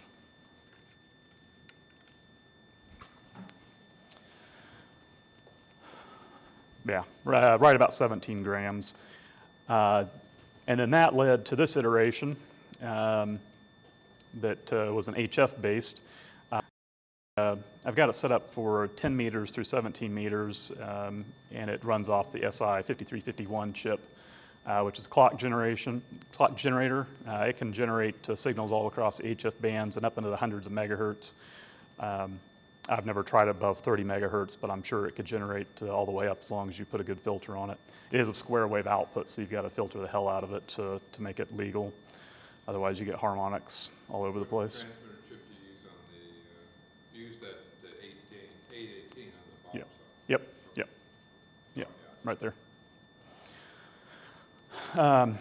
So it's gotten kind of messy because I keep taking it apart to take photos and then wrapping it back together, but this is the Whisper HF, or the PT Solar HF is what I'm calling it, the Whisper model. But yeah, it's dipole. The top leg of the dipole connects to the same bracket that goes around the neck of the balloon, and then the other side just kind of hangs down below. And it also weighs in right at about 17 grams. What's that? Oh, were you the one that just ordered it? Okay, I shipped it yesterday. It'll be at your house tomorrow.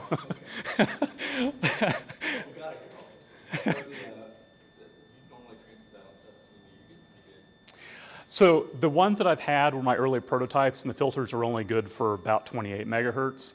And so, yeah, I'll lose a few days. I think some of that has to do with 10-meter propagation not being all that whippy.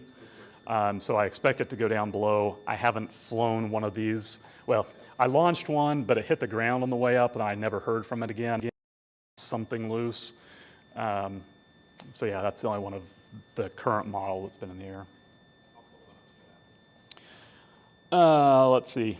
So yeah, I've got W0ZC 18 and 19. They've been up for about 114 days or so.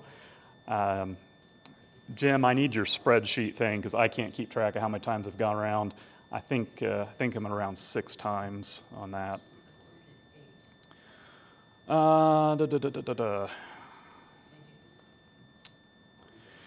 So with all these trackers, I did attain my goal of having a simple configuration tool that communicates with the microcontroller over like a TTL type serial port. There's an application called PT Configurator because I named everything PT because why not? It queries the tracker and figures out which type it's talking to, whether it's an APERS or anything like that, APERS, HF. And so here's kind of a picture of one of the boards being programmed, just a 3-pin header. And then the PT configurator asks, how you want to set it up. Do you want a simple delay of X seconds? Do you want to adjust the beacon rate based on how fast you're going? Do time slots or the low power mode that kind of conserves power for solars? Several years ago, sorry Jim, your cut down is making me cringe. Several years ago, we started wondering what might happen if our packages hit a car. And one of our guys in the club, he figured out that he could bring a bag of Snickers down to the auto glass repair shop, and they would give him old windshields. So we pulled, he found a good windshield that had minimal damage. We built a 2x4 frame, and we spliced the glass into it, and we did something. We stood in the back of a truck and we threw a bag at it. I actually had a fishing pole type thing and hit it. That was a 5-pound payload hitting at about 20 miles an hour. And after that, we realized that pretty much any direct hit at highway speeds is going to result in a cracked windshield probably. It obviously depends on what angle you hit and all that sort of stuff, but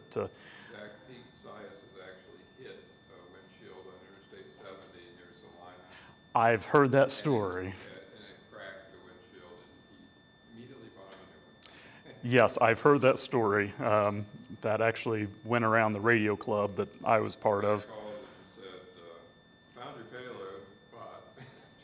Yeah, and he thought he was a friend pranking him, and yeah, it almost got attorneys involved.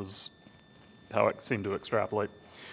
But yeah, so we've gone over to these flexible bags, lunch bags. I'll pass this around so you can look at it. This one's flown a few times, you can see. But just use Gorilla Glue, which some of that Gorilla Glue is coming off. But to use foam padding from seats. Here's one of the PT Flex tracker boards in here. But wire for the antenna that just crumples as it hits the ground. And you can cut things out, pockets here for the cameras and all that sort of stuff. But this is what we fly now to try and minimize damage to hitting anything.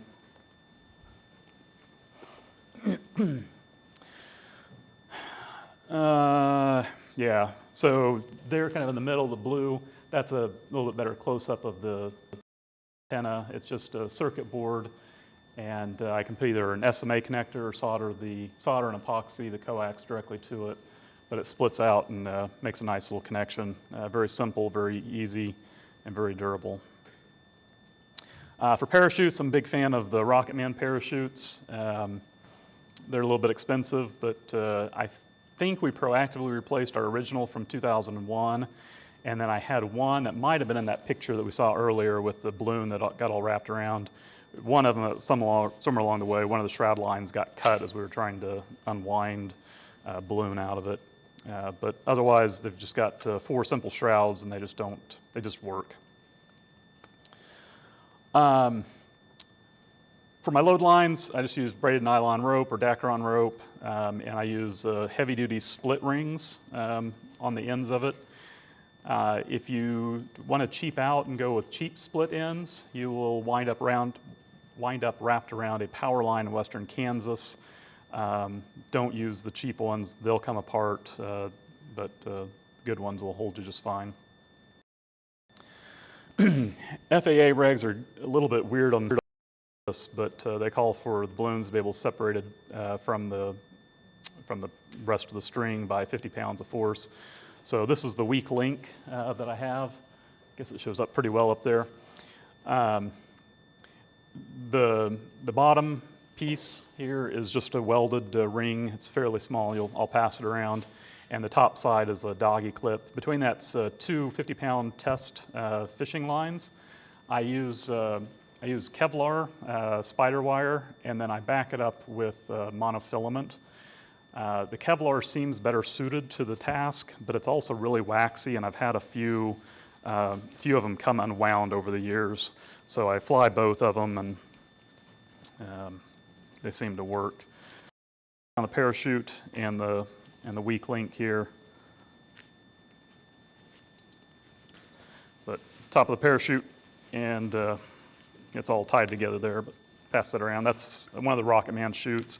And don't ask me what size it is. It might say on a label, I don't remember. With your weak link, how much payload weight do you? I don't think I've ever flown about 12 pounds, but it'll hold 12 pounds. 12 pounds. Yeah. Near there. Yeah. Yeah. Most of my flights anymore weigh in around 2 to 4 pounds, just because I don't feel comfortable throwing up big, heavy metal things. And so, as part of everything else, I've just been all my packages. And so that's just where it's naturally gone to.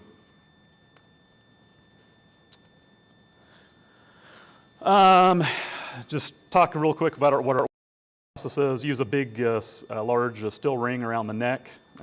We slip that ring over it before we stick the fill hose in to start filling. And then we just put zip ties. Historically, we used to use zip ties and duct tape, but after studying what Terrence keeps bringing back from NOAA and an ARM, we've just decided to use zip ties and call it a day. We fold the neck around, zip tie it, then we fold the neck back over the top and zip tie again. And then we bring a nice sharp tool up near a fragile latex balloon and cut the edge off to make an even sharper piece of plastic that's going to fly with our balloon for the next act. Just leave the zip ties. They're fine. That's how the pros do it.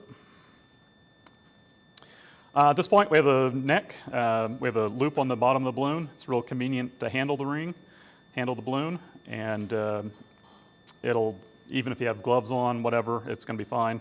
Once the balloon's ready and the payload's been verified to be operational, you just take that, that ring that's on the end of the weak link here, and you just snap it onto that handling ring and you're ready to go.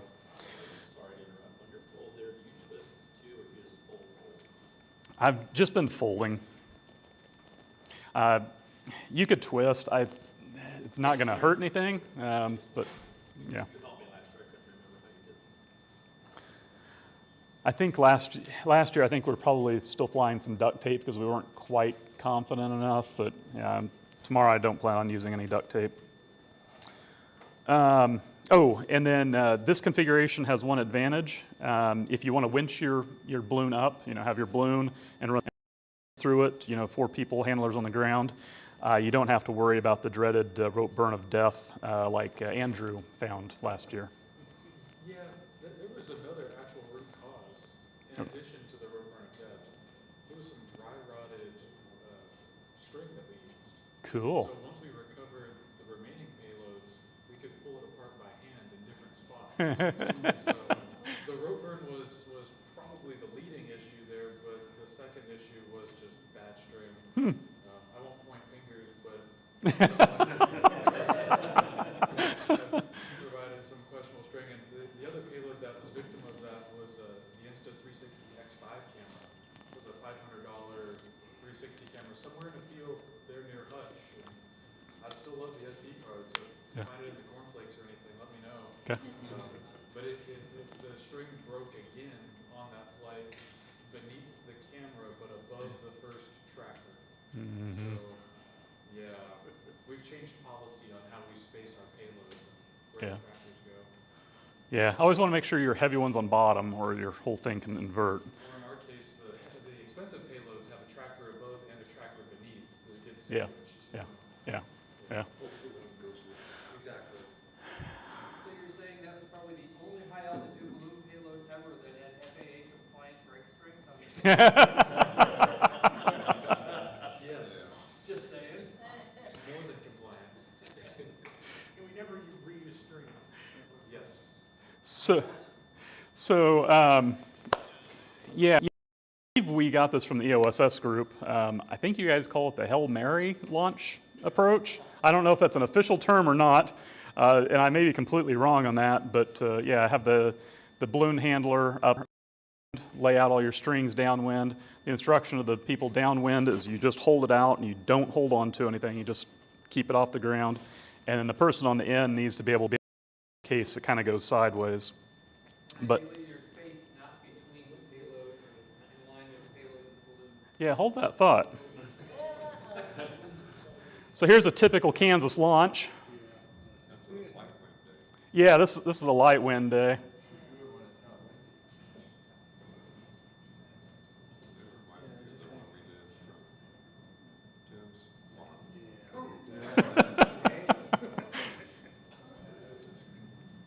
So yeah, that was the windiest launch we've ever done. I think we're in a wind advisory. Why we decided to launch, I don't know. My guess is it was scheduling conflicts, and we're like, nah, we've got the gas. What else are we going to do? All right. It's a little bit more exciting when you get about 400 kids watching. Yeah. The wind shifts right when you let go, and all the payloads go right into the kids. And they go scrambling. All right, when I'm chasing, I usually have the Yaesu FTM 400 mobile radio with me for communications and for a simple APERS display. It gives me a quick peek at where the balloon is in relationship to me. But my main tool that I use is Balloon Finder. It's a Windows application that I've written. It's out on the projecttraveler.org website. But it gives me a map of the flight along with the ability to run ad hoc predictions. It also runs updated predictions. Every packet comes in, it's re-predicting and it's reanalyzing based on the winds that the actual balloon has encountered. Of course, I have a GPS to track my own position, which hopefully I have that with me. I thought it was in that tub that I brought in. It's not, but it's a Bluetooth-enabled GPS that feeds into the balloon finder on the laptop. And that lets me calculate distance where I'm at and then distance to the balloon, bearing, elevation, and so forth. Of course, it picks up APERS IS, so I can, just watch at home. It also eye gates from the balloon back up to the internet, because we have a lot of armchair chasers that want to see exactly where it landed in the field. Found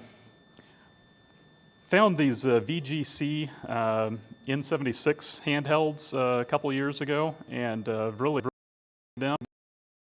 It's got a Bluetooth-enabled KISS modem inside of it, and so there's, between the Bluetooth GPS and the Bluetooth coming off the KISS modem, there's nothing attached to the laptop unless we need to plug in to just top off the battery or something.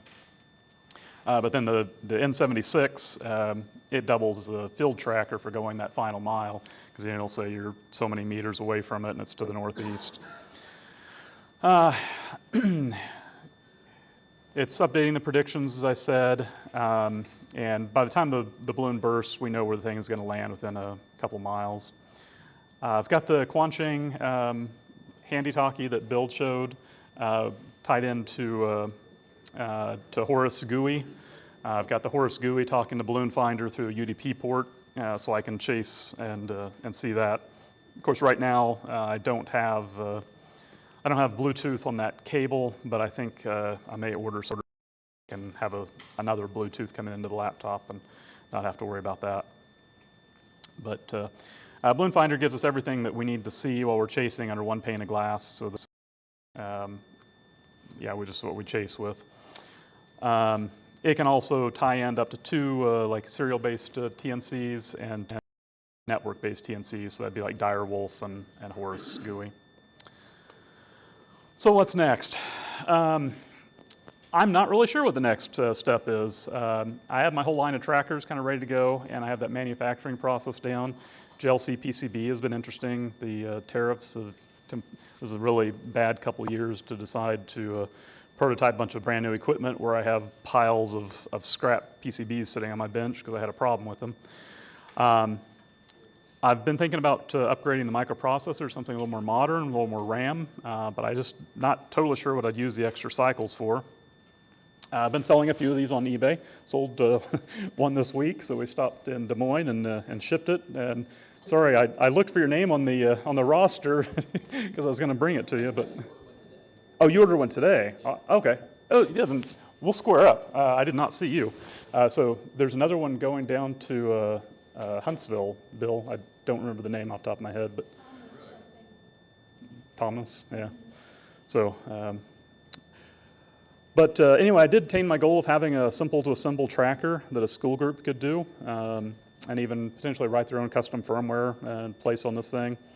And so I'd really like to get back into the schools and maybe even get into more of a high school or college level. Most of my stuff's been around 5th, 6th, 7th grade. The Pico trackers, they're fun. I've enjoyed building and launching those things. It's a challenge to get all the mechanical and electrical and software issues figured out. I think I'm getting close. But I will say that the Picos, they don't scratch the social itch of the adventure of going and chasing and putting together chase teams and you know, trying to walk through the field without getting bit by anything. A few of us have been talking about doing a Pico build party at a local makerspace where we'd assemble a thing and then and maybe go fly, you know, yet that weekend. But right now, I'm just having fun and enjoying all you guys as company. You guys have been like family to me, and I really look forward to these Gpsls every year. So that's all I've got, unless anybody has any questions. And no, you can't ask me questions. I have a comment. Seeing your flight that came down on the power lines without a parachute, we launched one for the university. The kids we did 5 balloons, so it was very chaotic, and one of the people that were organizing the students wasn't there. So I was doing the predictions, and they launched a balloon that had 2 big power switches on it, and I heard one student say to the other, "Did you turn it on?" "No, I thought you did." So they had to do a paper about the importance of checklists before we could fly. But they also forgot one other thing. One of these. Oh!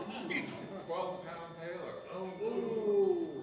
Crashing down at terminal velocity from the stratosphere. We were all worried, so it's going to hit somebody's Jaguar or Mercedes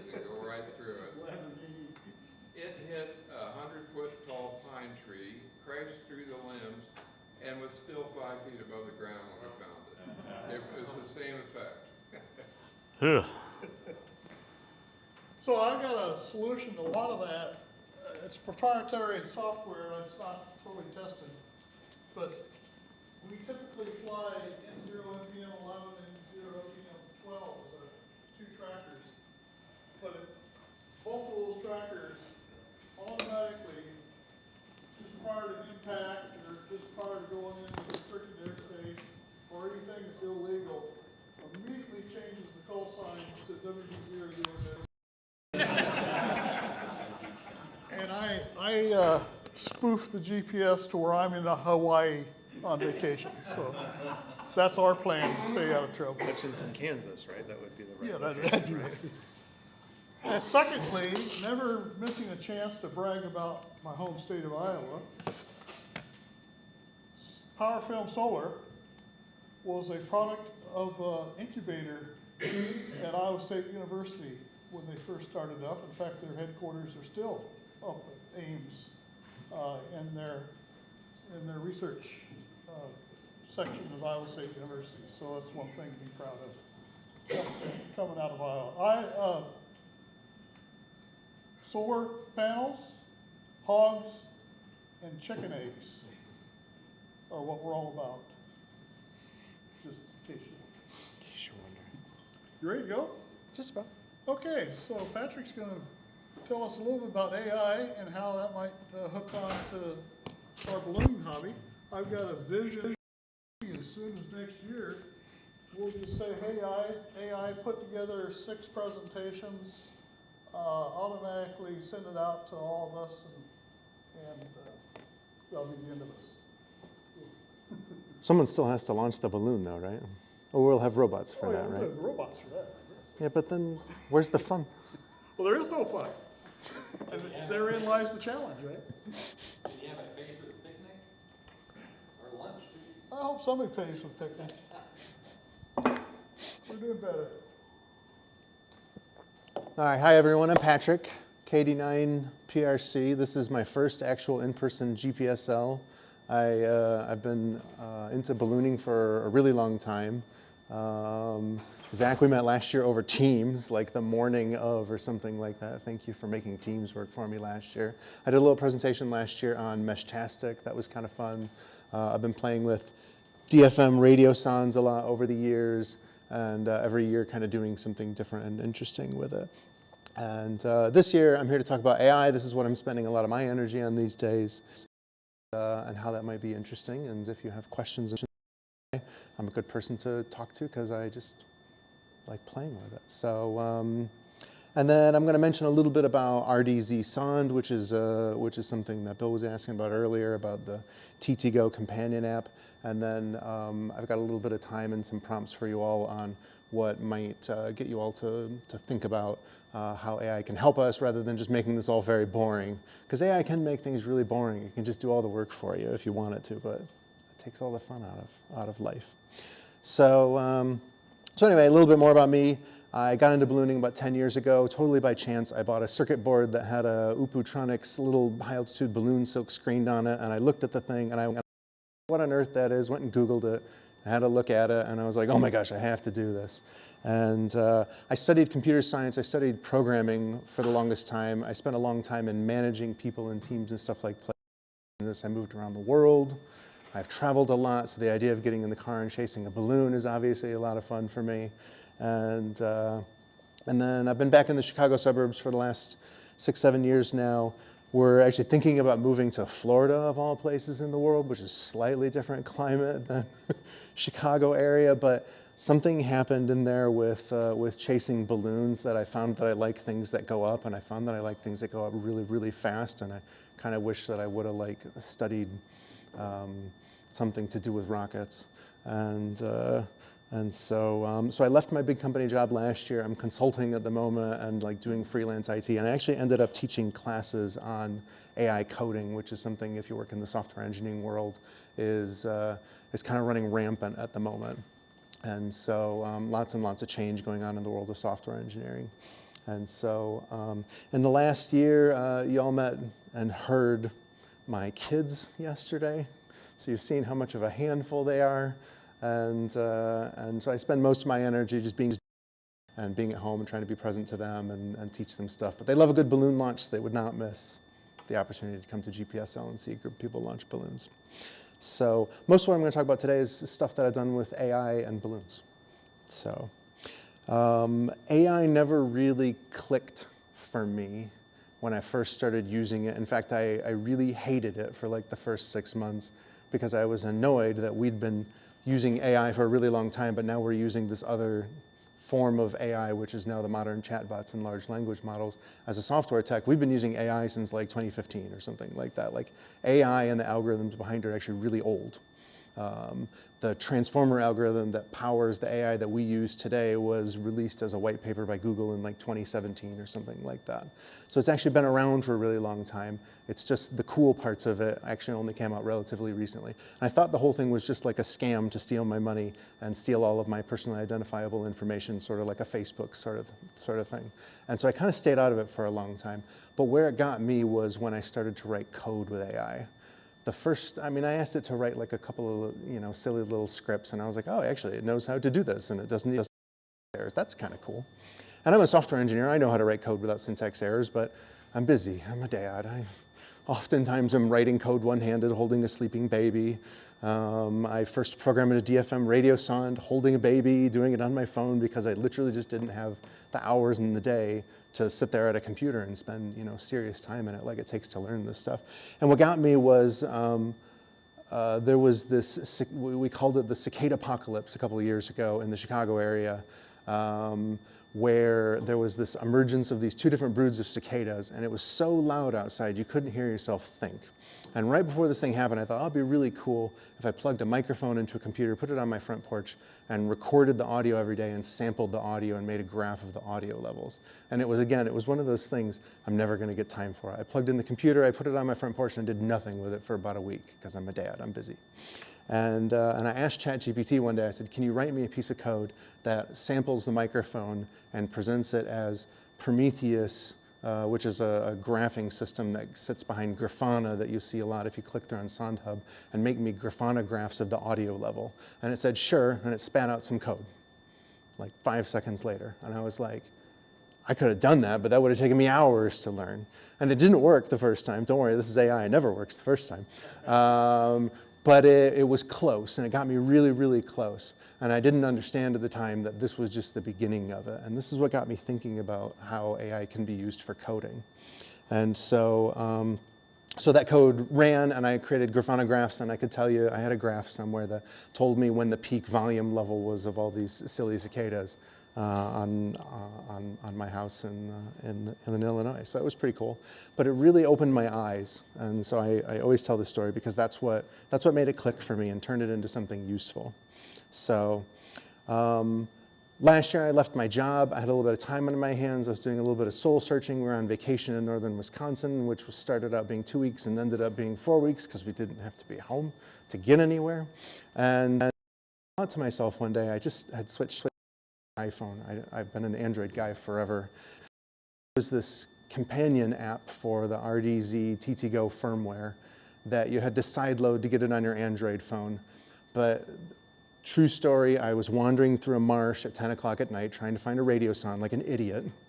It was cold, and I was up to my knees in water, and I couldn't find the bleeping thing. And I'm looking at the SoundHub map, and I was just so frustrated and disheartened, and it's late and it's dark, and I pulled out the companion app, and I just had this, oh, maybe I should try the thing, and it said, walk 7 meters that way.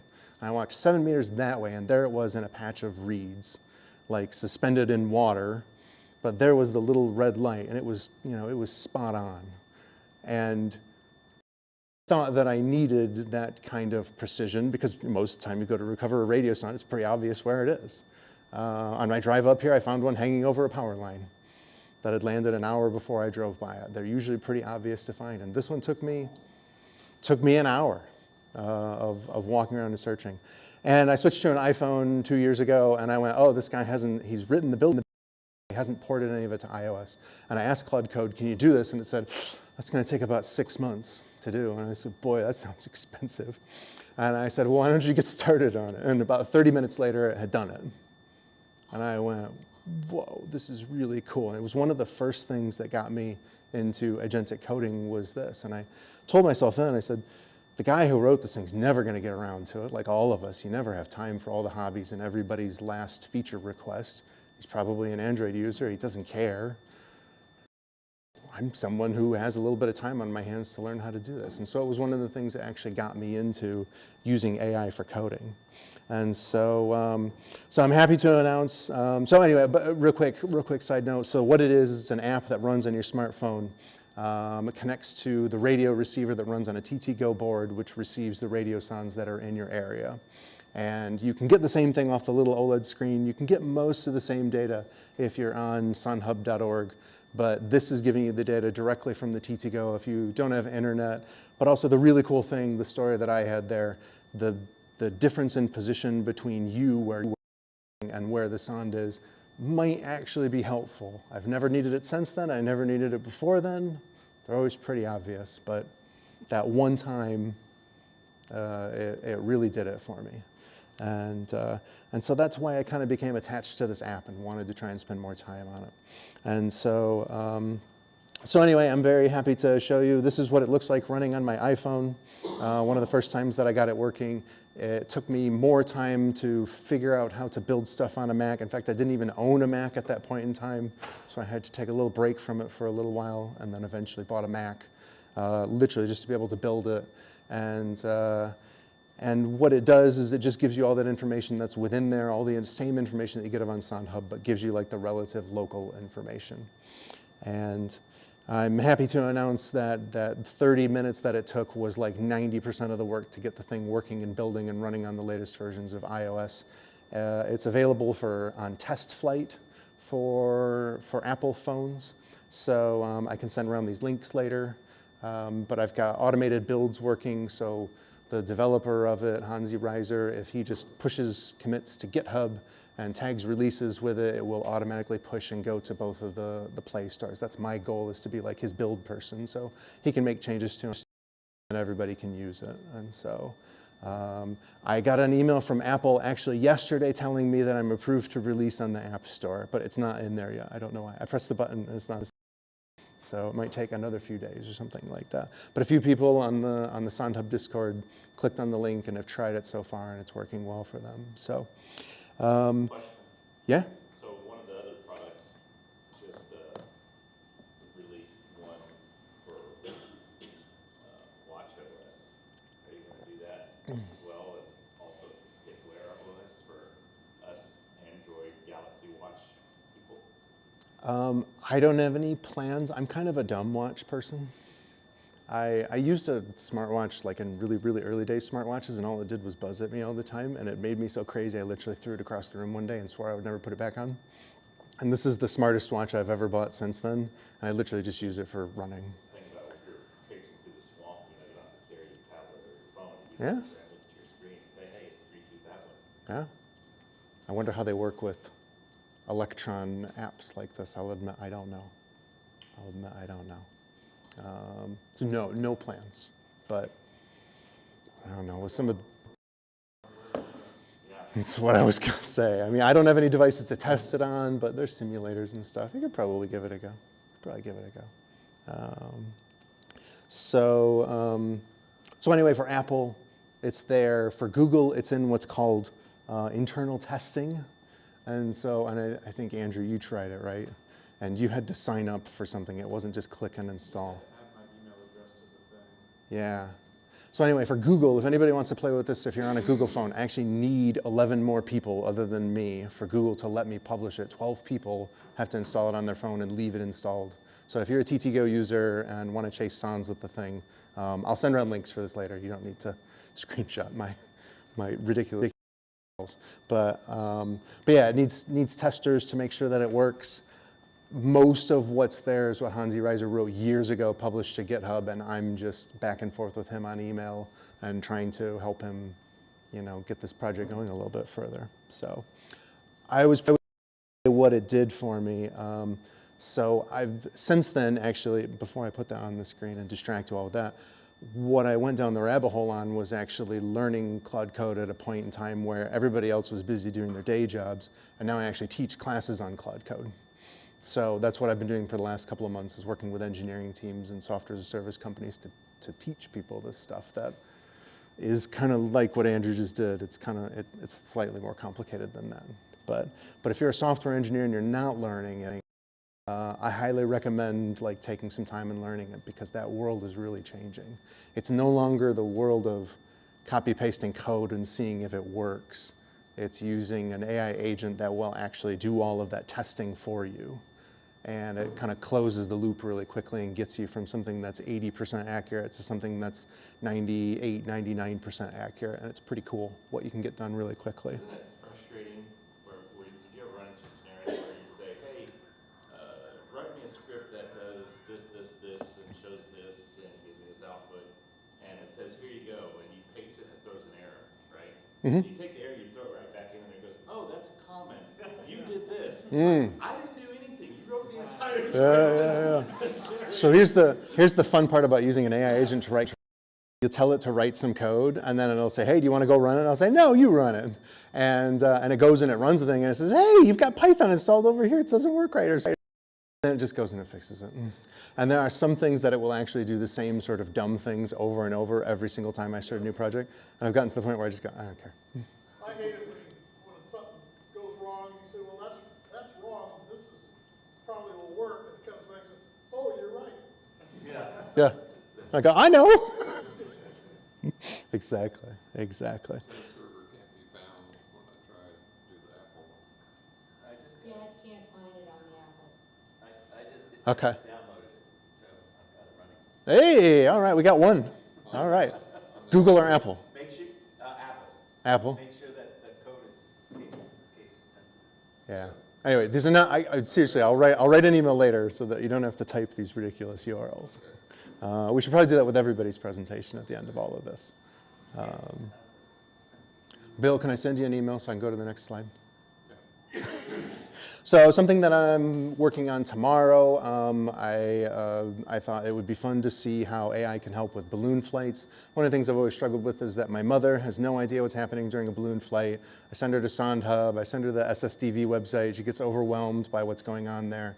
And I said, oh, wouldn't it be so interesting if something could run all of that through like a vision interpreter for you and like look at your different telemetry and just like give her a status update every 5 minutes. So we're going to see if my mom can follow this tomorrow. Probably not. What it really means is use her webcam and determine when she's got a confused look on her face and say, let's just I don't think my mom's going to consent to that. And also, I don't expect her to stare at the laptop for 2.5 hours straight. But I don't know. I haven't found like a brilliant use case for what AI can do during flights.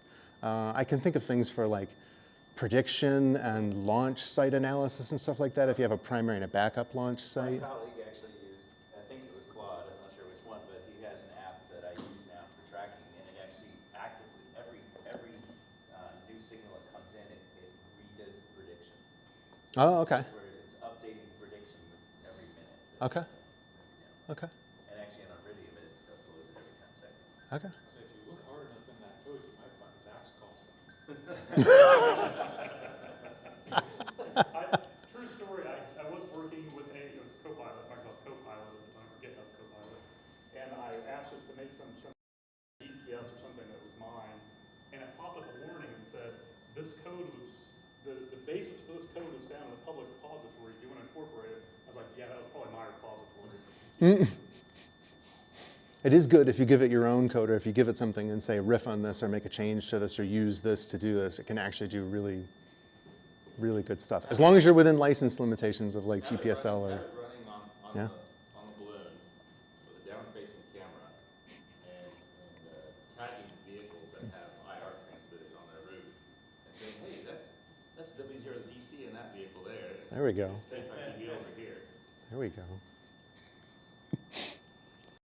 Anyway, there'll be something that's running tomorrow during the flight that I'm experimenting with. Tomorrow, I'm honestly flying everything that I flew at my last flight, which was a little bit over a year ago. I basically in about a year.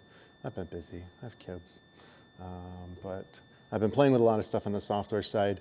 I just spent the last month down in Cape Canaveral, and so I was sitting there tracking a radio sonde one night that was launched out of the Air Force Base, which tends to launch like 3, 4, 5 times a day whenever there's a rocket launch.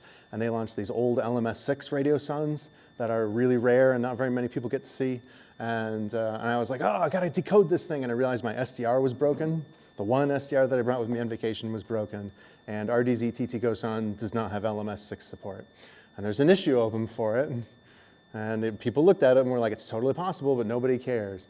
I asked Claude, and 5 minutes later had ported it. Unfortunately, I didn't have the board like physically able to get it in there in time to get telemetry. It landed out in the ocean. It doesn't really matter. It landed out in the ocean. I actually, this is a true story. I published this on my blog.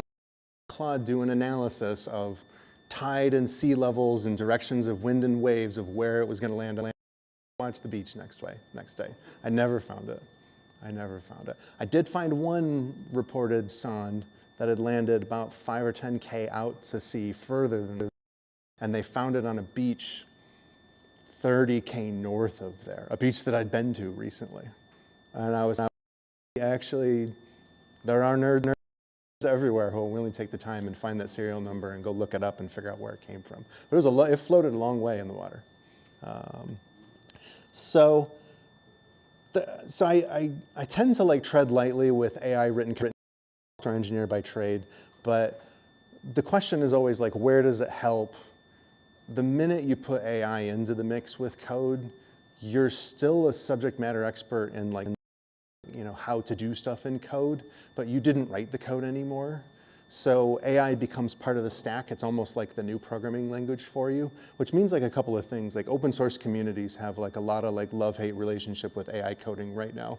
That some of them are embracing it, some of them are kind of being a bit careful about it, and some of them are actually saying, oh heck no, because actually the process of writing code, which can take hours and hours, is part of what makes you feel, why do we launch balloons? It's hard. We don't launch balloons because it's easy. Same thing with software. If it takes time for you to write software, then you're probably invested in the project and you feel like a member of the community in the first place. And if you do what I just did with this patch for TT-Go sonde, like I have a prior relationship with the software, I'm probably not going anywhere. But if I just like fired this patch out of the blue, what is to incentivize me to do a really good job when it only took me 5 minutes in the first place? And if you're reviewing that thing, you probably might look at that and go, boy, I don't know, this person didn't really spend that much time on it. A lot of open source maintainers have had a lot of challenges with just lots and lots of cheap code getting chucked at them really quickly that on the surface looks good and reads good, but actually is like a net negative for them because they get all these features pumped into their apps that they don't actually care about in the first place. So these are kind of my open questions for you all. If any of this sparks any interest in the but is there anything that you feel like we should be doing? Are there any opportunities that anybody's seen? Or actually, conversely, like negative things, like, hey, like, stay away from this or stay away from that or something like that as I experiment with all this. So yeah, Bill. Should I recommend to high school students that they should pursue a career in software? I go back and people actually generally ask me, should I bother to learn coding or should I just learn AI coding? And my honest opinion is you should do both. If you're interested in computers, like I don't think coding's going anywhere. I just think the old school way of manually keying it in, if you relate it to like a rate of coding of like a punch card type system, yes, the method of instructing the computer is changing, but the process, the mindset is not. You can give the most brilliant tools in the world to people who and they'll build whole big piles of slop that don't, maybe they'll work on day 1, but they will not work on day 90. And there are a lot of negatives that come out on the other side of it. But at the same time, you can't ignore it. Kind of like learning a new programming language. I think it's like learning a new programming language, that you need to learn a little bit of that to keep up with the pace and stuff like that people are doing, but you have to understand a little bit of what's happening. So, I just wanted to analyze the whole balloon launch and tell me to wait 5 minutes before releasing so it doesn't come down into a tree or a river. AI's it's not magic. If you can control when your balloon moves, That's the thing that always gets me. Whenever I look at predictions, unfortunately I lost a balloon very painfully into the back 9, and it was a rough day, and my kids are still sad about it years later. And I look back at it and I'm like, oh, 5 minutes sooner or 5 minutes later it wouldn't have gone there. But then you don't control when the balloon bursts. I mean, I know devices and stuff, but like generally speaking, it bursts at 32K or 34K, and you get excited if it's 34 instead of 32, but there's so much variability built into it anyway of how long it flies, so. What's your redeem code in test flight? Finally got it. I don't know. I'll have to find it for you. I'll find it for you. Huh. So, on Bill's question about Yeah. software development as a career, so I'm a CIO and oversee a team of developers. Cool. And I'm glad I'm at the point in my career. I think it's going to be really hard for a lot of, up and comers to come in, because to run AI effectively, you've got to know what you're doing. It's not good. It's not good if you don't know what you're doing, but yet you also have to build that experience somehow. You have to build like the systems, like the conceptual understanding, but the slow part, the hands-on keyboard part, and the syntax errors part, you don't need to worry as much about that. And just the intuition to say, yeah, that's BS, or, oh, that's a great idea, I never thought of it. Yeah. Some other use cases, do I trust code I didn't write? Yes, because oftentimes it's better than the code that I write. I'm not a full-time developer, I oversee developers. But like you were mentioning, I don't have babies anymore in my hands, but I get that. It's not like trying to jump up in your lap while you're trying to code. And this AI enables people with ADHD to be able to write good code, because you can, sometimes I'll have like 2 clods running, working on 2 different projects, and just waiting for it, bouncing back and forth, and I have enough concentration to keep it going in the right direction, but I'm letting it do all the heavy thinking. One of the best use cases I've come up for it personally is I asked Claude to review this for any logic flaws or something. I forget the terminology I used, but it found in my C code, it found a couple of unchecked buffers where I had 19 characters allocated here, but I wasn't checking for 20. Was it greater than issue? Right. But it's great at going through and finding that, and it's cleaning up a bunch of things that I don't have the time or mental capacity to go through. Maybe things you would never hit on a normal day. I would never hit them, and they were buried in there. They were logic things that you had to look at 5 different functions to realize, oh, I forgot to initialize this. But the second time through it initializes and it's fine. But that's why I always have to click the button twice to make it happen. Right. Right. Can you ask AI to test your software in terms of throwing all sorts of illogical things at it?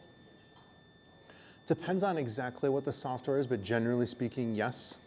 That's something that it can be really helpful for, is doing all that testing that people would never bother to do. And it's infinitely patient is like my favorite thing. And we talked a little bit about education in AI. What should you do and what should you study? One of the best examples that a friend of mine actually wrote a good blog post about the other day is, he said, if you're ever in unfamiliar territory with something that you're doing with coding and AI, tell it to write you a 5-page document that explains what the heck it's doing. And it will confidently spit it out for you 90 seconds later and explain what it's working on. And you can get, you can get it to actually say, hey, educate me on the C programming language. Like, what have I missed here? How is it that I don't understand this? Or how common is this kind of mistake? So yeah, it's infinitely patient in many ways. And yeah, you can get it to do stuff like that, yeah.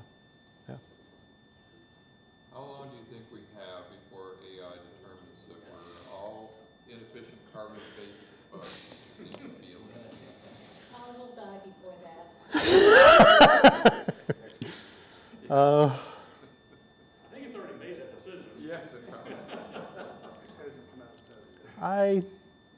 I don't know. AI is still very short-lived today in terms of you ask it to do stuff and then it comes back and it waits. And but it's writing codes for itself now, is from what I understand. kind of. It's enabling researchers to write code. It's not computer A is talking to computer B yet. It's computer A is at the console of the person for, version 2 or computer B. There's still a person there in the middle. And it's so much faster than it was even just a year ago for the people who are writing it at Anthropic and OpenAI. But there's still a person there. And actually the people working on it, I'd say particularly Anthropic, but I don't want to like knock and hate, but like particularly Anthropic is a little bit like, yeah, this could happen like really, really quickly. We could get to that world that we're scared of, and we don't want that world. Claude is what you recommended. Are there any other AI programs you would recommend? I would say Claude Anthropic makes Claude. And then OpenAI's coding tool is on the benchmarks almost as good. I would say in terms of interface and stuff like that, it's just as good. Codex. I use both of them. I teach Claude Code because it got better just a little bit early. It has better brand reputation within the coding world. They're both. The PC board schematic layout AI, I've tried it. It wasn't so good yet. I've seen it, but I've never gone into actually manufacturing PCBs. And then I see you guys do this stuff. When I do this.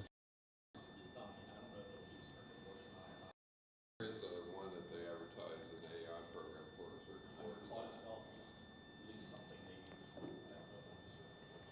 Is that Claude Design? Yeah. Yeah, that's slide decks and marketing materials and stuff like that.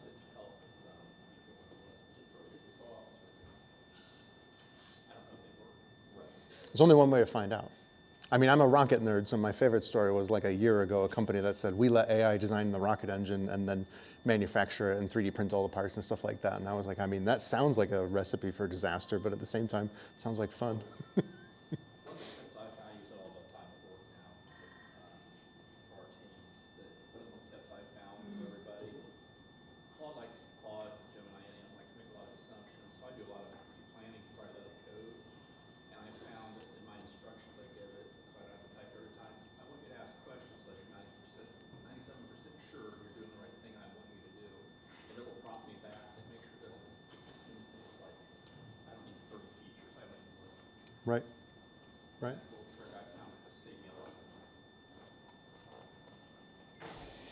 So yeah, anyway, interesting world of AI. It writes a lot of cover letters and blog posts for you if you want, but actually, to your point about talking about testing code, it's really good at reviewing your blog posts if you've already written them and you're about to ship them. I use it as an editor when I write. Making my README MD files. Yeah. It'll go analyze a piece of Windows desktop software. Yeah. And wrote a whole MD file, and I was kind of skimmed through it like, yeah, that's all right. Mm-hmm. Yeah. So anyway, I could talk about AI all day, but I'll just say thanks. And if you ever want to talk AI to somebody who does AI coding basically for a living now at this point, if you have any ideas, wonder what's feasible, what's possible, I can probably tell you off the top of my head what would be feasible or how I might go about solving it. So thank you all. Thanks for your time. Appreciate it.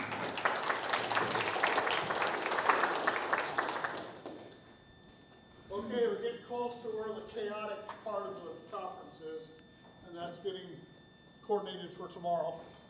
Is that the chaotic part? I thought tomorrow morning is the chaotic part. Yeah, we'll get to it. Hey, Mike, are you going to discuss next year's liquid? That's part of the chaos. We're making headway for tomorrow. Need your mic. Okay. Oh. Wireless. Thank you. Pick up your only prize today. Put that on. I'm not going to do much talking. Not yet, anyway. WX5JMD.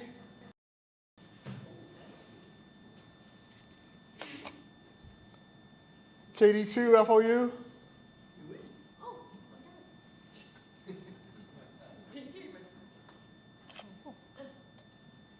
Oh, Jules got this one. Yeah, thank you. I'll bring it up, no problem. KE5 GDB. He just left, didn't he? He doesn't know how to use those. No, he'll just put it on his bookshelf. K0WJB. He may not have shown up today. Yep. He called me up Wednesday and said he couldn't make it, so we got him left over here. Thank you. Yep. Want to pass this back? Yep.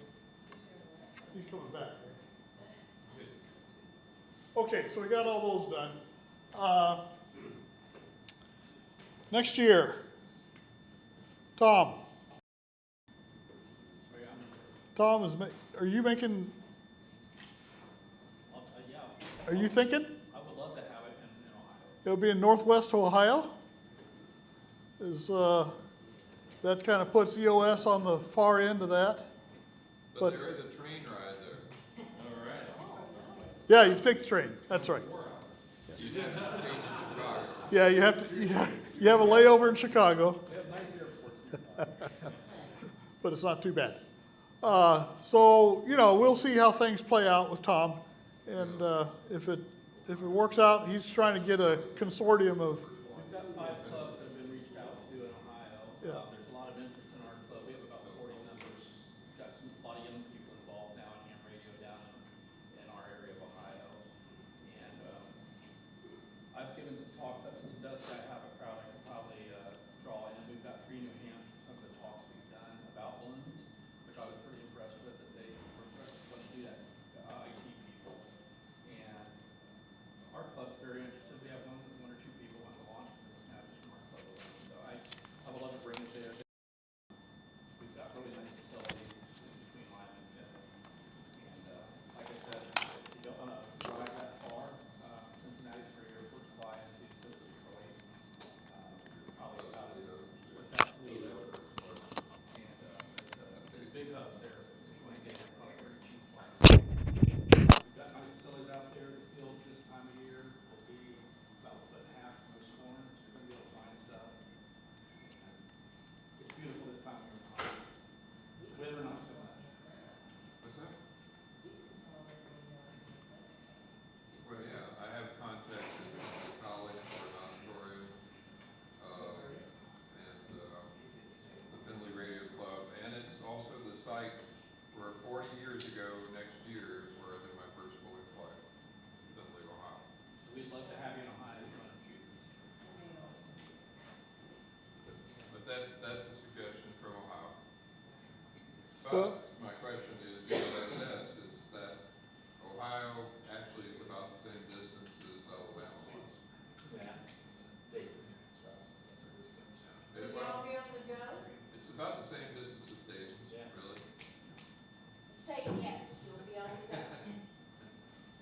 Some, yeah, a couple of us will be there, probably, you know, probably limits the number of USS people that will come. would EOSS like to do it?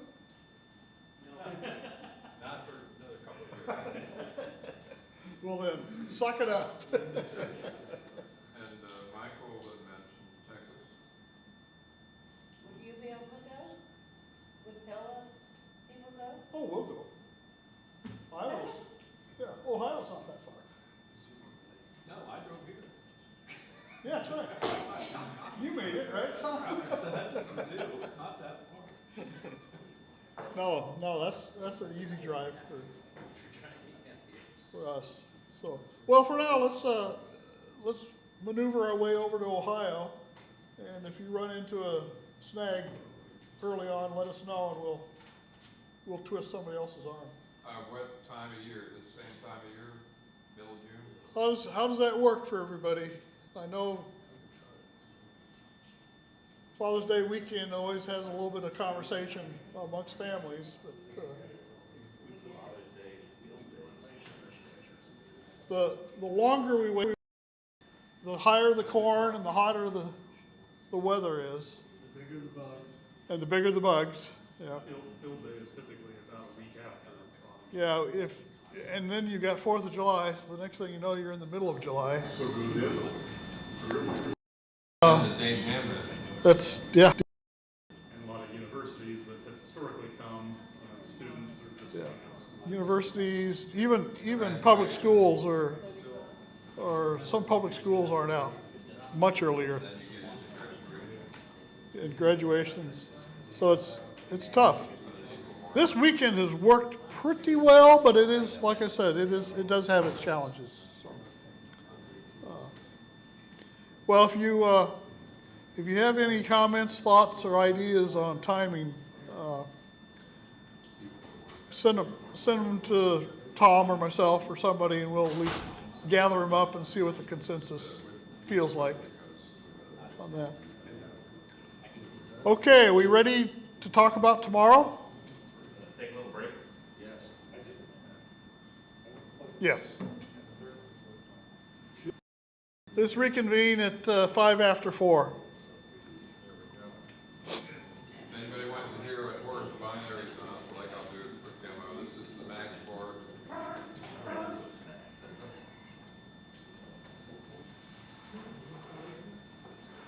And there, if you don't have a ticket for tonight, you still go to the... Yeah, let's talk about tonight real quick. Dinner's at 6 o'clock at West Side Social. That's on Washington Street. It's kind of on the same, it's on the same route as what we did yesterday for the barn tour. You turn at the same location. You'll see the Chick-fil-A out there west of the highway. You turn at the same location where Chick-fil-A is, and West Side Social is just on the north side of Chick-fil-A out there. 6 o'clock. Everybody that has pre-registered and pre-registered their sandwich preference, that's a done deal. For people that did not pre-register, there are two things that might happen.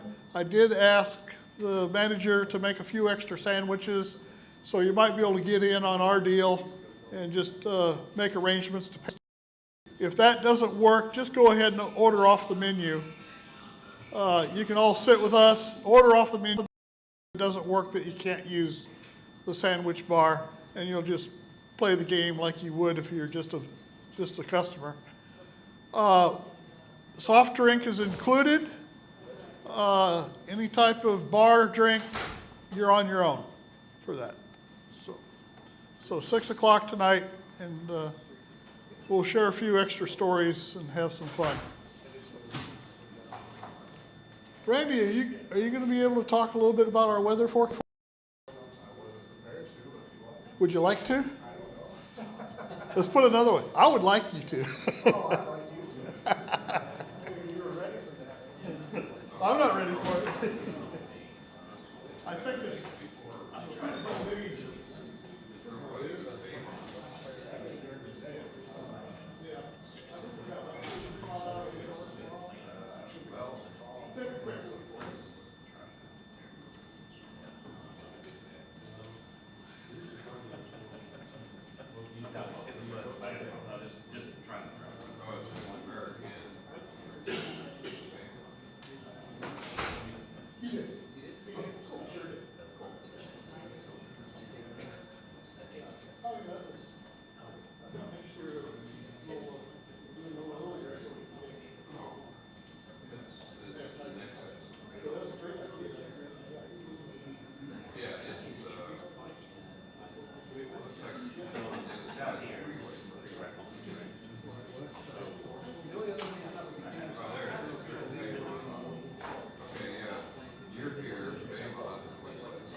Larry, hamburger. You ordered a hamburger.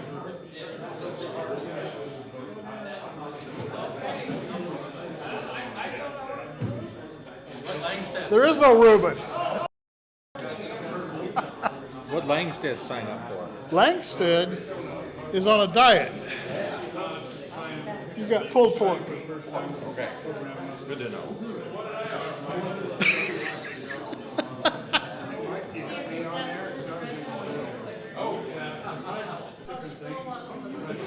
You have me on there.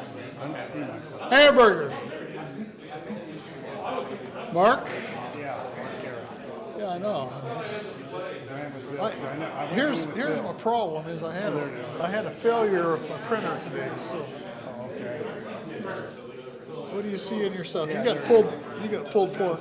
No, yeah, you got pulled pork. that'll work. We got 42 signed up. Nice crowd. Well, you've been to this place. Is that packing it in pretty good for them? What, 42? No, it's a big place. Oh, it is? Yeah, it's a big place. They got pickleball. It's a big sports thing. Yeah, we got something like that. Back in my hometown, they bought out a sports bar, turned it into a brewery.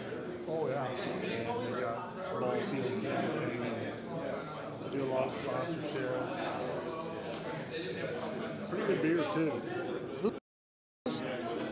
This place started off and it kind of failed. It had pretty poor management. Yeah. And another outfit bought it and it's taken off like a rocket ever since. Yeah, I mean, you get fresh ideas in places. Yeah. And my guess is, well, this is work for me to have. Well, I think theirs is the food wasn't any good and people just wouldn't come. And then an outfit from Des Moines that runs 4 different restaurants, some very high end, some like more like a smash burger type. They took it over, completely redid the kitchen, retrained the staff, whole bit, and now people go there all the time.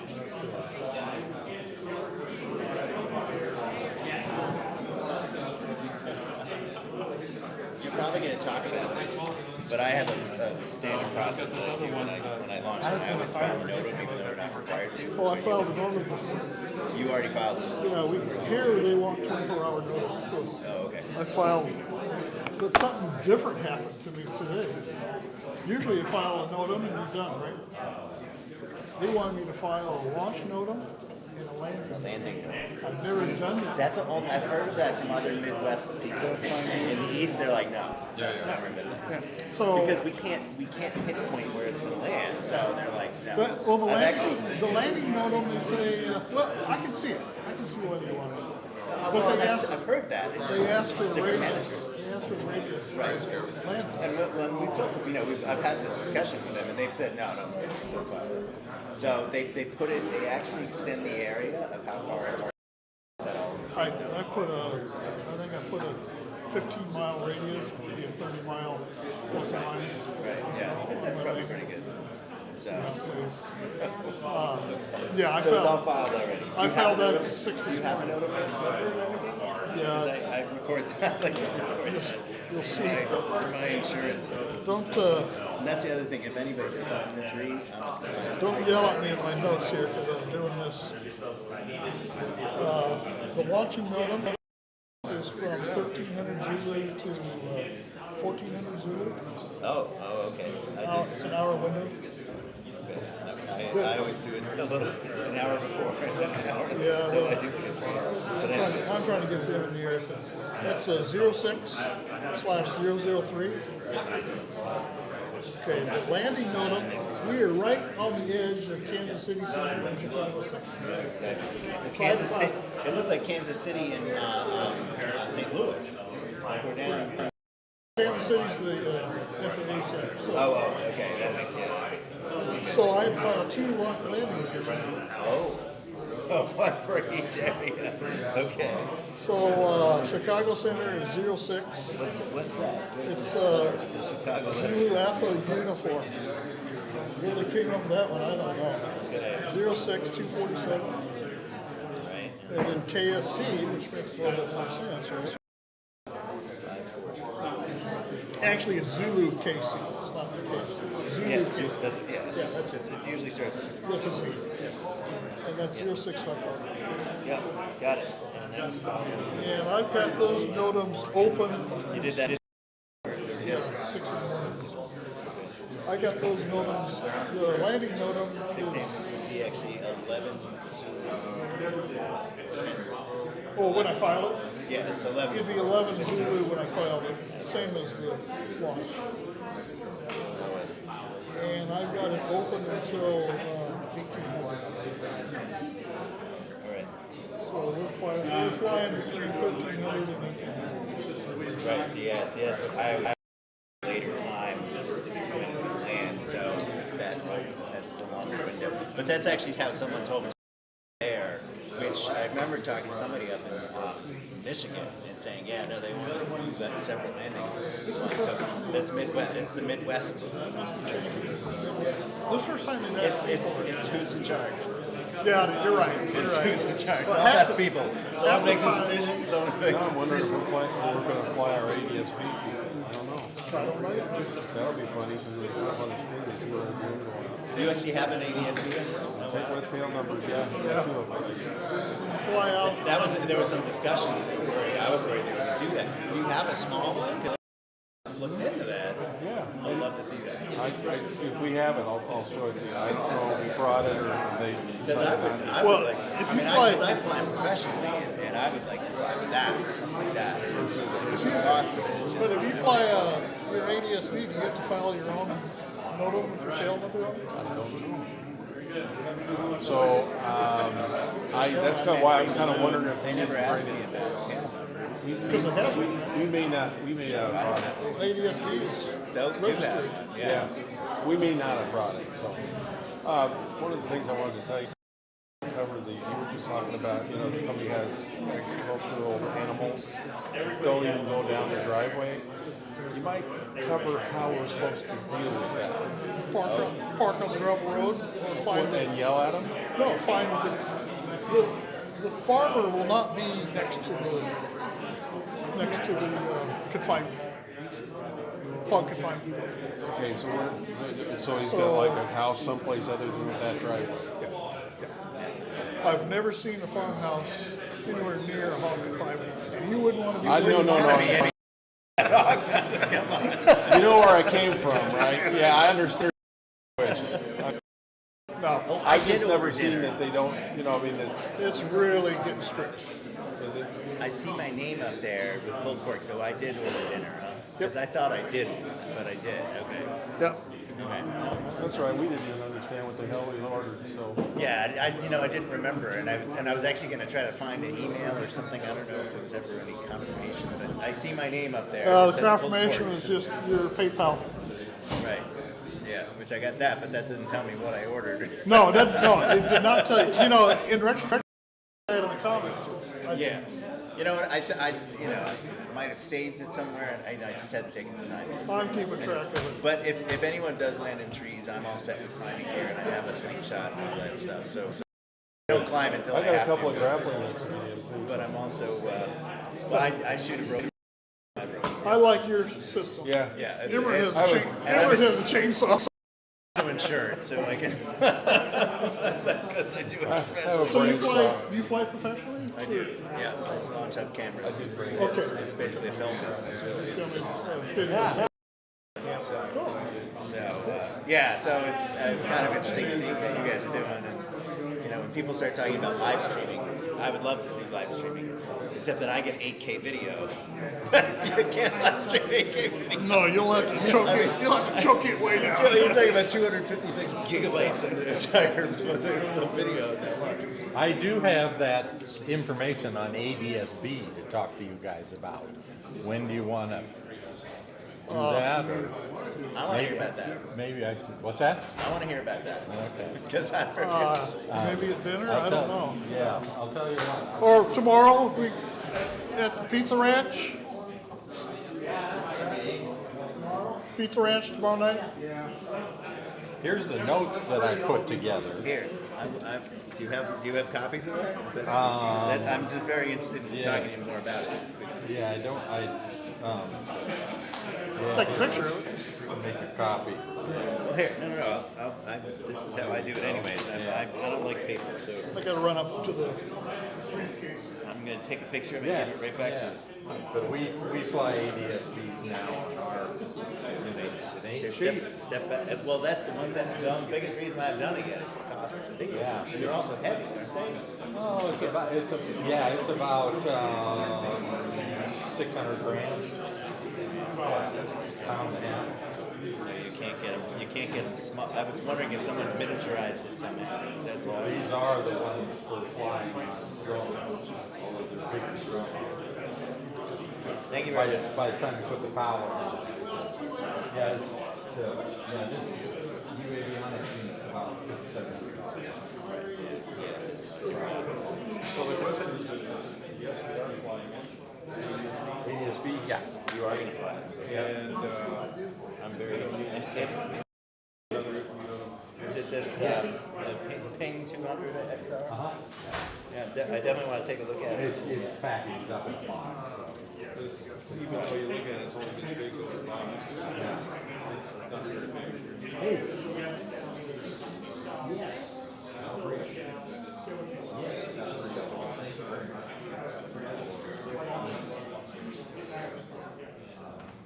Maybe I'll put it on a couple of them and give one to Sherry. Yeah. Take a picture of it on the payload before you set it up too. Yeah. And I was going to send her a picture of the stickers, but I'll Okay. Good. Sent her a picture. What it is a picture of her wedding picture on my ponytail. So she's with me. Yeah. In a sense. Okay. With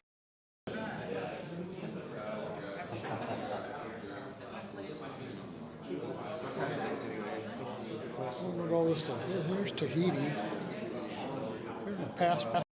I'm going to get that.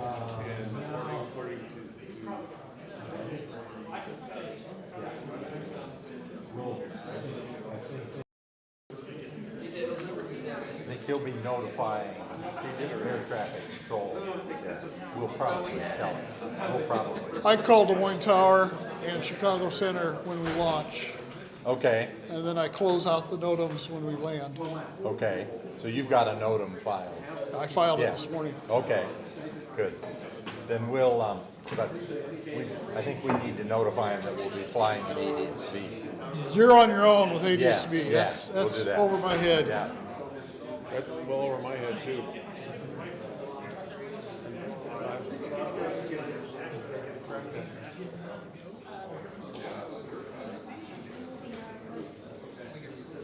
Tell you when I finish, I'm not actually done.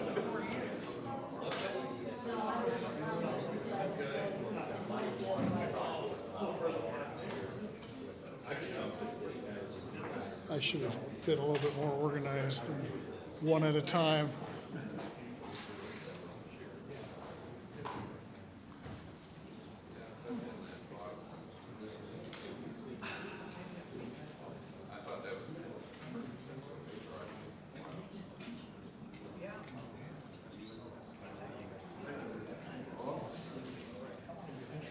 Let's see what else I need off this list.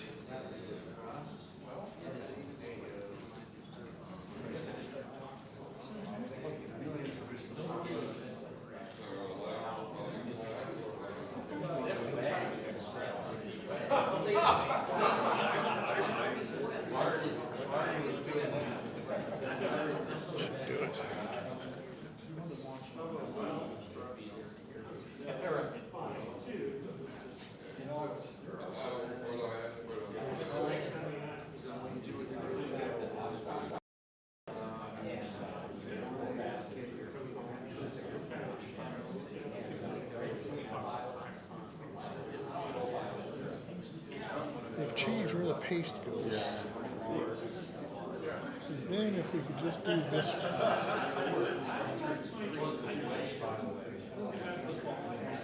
If you could bring this to dinner tonight.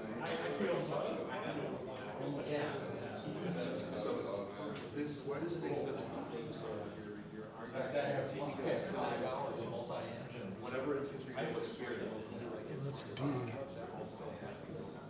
Yeah, that's what it is.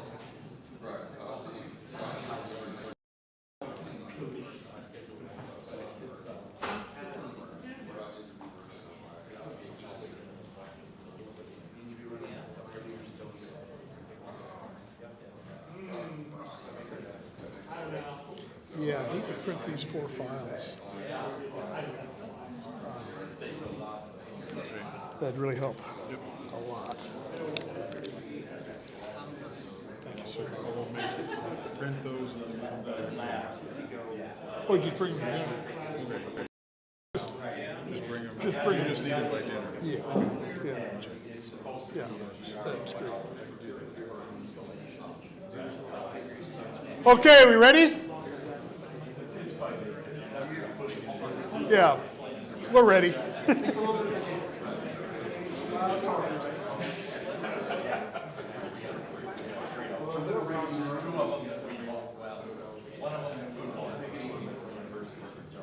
Okay, launch location, it's on the super launch, but the launch location is at the Pella Christian High School, which is out on Oskaloosa Street, east of town.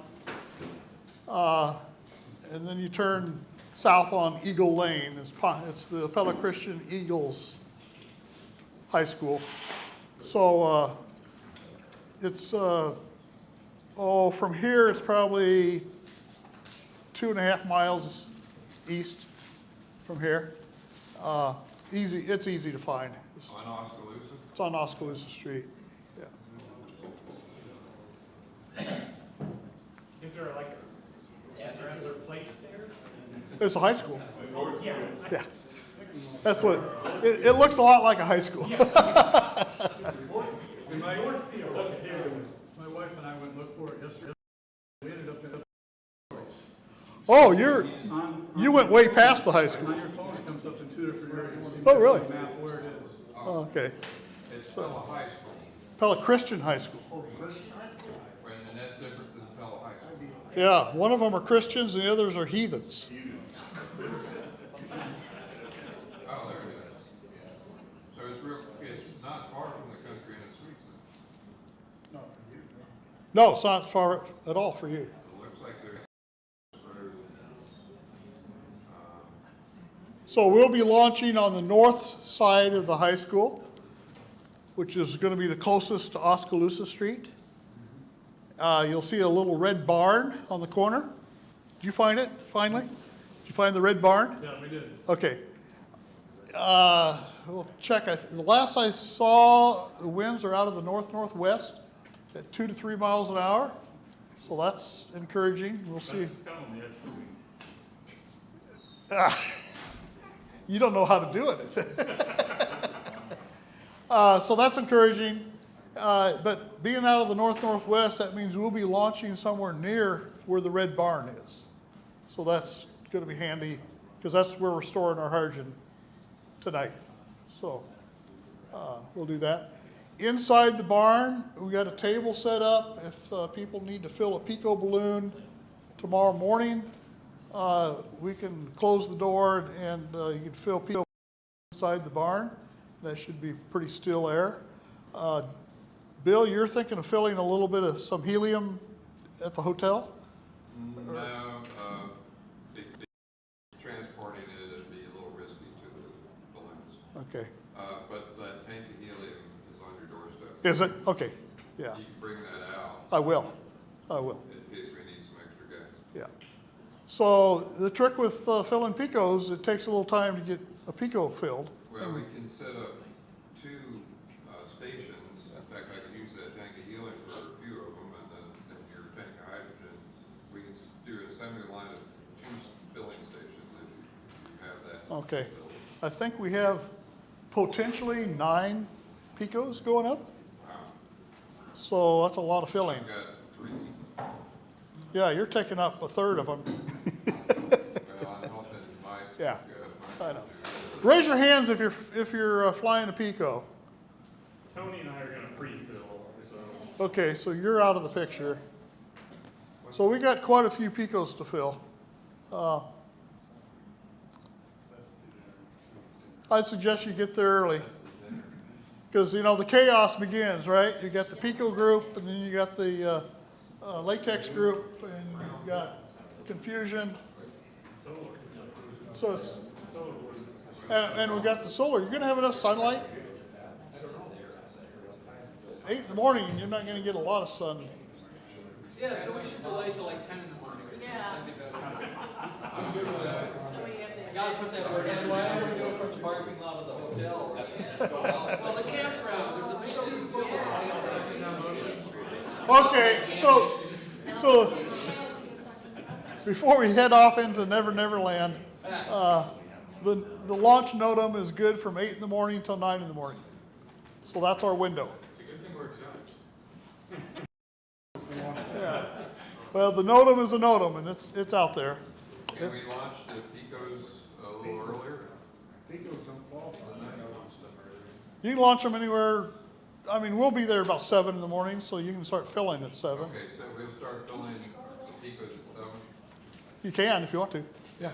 We're gonna try to launch all the picos at once and all the. We'll launch as many as we can herd up. You know, this is close to herding cats until we get everything in the air. We'd like to get as many up. We'd like to get as many latex up because they make a visual. We'll have a few people from town out to watch us. Probably a few school kids might be there, parents. I know a school teacher might come. So, yeah, there'll be a little bit of an audience. So we want to act professional. Is there more names under that? Yes, there are. After 17? I'll bring the list to dinner. My printer didn't work this morning, so Daniel's going to print them off and bring it to dinner so you remember what you ate. Slide down. Let's go down a little bit. I didn't see it. It's almost, yay. Okay, so we'll worry about dinner when it's time to eat. Randy, do you have any words of wisdom on weather? Should be. Any cloud cover issues? I mean, it could be partly cloudy. We are expecting a little rain tonight, but they say that that's all going to blow out by 6 in the morning, and should be pretty nice. Like I said, it should be pretty still. I've got on the project, on the school launch website, I do have predictions that I've been writing for some generic numbers. Can you talk about what we should expect in the recovery in that area? Yeah, our predictions put us 7-10 miles south of Mount Pleasant. Fairfield? No, we're past Fairfield now. 75 to 80 miles. Yeah, we're showing Mount Pleasant, just south of Mount Pleasant. You're always short, Zach. I don't know what's going on with you. It's coming down at 1,300 feet a minute, yeah. Oh, is that what he's doing? Well, some of those predicts were coming down fast, but Yeah. yeah. if you So, send that out, so anyway, we'll be you know, give or take 30 miles. That's typical. Just south of Mount Pleasant. That should be good farmland. Shouldn't be a problem on a lot of trees up in that area. If your balloon is starting to go long and starts to head to the Mississippi River, you're in for a treat, because that's a rough time out by the Mississippi. So if you're thinking you're going to get that far, you better overfill. Either go way long, or overfill and come down early. One of the two. Do you know the latitude, longitude, and decimal here? Yes. 41.39. You need to learn how to use technology, Bill. I'll get my AI. Yeah. Well, I noticed his black hat from 20 Yeah. Our guess is It's channel 54 happens. what'd you say? 41 foot 4, 41, 39. 41.39 and minus 92 for location. Yeah. Yeah. That's about what I put in the NOTAM. Somewhere in that range. Okay. But you think south of Fairfield, Mount Pleasant area is going to be, Mount Pleasant is probably, yeah. but that area is going to be good. It should be good farmland down there. Most of the roads will be probably section roads, so mile by a mile. So that's here. Right there by Mount Pleasant. So If you do get near a river down in that area, then the section roads fall apart.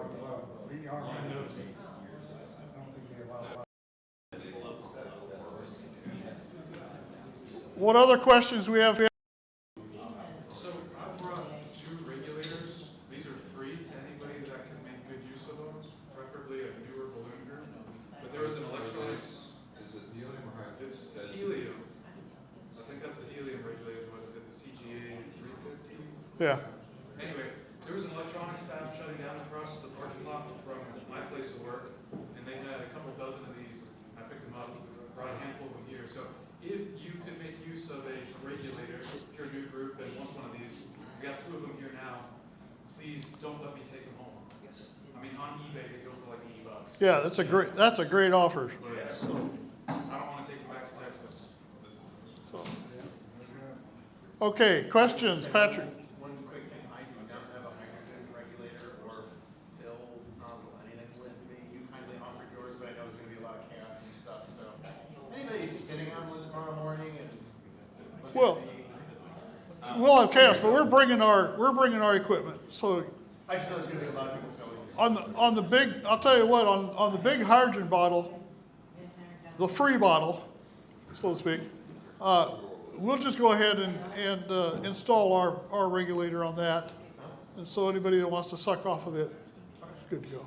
And I'm gonna also be running around with my wife and 3 kids, so if anybody wants to come help me fill a balloon with your board, if your group is gonna want to come lend me a hand, I might need a hand. The real trick is to tie up the kids. The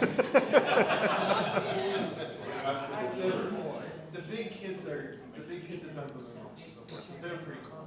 Yeah. But It's this little one. the baby He's got some, and my wife will be in. they've got some energy. Yeah. What else for tomorrow?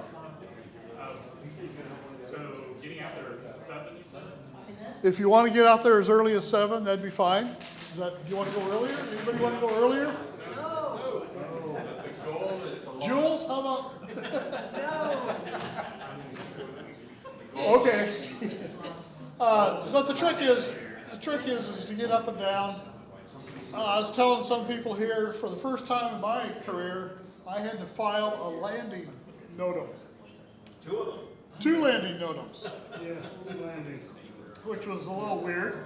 So part of the landing NOTAM, I had to give of where I thought the balloons are going to land, and I had to give them expiration time. So I'm hoping to get everything on the ground by 3 p.m. tomorrow. If not, I'll need to extend my NOTAMs. So on the landing NOTAM, I had to file both for Chicago Center and Kansas City Center. So I was getting very complicated around here. First time I've ever had to do it. Usually I've been on the border of Chicago Center and Minneapolis. But for some reason, Fairfield is right on the border of Kansas City. Very strange. Where are you flying? Huh? Where are you flying? We're not flying. Jim and I are going to fly it all tomorrow. It's too stressful for the You don't have coordinator. You got to file? I filed for 8. For DFM? For 8 high altitude balloons. You didn't have to use that. I always do that. Maintaining good relations with the FAA is potentially very helpful. I called them and they said nothing about it. Yeah, well, you've got better relations. So, anything else? Okay, so we're going to launch, we're going to recover, we're going to be safe. You're not going to walk into an area where I have to bail you out because I didn't get enough tip money to do that. So you'll know if you get arrested. And Meeting place for after recovery. that's where I'm getting to. Oh, sorry. We just got recovered. Typically, we're going to be spread out enough out there, 70 miles downwind, to you guys can start figuring out if you're going to meet for lunch anywhere or not. You know, Montezuma's got good lunches. Fairfield's got good lunches. Or hoof it back to here. We will be hanging out at Peanut Pub Cellar, or the Cellar Peanut Pub, or something like that. It's on Franklin Street, just east there. And that's where Jim and I will be hanging out to start telling stories. What's the name of it? I think it's called the Peanut Pub Cellar, or something like that. Right across from George's Pizza. Yeah, right across from George's. Across the street from George's. It's on the agenda. Yeah, it's on the agenda for people that look at it. That'd be great. Tomorrow night, we're going to do our standard historical Pizza Ranch dinner. I've learned that from Zach.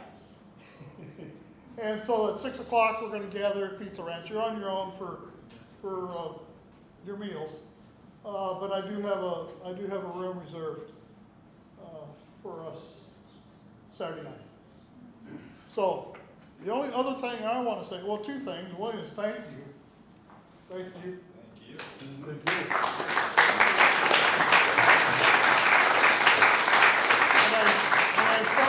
When I started this, I had like 6 people sign up, and I got quite nervous. And thanks to people getting the word out for me, and people started to sign up, and it turned out to where we had potentially 41 people here. One didn't show up, so we had 40 people here today, and that's a pretty good crowd for us. Secondly, none of this could have happened without Zach. So Zach is my webmaster and my mentor when it comes to putting together everything on the web page and making it look nice, and so I appreciate Zach.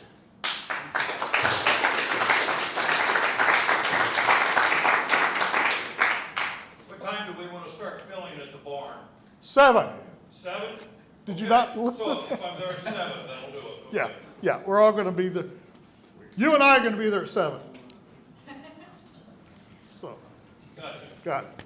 Okay, for tonight, I'm getting some indication people have forgotten what they ordered.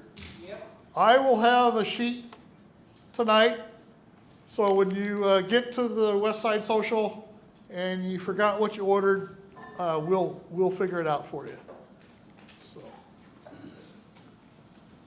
we can show up. Yes, yeah. I asked the manager to make a few extra sandwiches. Whether you will be somewhat, and it's going to be $20 if we do that. Like I said, if we can't make that happen, you can just order off the menu, and they know that might happen. Time tonight? What's that? Time for dinner tonight? 6 o'clock. 6. Yep. Thanks, everybody. We'll see you tonight.